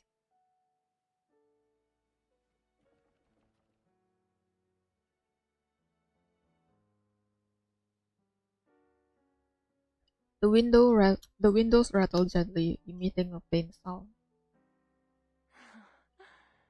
I remember that lady. Her head was so large. It reminds me of those stories of people with deformities. So I had her watch a freak show at midnight. Sadly, she didn't seem to enjoy it. The hell do you mean by that?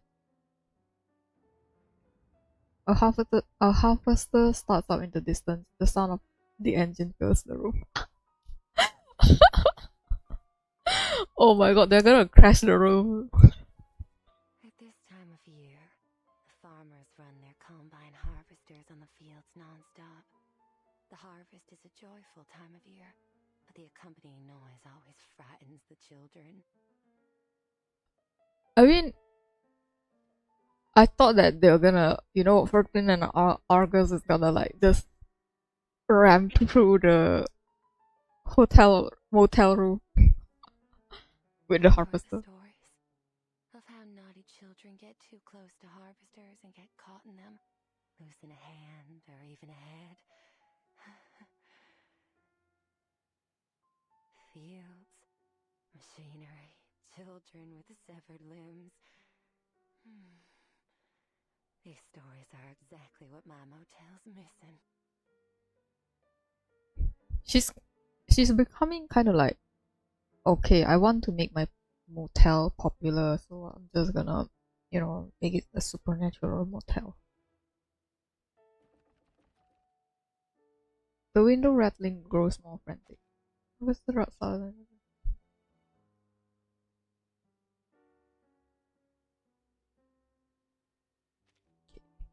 Oh, my baby's calling. Please excuse me. I don't want another temper tantrum on my hands. Apologies, my fluffy little child. I look forward to our next conversation. Talking to you always brings me inspiration. Please, Burton. This. But the motel's been too busy lately. It's starting to get on my nerves.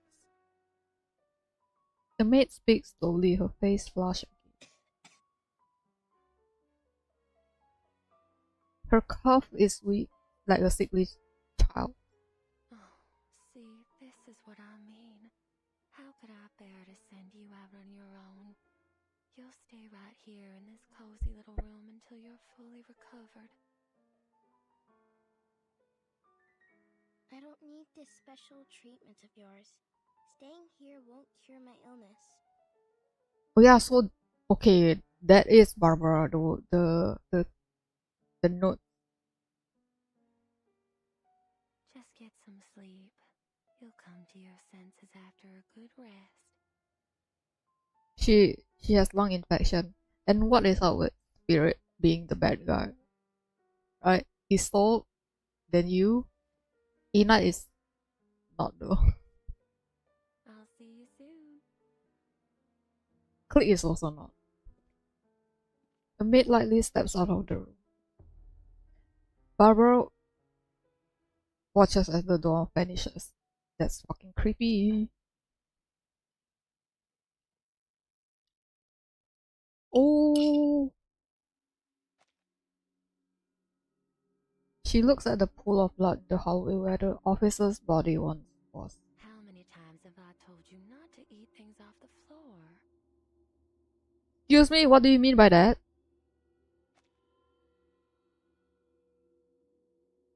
Oh, there's no square thing anymore. The bundle in her arms suddenly lets out a strange cry. There. Don't cry, sweetheart.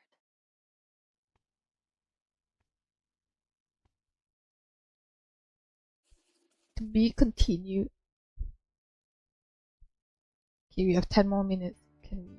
I don't think we can, but it's fine. If anything, it pleases the palate. Yes, but it killed Hoffman though.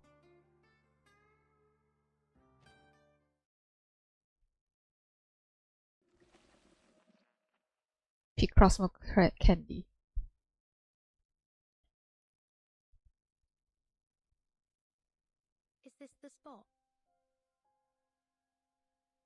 Sure is shooting. The hallway looks identical to any other. Look, these footprints. They're less than 10 minutes old. But where's the door to room 707?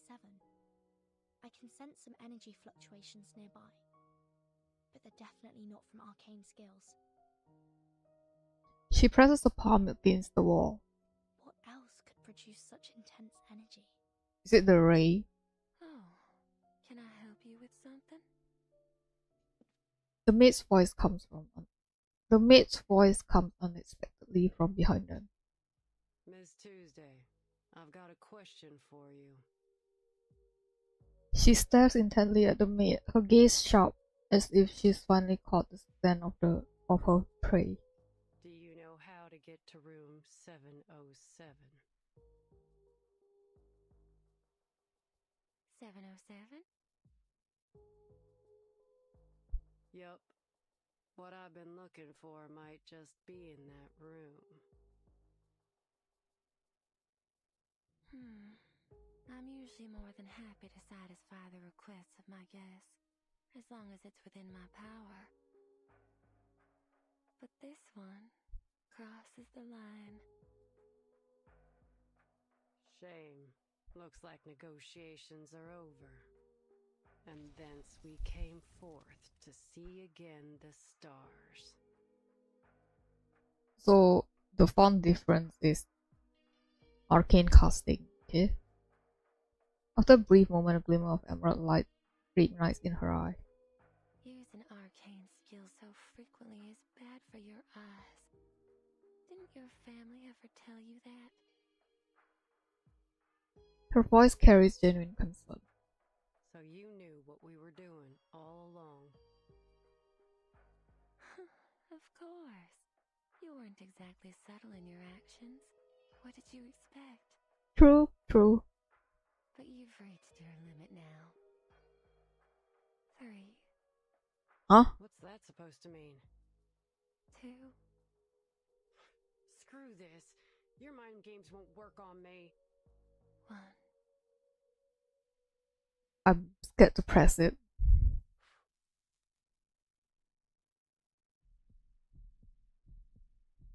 The light in the mercenary's eyes goes out in an instant.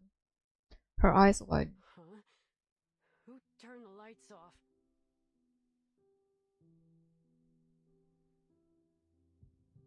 Oh no, oh no, oh no, oh no. The hallway lights are as bright as ever. The lights are still on, dear. Oof.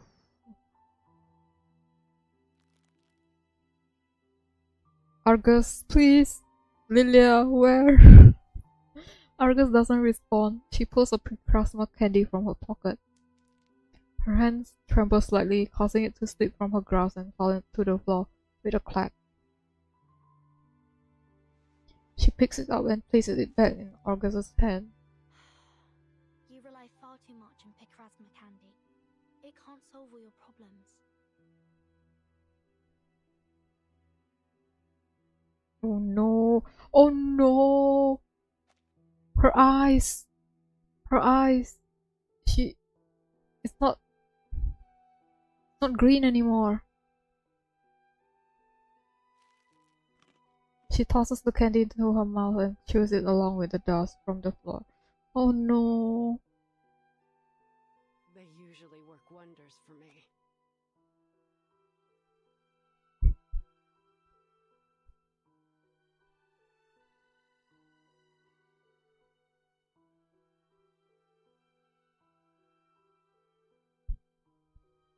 Just one candy restores 50% of my vision. But in my line of work, 50% is never enough. But 50% over 0 is, you know. That's why I take 2. I need my vision to be at least 100%. That's not how that works, though. She runs the candy along her tongue, and the expected sweetness fills her mouth. That'll do the job most of the time. but sometimes I've got an extremely challenging task.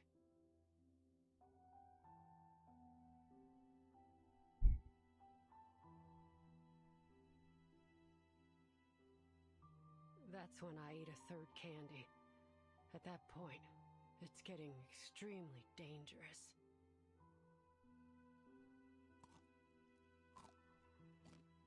She pours another candy into her mouth. I should be able to see now.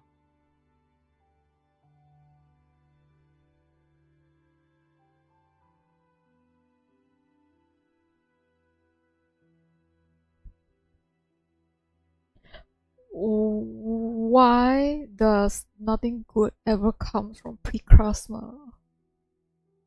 Except for us, because we can just, you know, refill stamina with it. But oh man, no miracle occurs. Her eyes remain still, like a night sky with no stars. Oh, Argus. Should I take more? No. Absolutely not. The large amount of candy you've eaten is exactly why your eyes have failed you, and in such a crucial moment, no less. Excess leads to destruction. This is true for all things. You do well to learn your limits. What?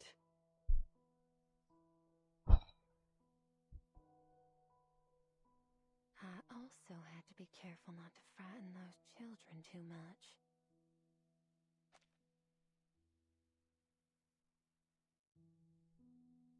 The maid seems to relive some fond memories, a satisfied look on her pale face.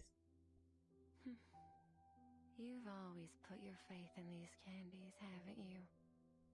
1 candy, 50% recovery. 2 candies, 100%. 3 candies, and you can tackle even the most insurmountable problem. Oh, how dependable they are. Just like the venerable Argus, who succeeds in any job she takes on.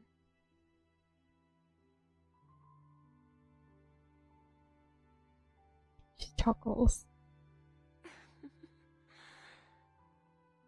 It's precisely your excessive confidence in these candies that has led to your marvelous destruction. Just as the people's trust in you as a mercenary has led you to this bottomless abyss. Oh, you poor thing. And of course, they'd never have imagined this. Argus, the mercenary named after the 100-eyed, all-seeing giant, is in fact a blind fool. Who the hell are you? Oh, her eyes are green again. She fires in the direction of her voice, the gunshot ringing in their ears. Oh my. The bullet pierces the wall and a strange wail echoes through the halls of the motel. Damn it! Damn it! Missed me. Tuesday! What? She digs her fingers into her hand as she tries to control her trembling. She steps forward, pushing her chest against the barrel of the gun. There you go. Now there's no way you can miss. Duh. But do you have the guts to pull the trigger? She tilts her head slightly, smiling. The decision's yours to make. But once I'm dead, you'll never find room 707. God damn it, Tuesday! Barbara, Kayla, everything you're looking for is all in that room, isn't it? Damn it. Don't you dare say her name with that filthy mouth! But why? Miss Kayla's such a lovely guest. I very much enjoyed her company. The maid looks at the mercenary's face with interest as it twists in rage. Enough. You and I need to have a serious talk. Ferdinand. Oh, there's no need for that. Actually, my baby's eager to meet you. Oh my. Your baby? She looks at the bundle of swaddling cloth in the maid's arm. Yes. In fact, the baby is the master of this motel.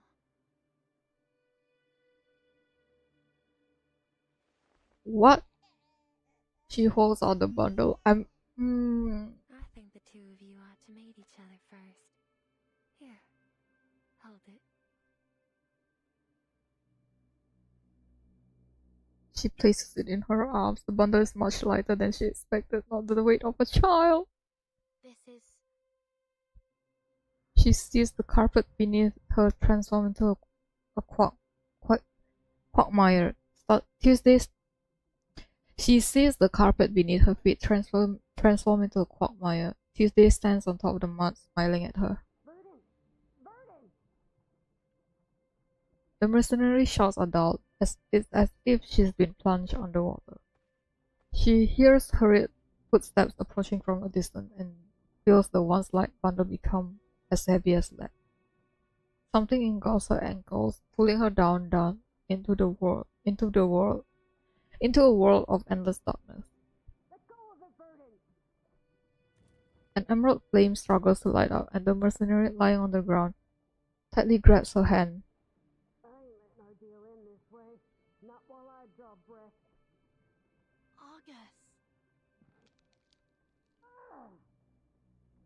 It's that legend, right? Like the mother that asks you to hold the baby in the toilet, and then you cannot let it go as the baby gets heavier, right? It's that urban legend. The maid presses her foot against August's fingers and steps down. August screams in pain. Oh my... Don't you interrupt them. There's no need to worry, Miss Burton. I've done this countless times. Now, allow me to peer into your dreams.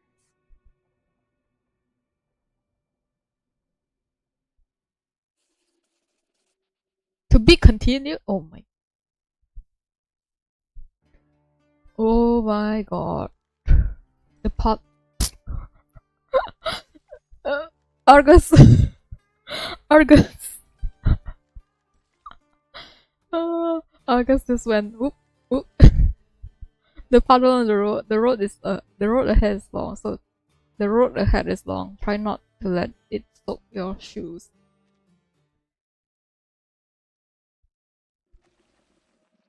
Puddle on the road.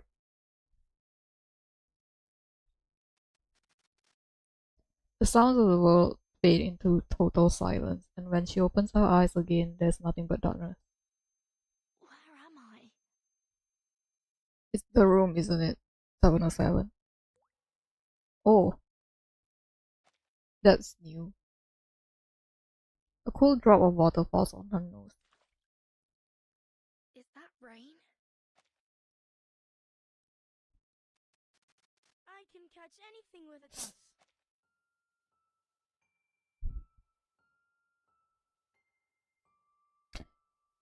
Trauma 1999 is back.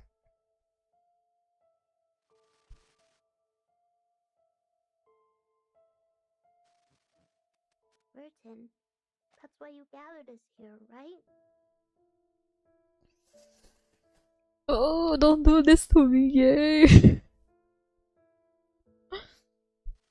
You shouldn't be here. You understand what we desire most, right, Burton?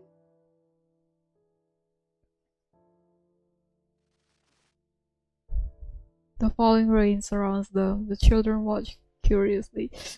You... Burton, we made it, right?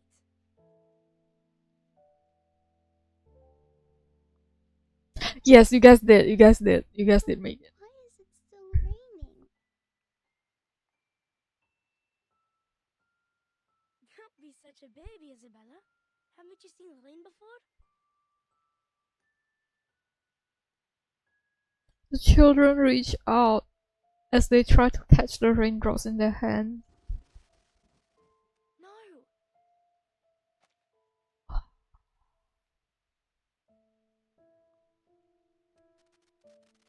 Are you afraid of children? Or rain? It's neither of those, Tuesdays, neither of those. A familiar voice echoes in the darkness.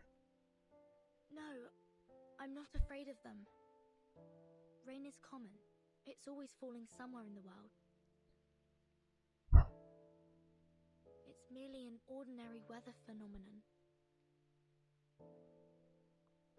The maid snaps her fingers, the raindrops halt, then starts to flow outward. It's the kind of rain you're afraid of. Oh my. Isn't it? Oh!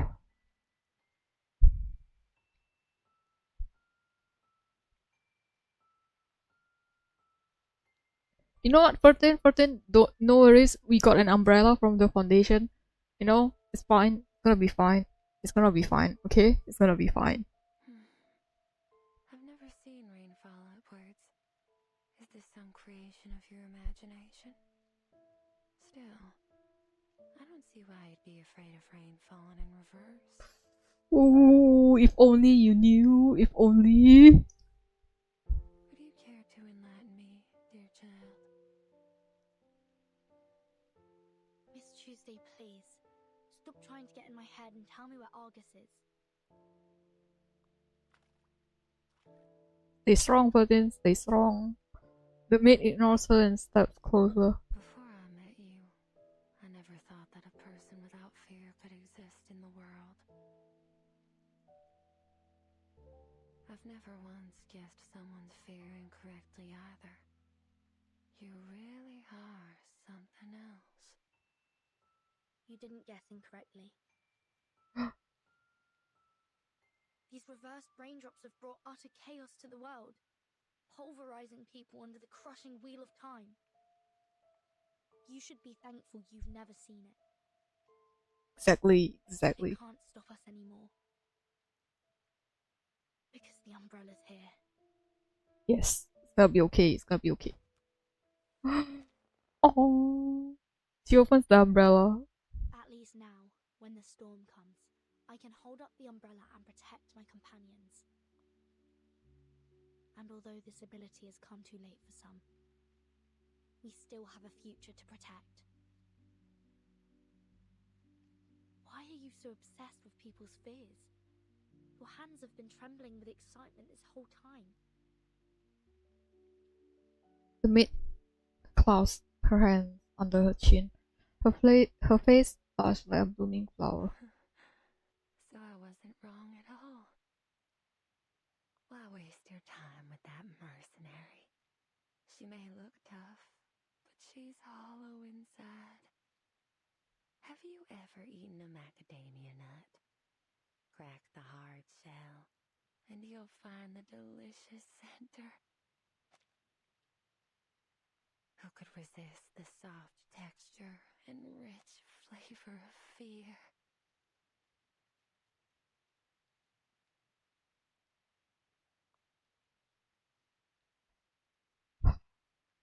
Miss Tuesday, this has to end.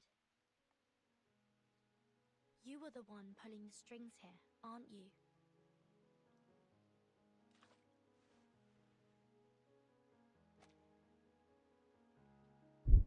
The maid blushes as she twirls her skirt with one hand. Oh, what an astounding accusation. But oh, do I feel so gratified. I've never felt so satiated in my entire life. Her very being seems to be caught in a strange tremor. Oh, you're the only one who's ever seen through me. How exhilarating. I mean, we all saw through you, but, you know, whatever. However, your accusation missed the mark. How?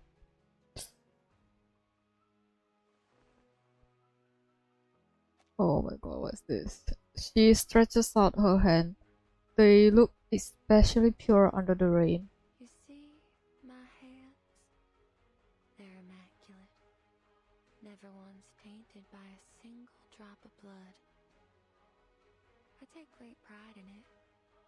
You see, I barely do anything to make people's fears arise.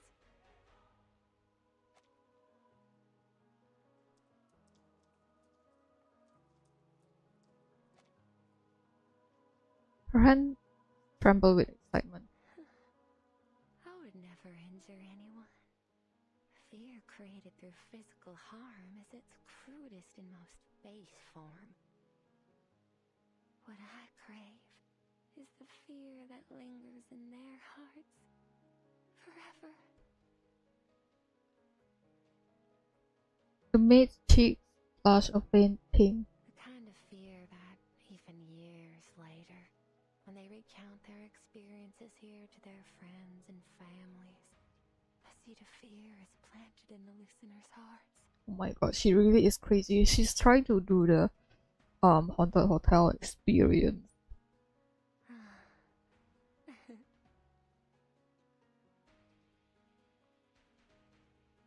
I instill fear in my guests, and they become my beloved children. Oh my god. In the rain, her fingers tremble uncontrollably, and a beautiful smile spreads across her wet face.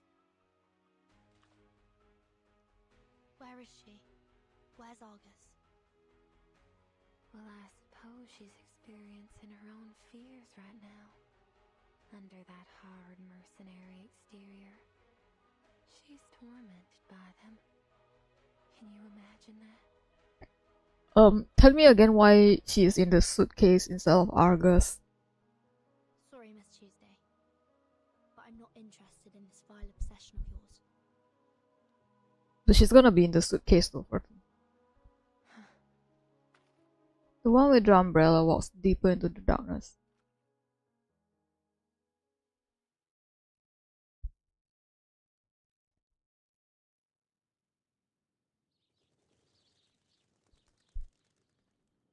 The sound of birds chirping fills the air. Argus is back home, on those familiar plains. This is... She stands in the field, nothing but the wind and the rustling grass before her.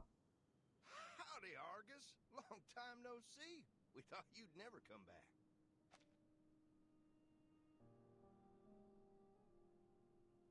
Mr. Dennis? Why are you here? Oh boy, you listening to yourself? Why wouldn't I be here? It's my daughter's wedding day. Huh? Oh, well, congratulations. She finally catches on. But you really shouldn't be here. He's dead, isn't he? Don't you remember? 3 years ago, your daughter ran away from home. Oh. I missed the mark. She left a letter and then went with Mr. Schaefer to a city in the northeast. Detroit, I think? I don't quite remember. Oh, come on. Quit fooling around. After 3 months of searching, I found her, but she refused to come back with me. So you went to Detroit yourself. And then you... Her words drift off. Dennis.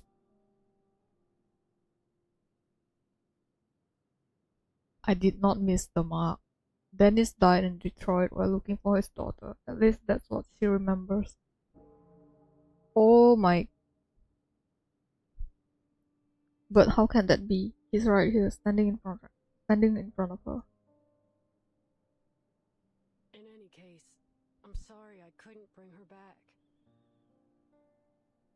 What are you talking about, Argus? You must be tired from working on all those requests that the townsfolk have pushed upon you. I've told them so many times to go easy on you. That said, I have a request for you myself. What is it? Did you lose some livestock or? The townsman winks and hands her an invitation. Come to Alice's wedding. We've prepared plenty of food and beer, and we've got the chapel choir together. Don't miss out, Missy.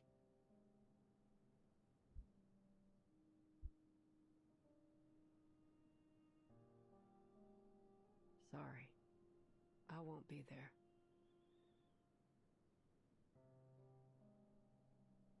Why?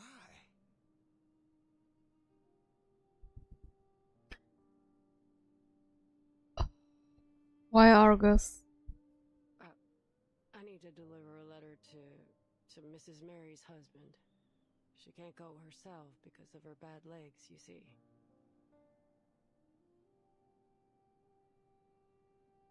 Hey, Argus, I didn't ask you to deliver any letters. Oh. Trauma 1999. Mrs. Mary, didn't you? Mary passed away in 1989. Argus saw her coffin being lowered into the ground. Oh!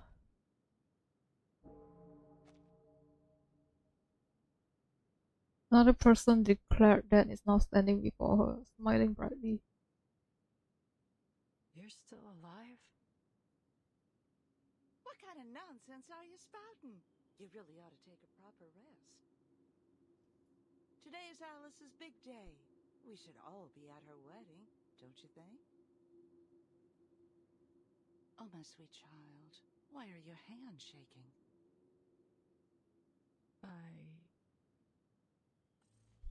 Are you afraid? Why? Oh my. Are you afraid of their happiness? Or are you afraid of your failure? I'm not a failure. Oh, my sweet child. Argus, Argus, got a message to send? Go get Argus, your trusted friend. They look so creepy here. Argus, Argus, got a cheap bus here. Go get Argus, she's got your back.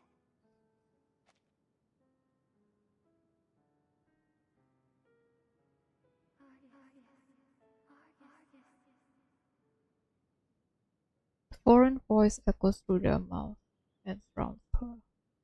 Who's there?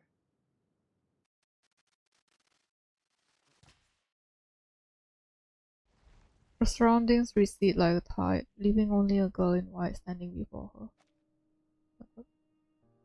Wrapped in a half-soiled cloth, Lamb lies at her feet.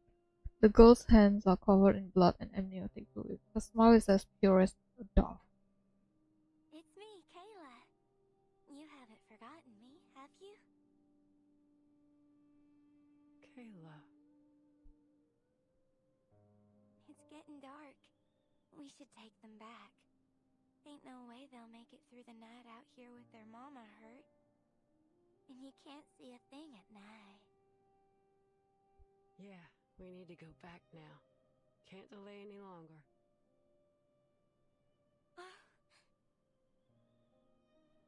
What? Hold on a moment. Oh no. Lamb bleeds.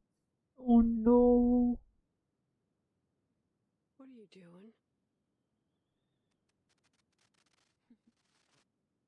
There. Oh no. She kneels down and gently strokes the lamb's neck. The lamb bows its head and licks her fingertips.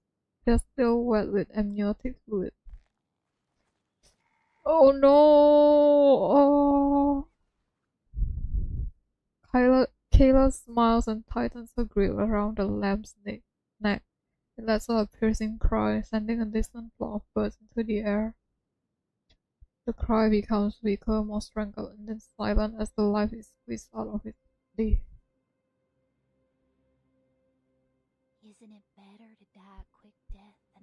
in the belly of a wolf. Oh. You've got no right to make that decision.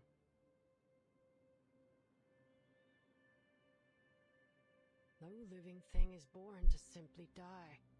It could have stood up. It could have survived.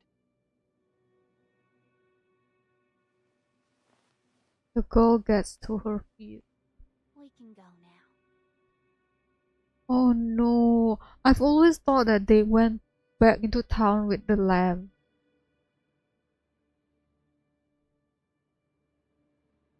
No, don't go. Girl smiles as the long grass rustles against her following skirt in the breeze. Oh, you've reminded me.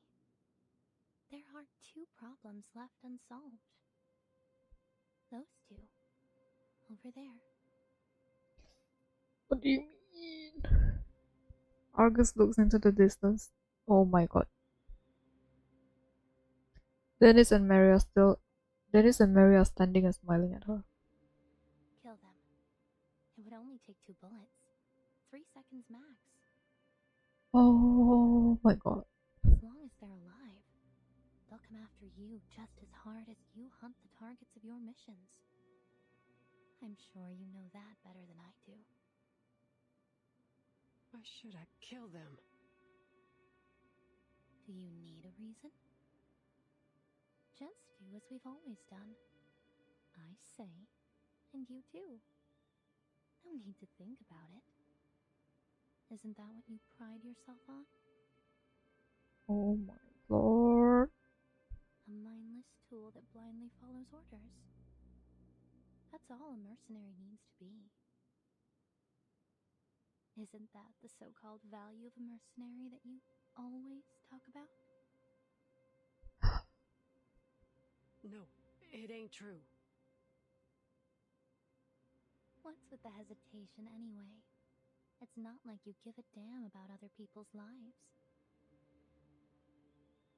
The only reason you can't bring yourself to kill them is because you enjoy how they always praise you and depend on you. You ain't Kayla. Seriously? Are you saying I'm a fraud just because I don't meet your expectations of what I'm supposed to be? The girl gives an inexplicable smile. Fine. If you think I'm not Kayla, then why don't you kill me now? Just shoot me in the chest, and these people will treat you like a hero. They'll gather in the fields, holding torches, and chant your name. Argus abruptly raises her gun, but her hands are shaking, the barrel trembling. Argus, Argus, she's spanless. Argus, Argus, she's...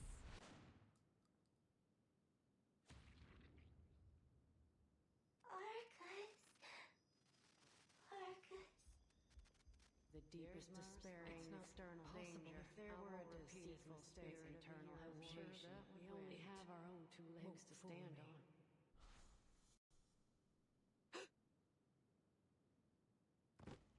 The bullet pierces the girl's soft chest. Her blood spatters on the field, filling the grass like a smattering of poppies. It clings to the grass, its weight causing the blades to bend. Oh, Argus, our great hero! The tales of your heroic deeds will be passed down through generations.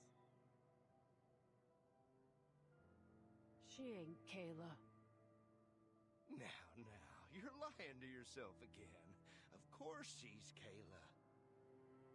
It's not possible. Do I need to show you the bullet through her heart for you to believe it, Bonehead? Damn it! She loads a bullet into the chamber with a crisp click. Don't pull the trigger. Oh! An unexpected voice comes from beside her. Virgin? How did she get all the way out here? Where did she come from? Calm down, August. still inside the motel, at least for now. Oh, here comes another little lady. Excellent timing. Come join the party.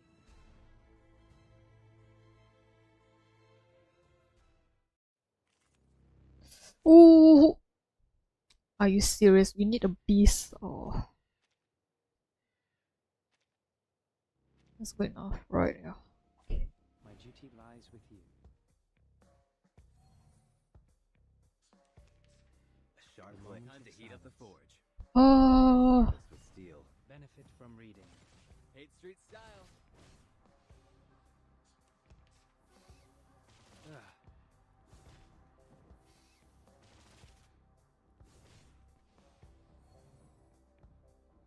The moment of utterance. I didn't even get any of Jay's card. Get out of here. As long as I've got you at my side, I've got. Burden. I'm here to get you out. So that wasn't Kayla. She lets out a long sigh of relief. Couldn't ask for better news than that, really.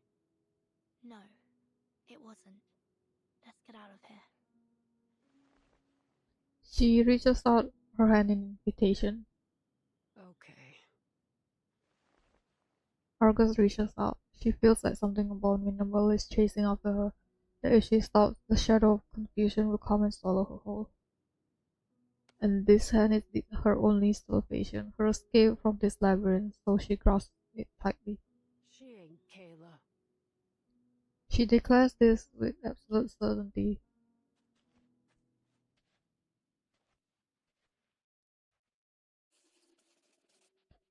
Ooh. I went over time though. How many chapters do we have? 3 more. I think we can do it. When an interview opportunity presents itself, as a professional journalist always grabs it with both hands.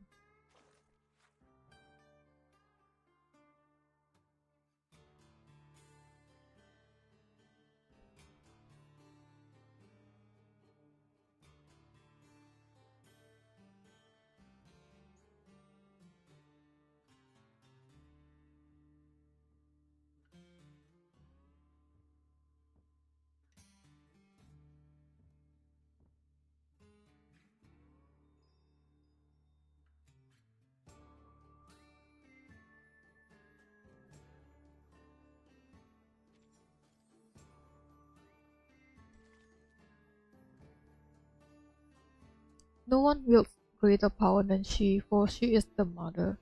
Oh my god, we actually see Barbara trapped in there. On the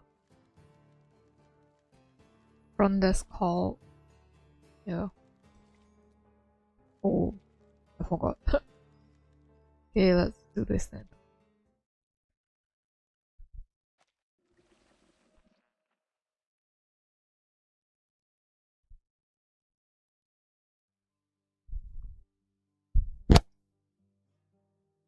The motel hallway is as quiet as ever. The maid stands smiling. Did you see it? It? My baby, of course. Oh, so it didn't show up then? What a shy little pumpkin. What is it exactly? A supernatural being. An amalgam of urban legends. An ever-pounding heart. And a shy little baby. All under one roof. But seeing how you got out of there in one piece, I'm certain you've already earned its approval. Come on in. I'll show you the sweetest little room in the motel. Oh my god, it's actually quite creepy, right? Because it suddenly like just appears out of nowhere. A red door appears behind her. Don't be afraid, sweetheart. Go ahead. Open the door. The door remains motionless. Open it. Now. Okay. The mercenary says nothing. She silently wipes the barrel of her gun. She fires 2 shots at the red door. The entire motel trembles violently. That'll do it.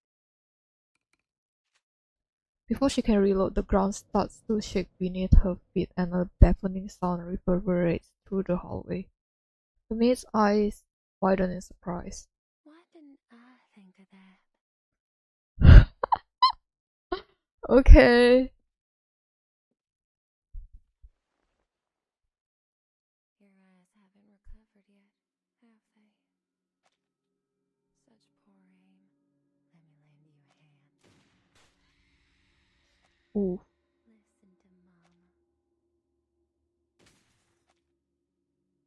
I told you long ago about the consequences of disobedience. Oh, it's out of bullets. Could you help me reload? Oh, my sweet child. Can you see it? This is the beauty of fear. Watch out! Please, come in, my dear guest. You'll find what you seek inside.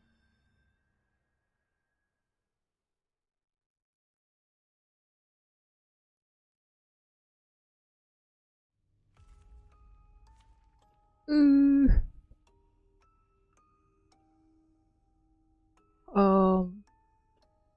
Okay, I'm not gonna press on the enemy because it's gonna just give you guys spoilers. So let's just do my team. I don't think I'm gonna need that, right? Inside 3 level 20. I need a resonance level 12. Oh, it's fine.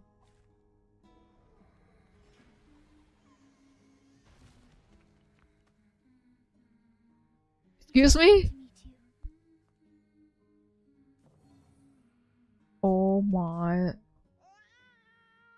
Oh my. Oh. What the hell is this thing? Miss Verton, please follow my instructions. First, I need to calm my sweet baby. All the monkeys in the cages chose the mother covered in cloth. All children need to form attachments. It's a vital part of how they learn about the world. Now, go ahead and make contact using whatever method you see fit. Don't worry, I'll keep the situation under control. This is the only way it'll obey. Ugh, you want me to touch it? How about I let my bullets do the job? Agony is indeed a form of attachment. You'll make a good mother, Miss Argus. You make me sick. My apologies. Oh, I can't auto. The moment of silence. This. A good point. A new hypothesis. Until the torch is lit.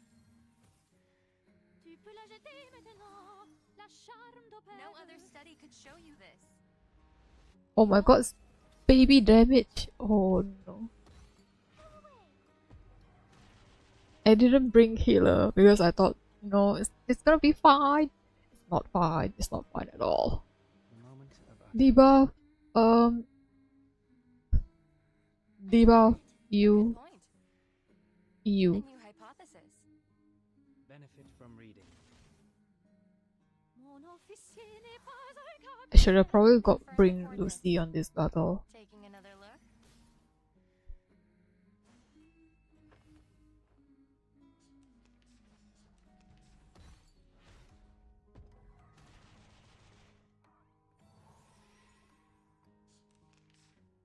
It is here. The moment of silence. A good point. A new hypothesis. Benefit from reading. Calculating distance. No other study could show you this. Can I like please get a buff card? Okay, good. A bit too late for that though.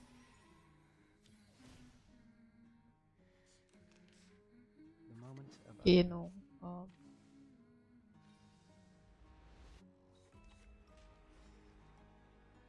Me buff you.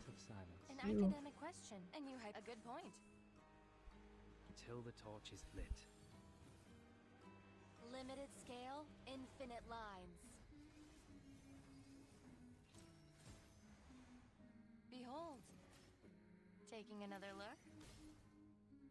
Confirm the coordinates. Oh, that stupid Genesis damage though. Without healer, I'm dead. Oh man. This. Oh. Time for tongues to speak of truth. I can hear it. It could be even that. The scale of your I should have saved maybe the buff card. to be restored.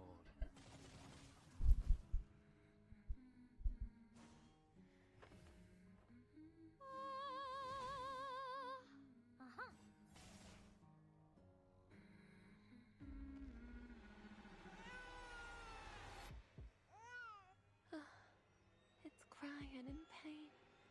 Go wrap my baby in your warm embrace and put it out of its agony.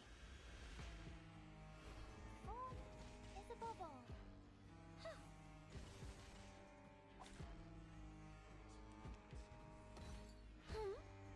I need to bring healer. I should have brought healer. Oh no.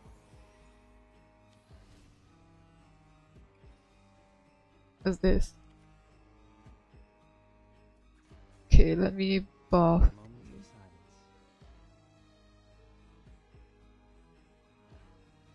Just right. A new hypothesis. Okay, let me just.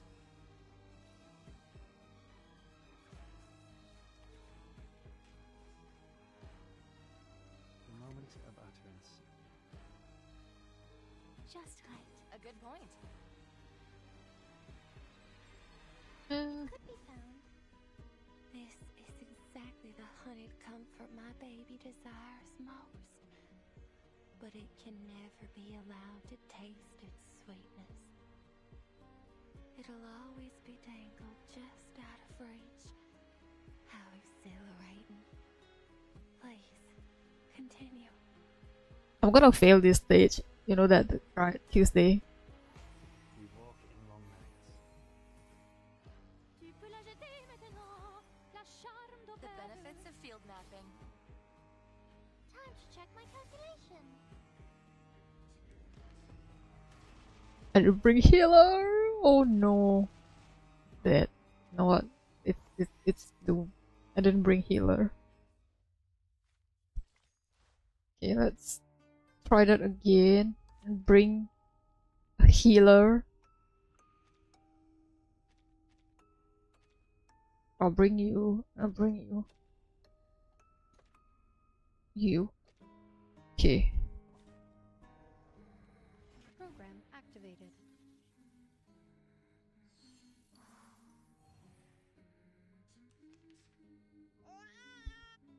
Mr. Oh, now, this is the... You want... You... Okay, let me buff. The moment of Loading. utterance. Charging. Not you. Shouldn't know. The moment of silence. The moment of utterance. Loading. Charging. We walk in long nights. Target confirmed. Eliminate target.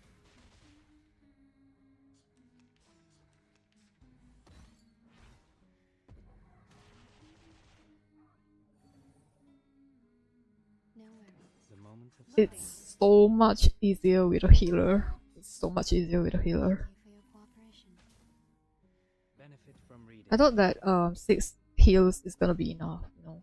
Like the Faraday's miracle. what's it called? Regen.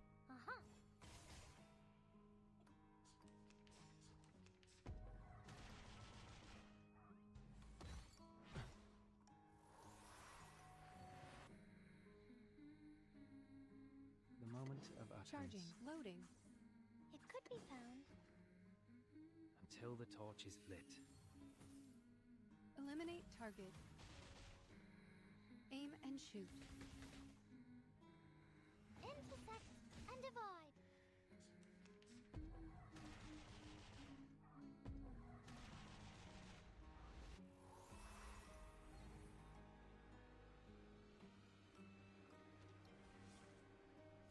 The moment of silence. Circuits functioning. Loading.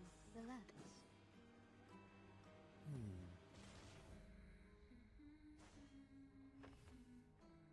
I, Robot, Child of Science.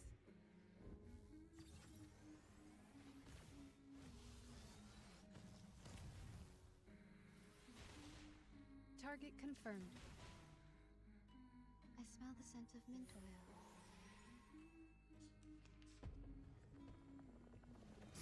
Ooh.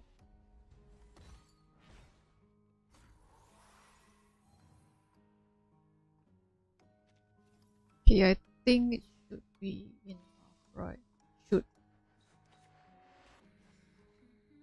Time for tongues to speak of truth. The moment of utterance. Keyword should. The scale of your soul has tilted. The balance needs to be restored.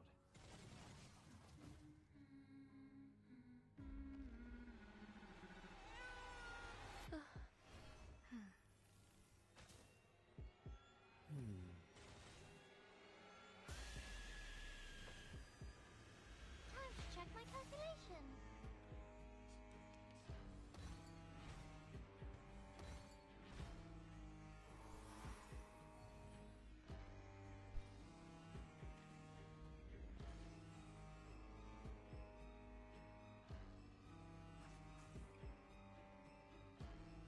Oh. The moment of silence. Sentinel rounds. Charging. This is exactly the honeycomb it'll all place.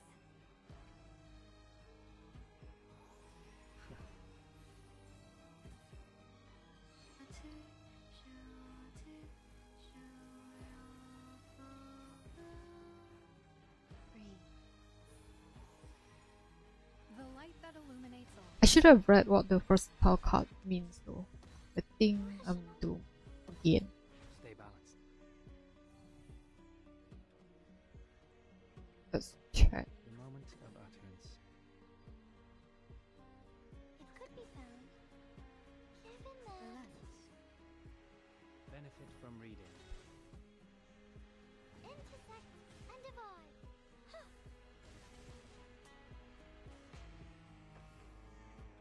Are you irrational numbers? Come back to me.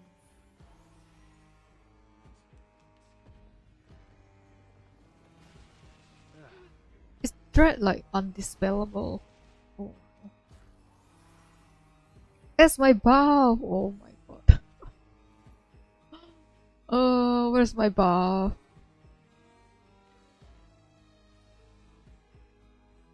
Okay, I need to cleanse you The first. moment of silence. You. Final demonstration. Loading. No rounds.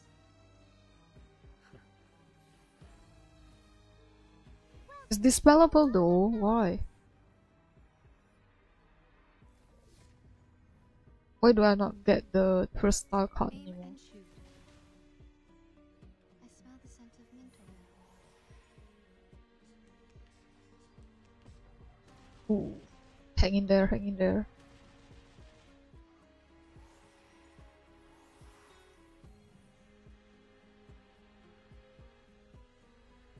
Can do it, so Time for tongues to speak of truth.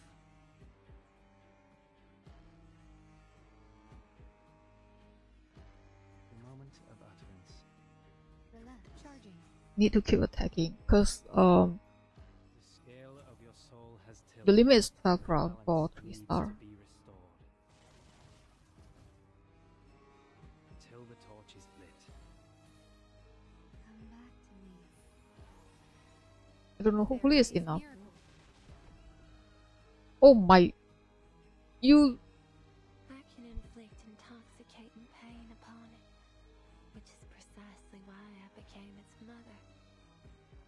If you hadn't explained this earlier, I might have mistaken this for some kind of monster training show. Look, it's calmed down. My sweet, obedient baby. You deserve a reward. It fell asleep. You may proceed now. And Huh? now to return to my long-term mission. Rest. I thought there's like 2 bars.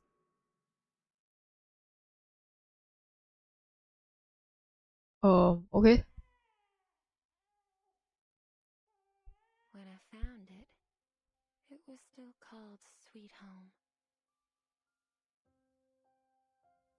It was all alone, abandoned in the wilderness. The poor little thing. So you took it in? Some unknown, growing arcane consciousness that takes the form of a motel, yet somehow also exists as a baby?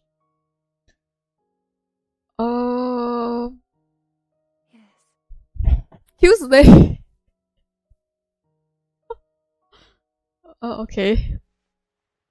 The maid bends down and picks up the swaddled baby from the crib. There.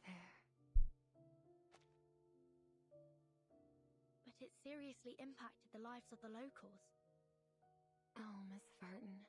They chose to come here of their own volition. I never forced them to stay.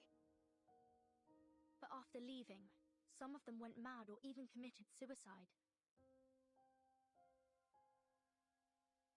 Well, they made those decisions themselves. Oh my. Now is not the time to dwell on such trivial matters, Miss Verton. Are you more dangerous than Jessica?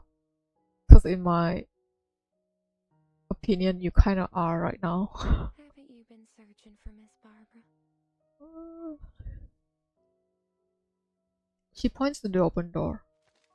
Don't get any bright ideas made.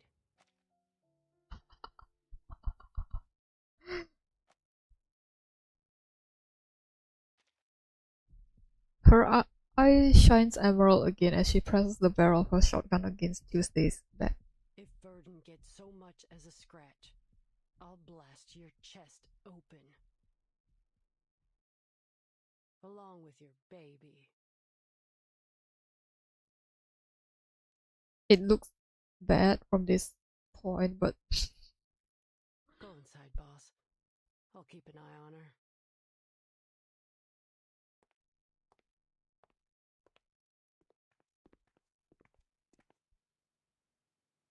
red curtains cover every inch of the room, like flesh clinging to her body. An ivory bed stands in the center.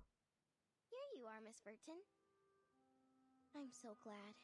I was beginning to think I'd never regain contact with the outside world. Miss Argus, you can put your gun down now. She speaks, trembling slightly as she savors every moment of her heightened heart rate. I've shown my utmost sincerity, have I not? Shut your trap. Let's get out of here, Miss Barbara. I don't think it's the wisest choice to have this conversation while we're still inside a living thing. Yeah. Argus, I need you to keep Tuesday in check until we make it out of here. You ain't gotta tell me twice.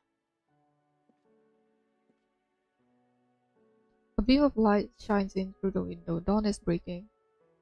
I've gazed at this scenery countless times, but never have I felt as enthralled as today. But, Miss Verton, don't you think you've forgotten something? Is it Lilia? Forgotten what? That guest who came with you. Shortly after her arrival, she hurried off to that armament factory. She's such an impatient child. Luckily, she made her way back here. Her name's Lilia, right? What did you do to her? The maid laughs softly. Relax, she's fine. She's sleeping soundly as we speak, with or without nightmares. Follow me. I'm sure she's eager to see you. So remind me again, why are we putting her in the suitcase? I thought she's, you know. This is the room. Open it. The maid finds the key on her keyring and puts it in the lock and turns it.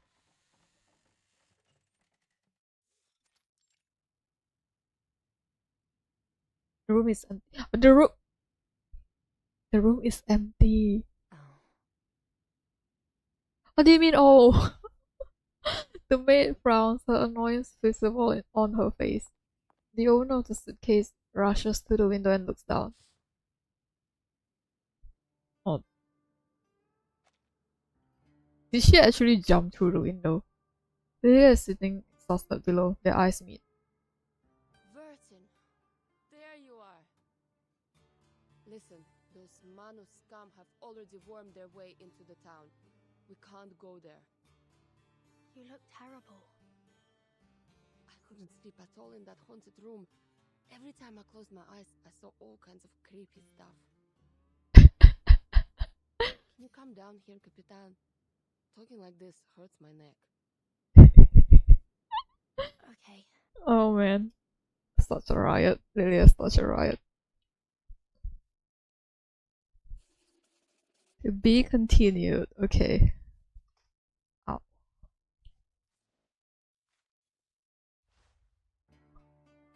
Gone in the wind. The soil is moist and fertile in the south, where the song of the wind reaches far.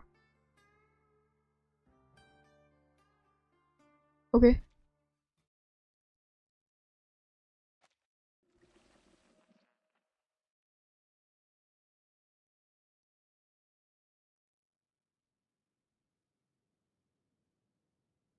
What's going on?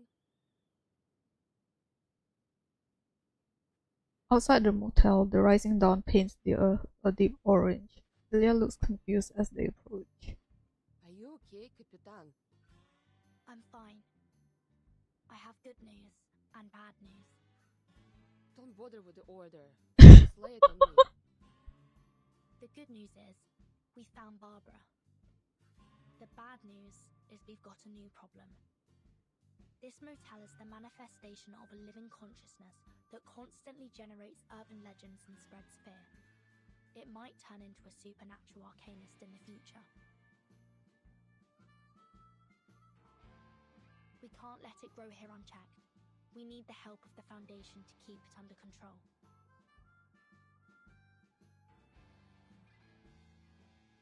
Boss, my job here is done. I'm heading into town for Kayla. She looks off into the distance. Oh, and I promised a young fella that I'd help him find his mother. I've got to go now. How do I pay your fee? Fee? She laughs heartily. We're friends, Verdon. I don't need no payment. Aww. Aww. That is the cutest thing. But when are you joining the suitcase though if you went off to the town? She says her goodbyes and sets off on the road ahead.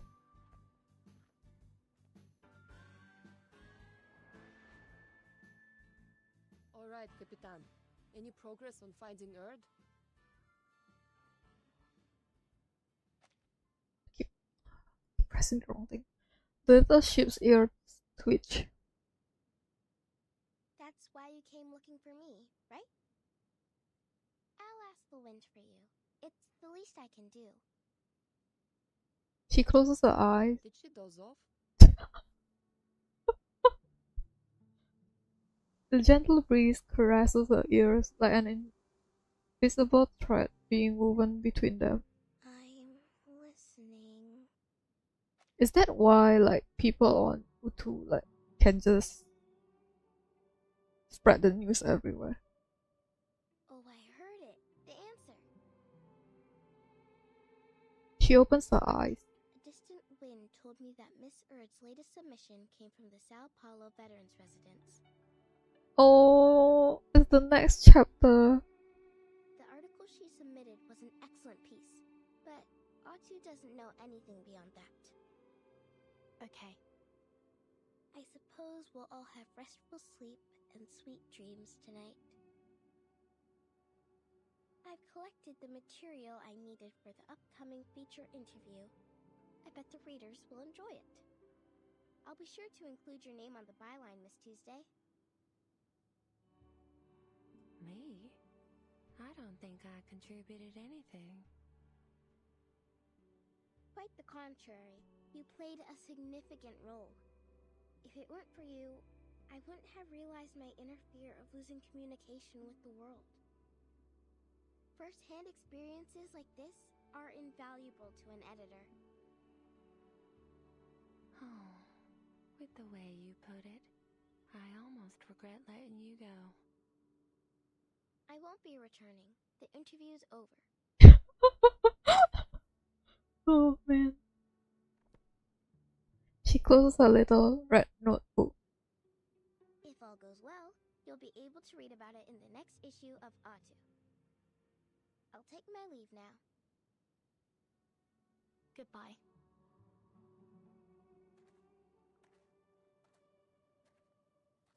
Good.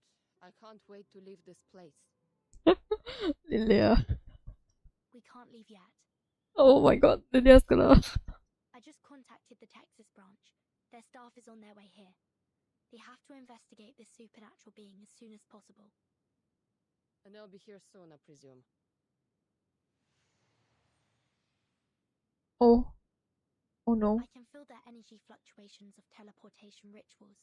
It must be them. Oh, okay. Oh. She turns her head to see a stranger standing before her.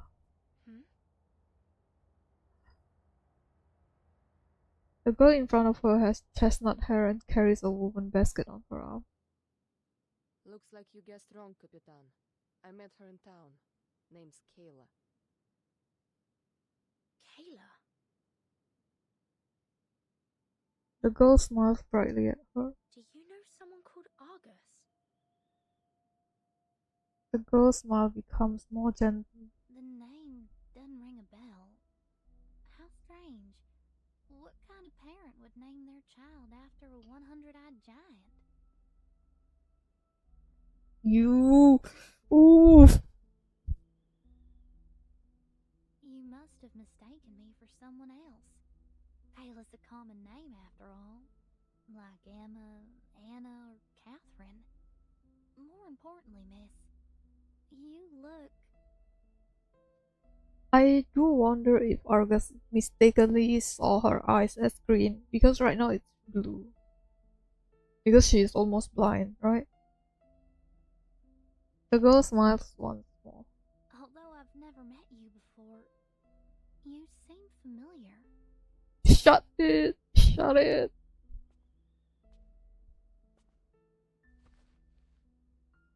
She reaches into the basket and pulls out a crumpled flower.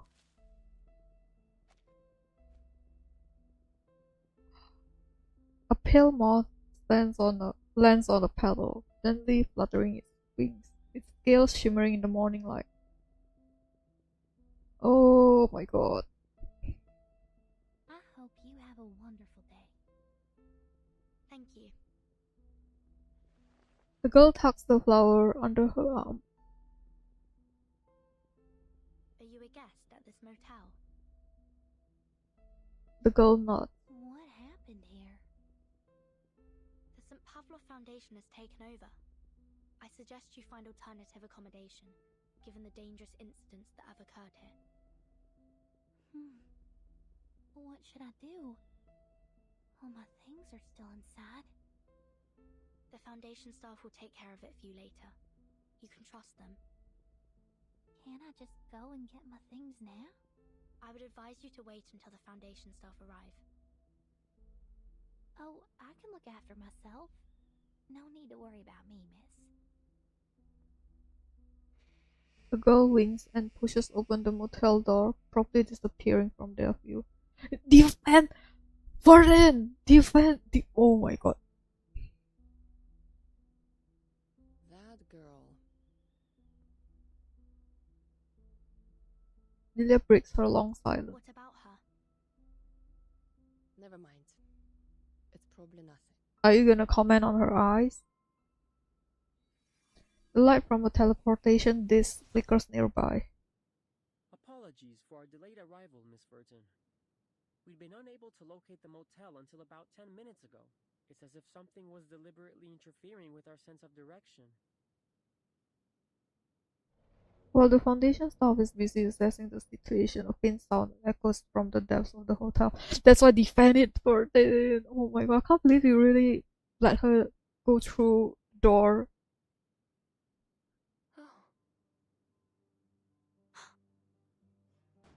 The door suddenly swings open and a pale trash-covered corpse is thrown out of it. Once again, it insisted on eating garbage off the floor. Is every child this stubborn? Excuse me?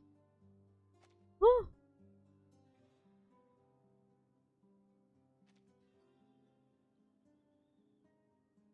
It's Stefan, a Xeno officer. Oh.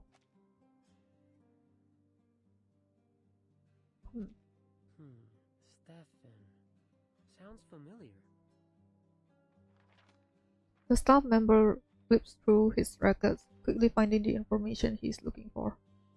The records show he was a high-ranking Xeno officer who went missing after the vacuum bomb footage leaked. Xeno issued a staggering bounty on him. I guess whatever he did really angered Admiral Igor. He leaked the video. He's the one that leaked it. Who would have thought he'd be hiding in this little motel in the middle of nowhere? Obviously, luck wasn't on his side. All right, Miss Burton. We'll take over from here. The maid remains calm, gently patting the bundle in her arm. After the branch completes its procedures, you'll be sent to the headquarters for a more thorough assessment. She's probably more dangerous than Jessica, though. Will you return my baby to me? It's too early to discuss that. Let's go, Lilia. She picks up the suitcase. We must report back to Madame Z about Erd.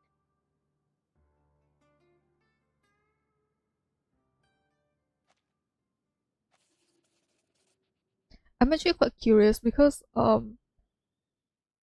every one of our Arcanis is in the suitcase, right? Why doesn't she just open it up and then, handle it, A song drifting through countless nights' dreams.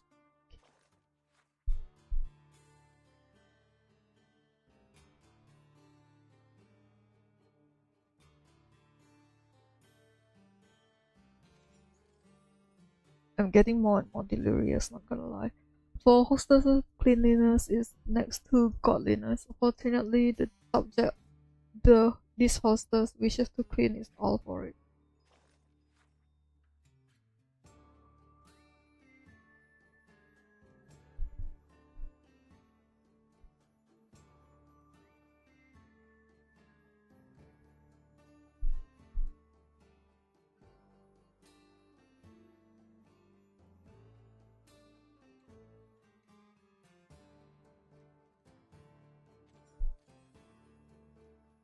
This is the final chapter. Gone are the old days. Poor child, thinking of pitiful cry would lead to a warm embrace.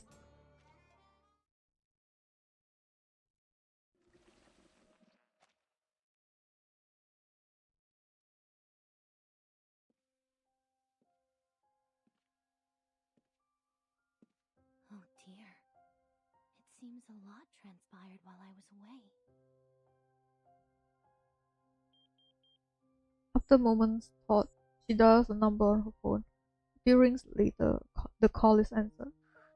Miss Grace, I thought you'd forgotten me. She is Miss Grace! Oh my god. I've been exposed. Yeah, why didn't Burton defend the motel when she knows Kimberly teleports, right? But oh, the evidence where the trail goes, you know. As expected, the voice on the other end is restless. Kimberly, care to tell me what happened in this motel? There's blood and brains splattered in the hallway. Who died and how? It was that Zeno madman! He shot himself in the head! But I still haven't managed to destroy the ritual sigils under his head. And I couldn't find the... She sighs. Now that our base of operations has been exposed, we'll have to take away everything related to the ritual and leave. The Foundation's rats will thoroughly search this place soon. The last thing I need right now is to deal with them! There's a brief and unusual silence on the other end of the line. And, could you tell me more about this Burton? There's a hint of anxiety in her voice. I might have had a slip of the tongue when she confronted me earlier. How good is her memory? Kimberly! Kimberly, people rarely pay attention to things that don't directly involve them. She smiles faintly. But I do look forward to seeing her again.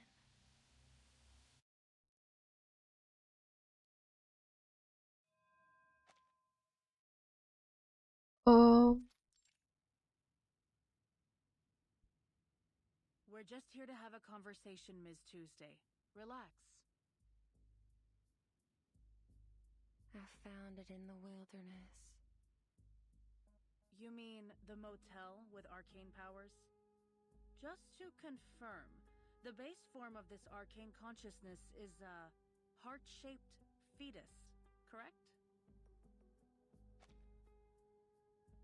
Yes. It's about as intelligent as a one-year-old human, and it lacks the ability to deliberately plan or cause the incidents in the motel. Meanwhile, it sees you as its mother, displaying remarkable trust and dependence on you. Therefore, we believe you were a major contributor to these incidents, or rather, the one who pulled the strings. You may not have acted with evil intent, but your actions have caused many residents in Chisos to suffer mental breakdowns. They were seeking some form of relief from their mental anguish, which provided the perfect opportunity for the Manus to entrench themselves so deeply in this town. Isn't that so, Miss Tuesday? Well, I've never been to that town. And even if it is, as you say, they made their choices, didn't they? I see. She scribbles down the information on her clipboard. The timekeeper just reported another crucial piece of information to the Foundation. Were there any activities going on in the motel undertaken by the self-proclaimed followers of the Order of Enlightenment? Oh, there indeed were. They left not long ago. I still remember their faces. What did they do at the motel? They scribbled on the floor and made strange noises. Oh, I remember now.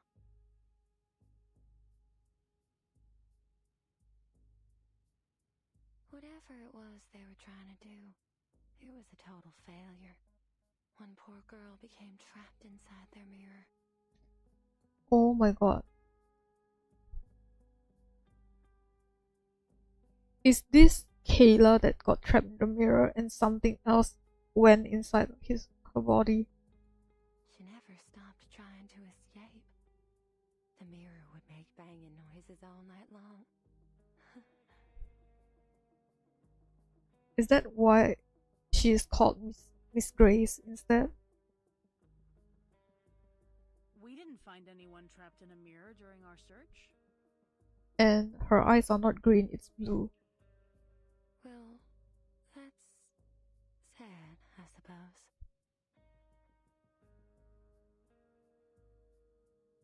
Her expression remains calm as always. If you knew they were from a dangerous arcanist organization, why didn't you report them to the Foundation? Why would I?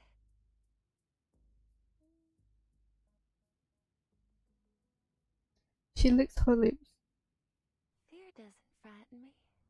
No, quite the contrary. It excites me. I would embrace fear any day of the week. Oof.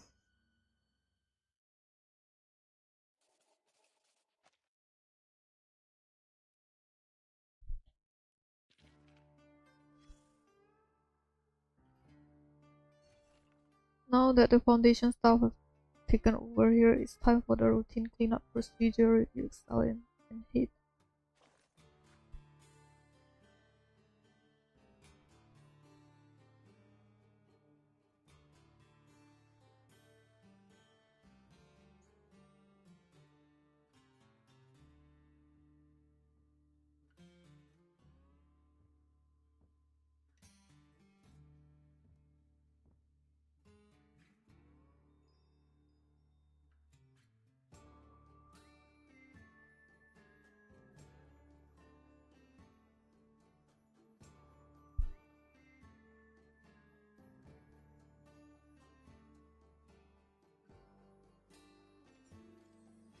Now that's over, I can finally get back to gathering information on the urban legends around here. Every day a certain amount of urban legend material will refresh. Gathering it will help Barbara piece together stories. Every day? Is this some kind of interview? Are you a journalist? Heading all the way out here from the city trying to dig up some dirt from the Badlands. You wanna hear those stories? Listen up. Some of those rumors are true. You ever heard about that old town where everyone had a nervous breakdown scared out of their wits by birds, shadows, and God knows what?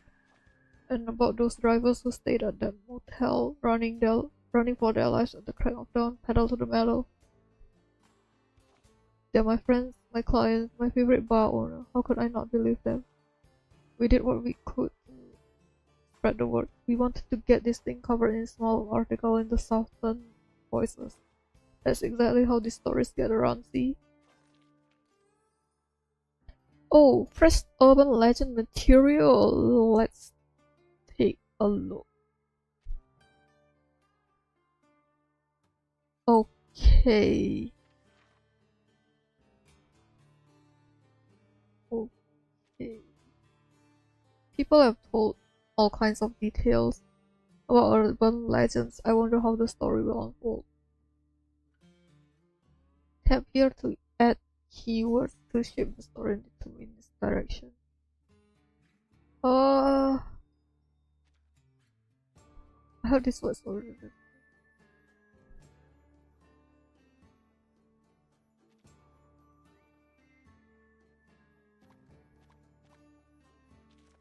No?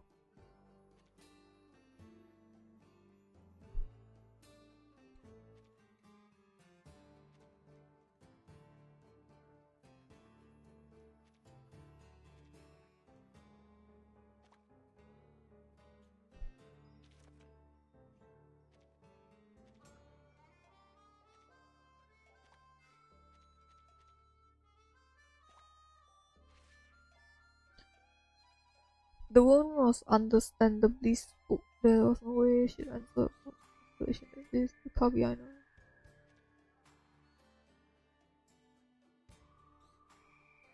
Huh?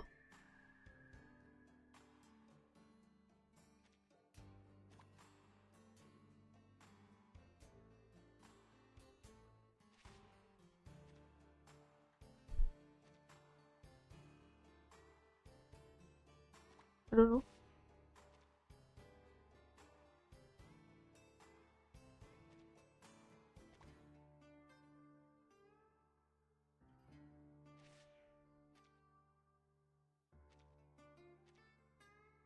An urban legend with a distinctive twist. From the details, I can see how the story takes shape, and I enjoy how it unfolded. Oh, okay. What do I get? Oh man, I didn't even get any.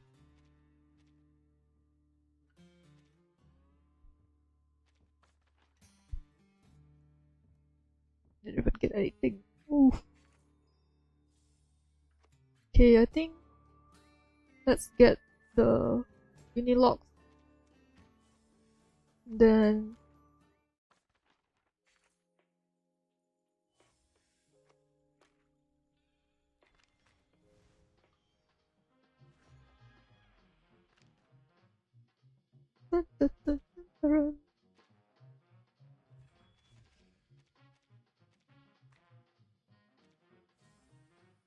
Lonnie's outfit here is really cute, but I can't really afford it right now.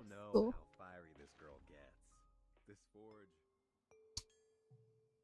I'm so tempted.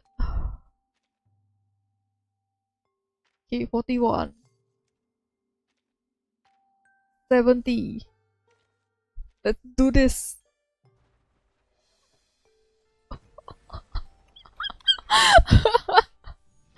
Oh man. I got another Barbara. Okay. I think that's all for me today. Thanks for watching, guys. Bye.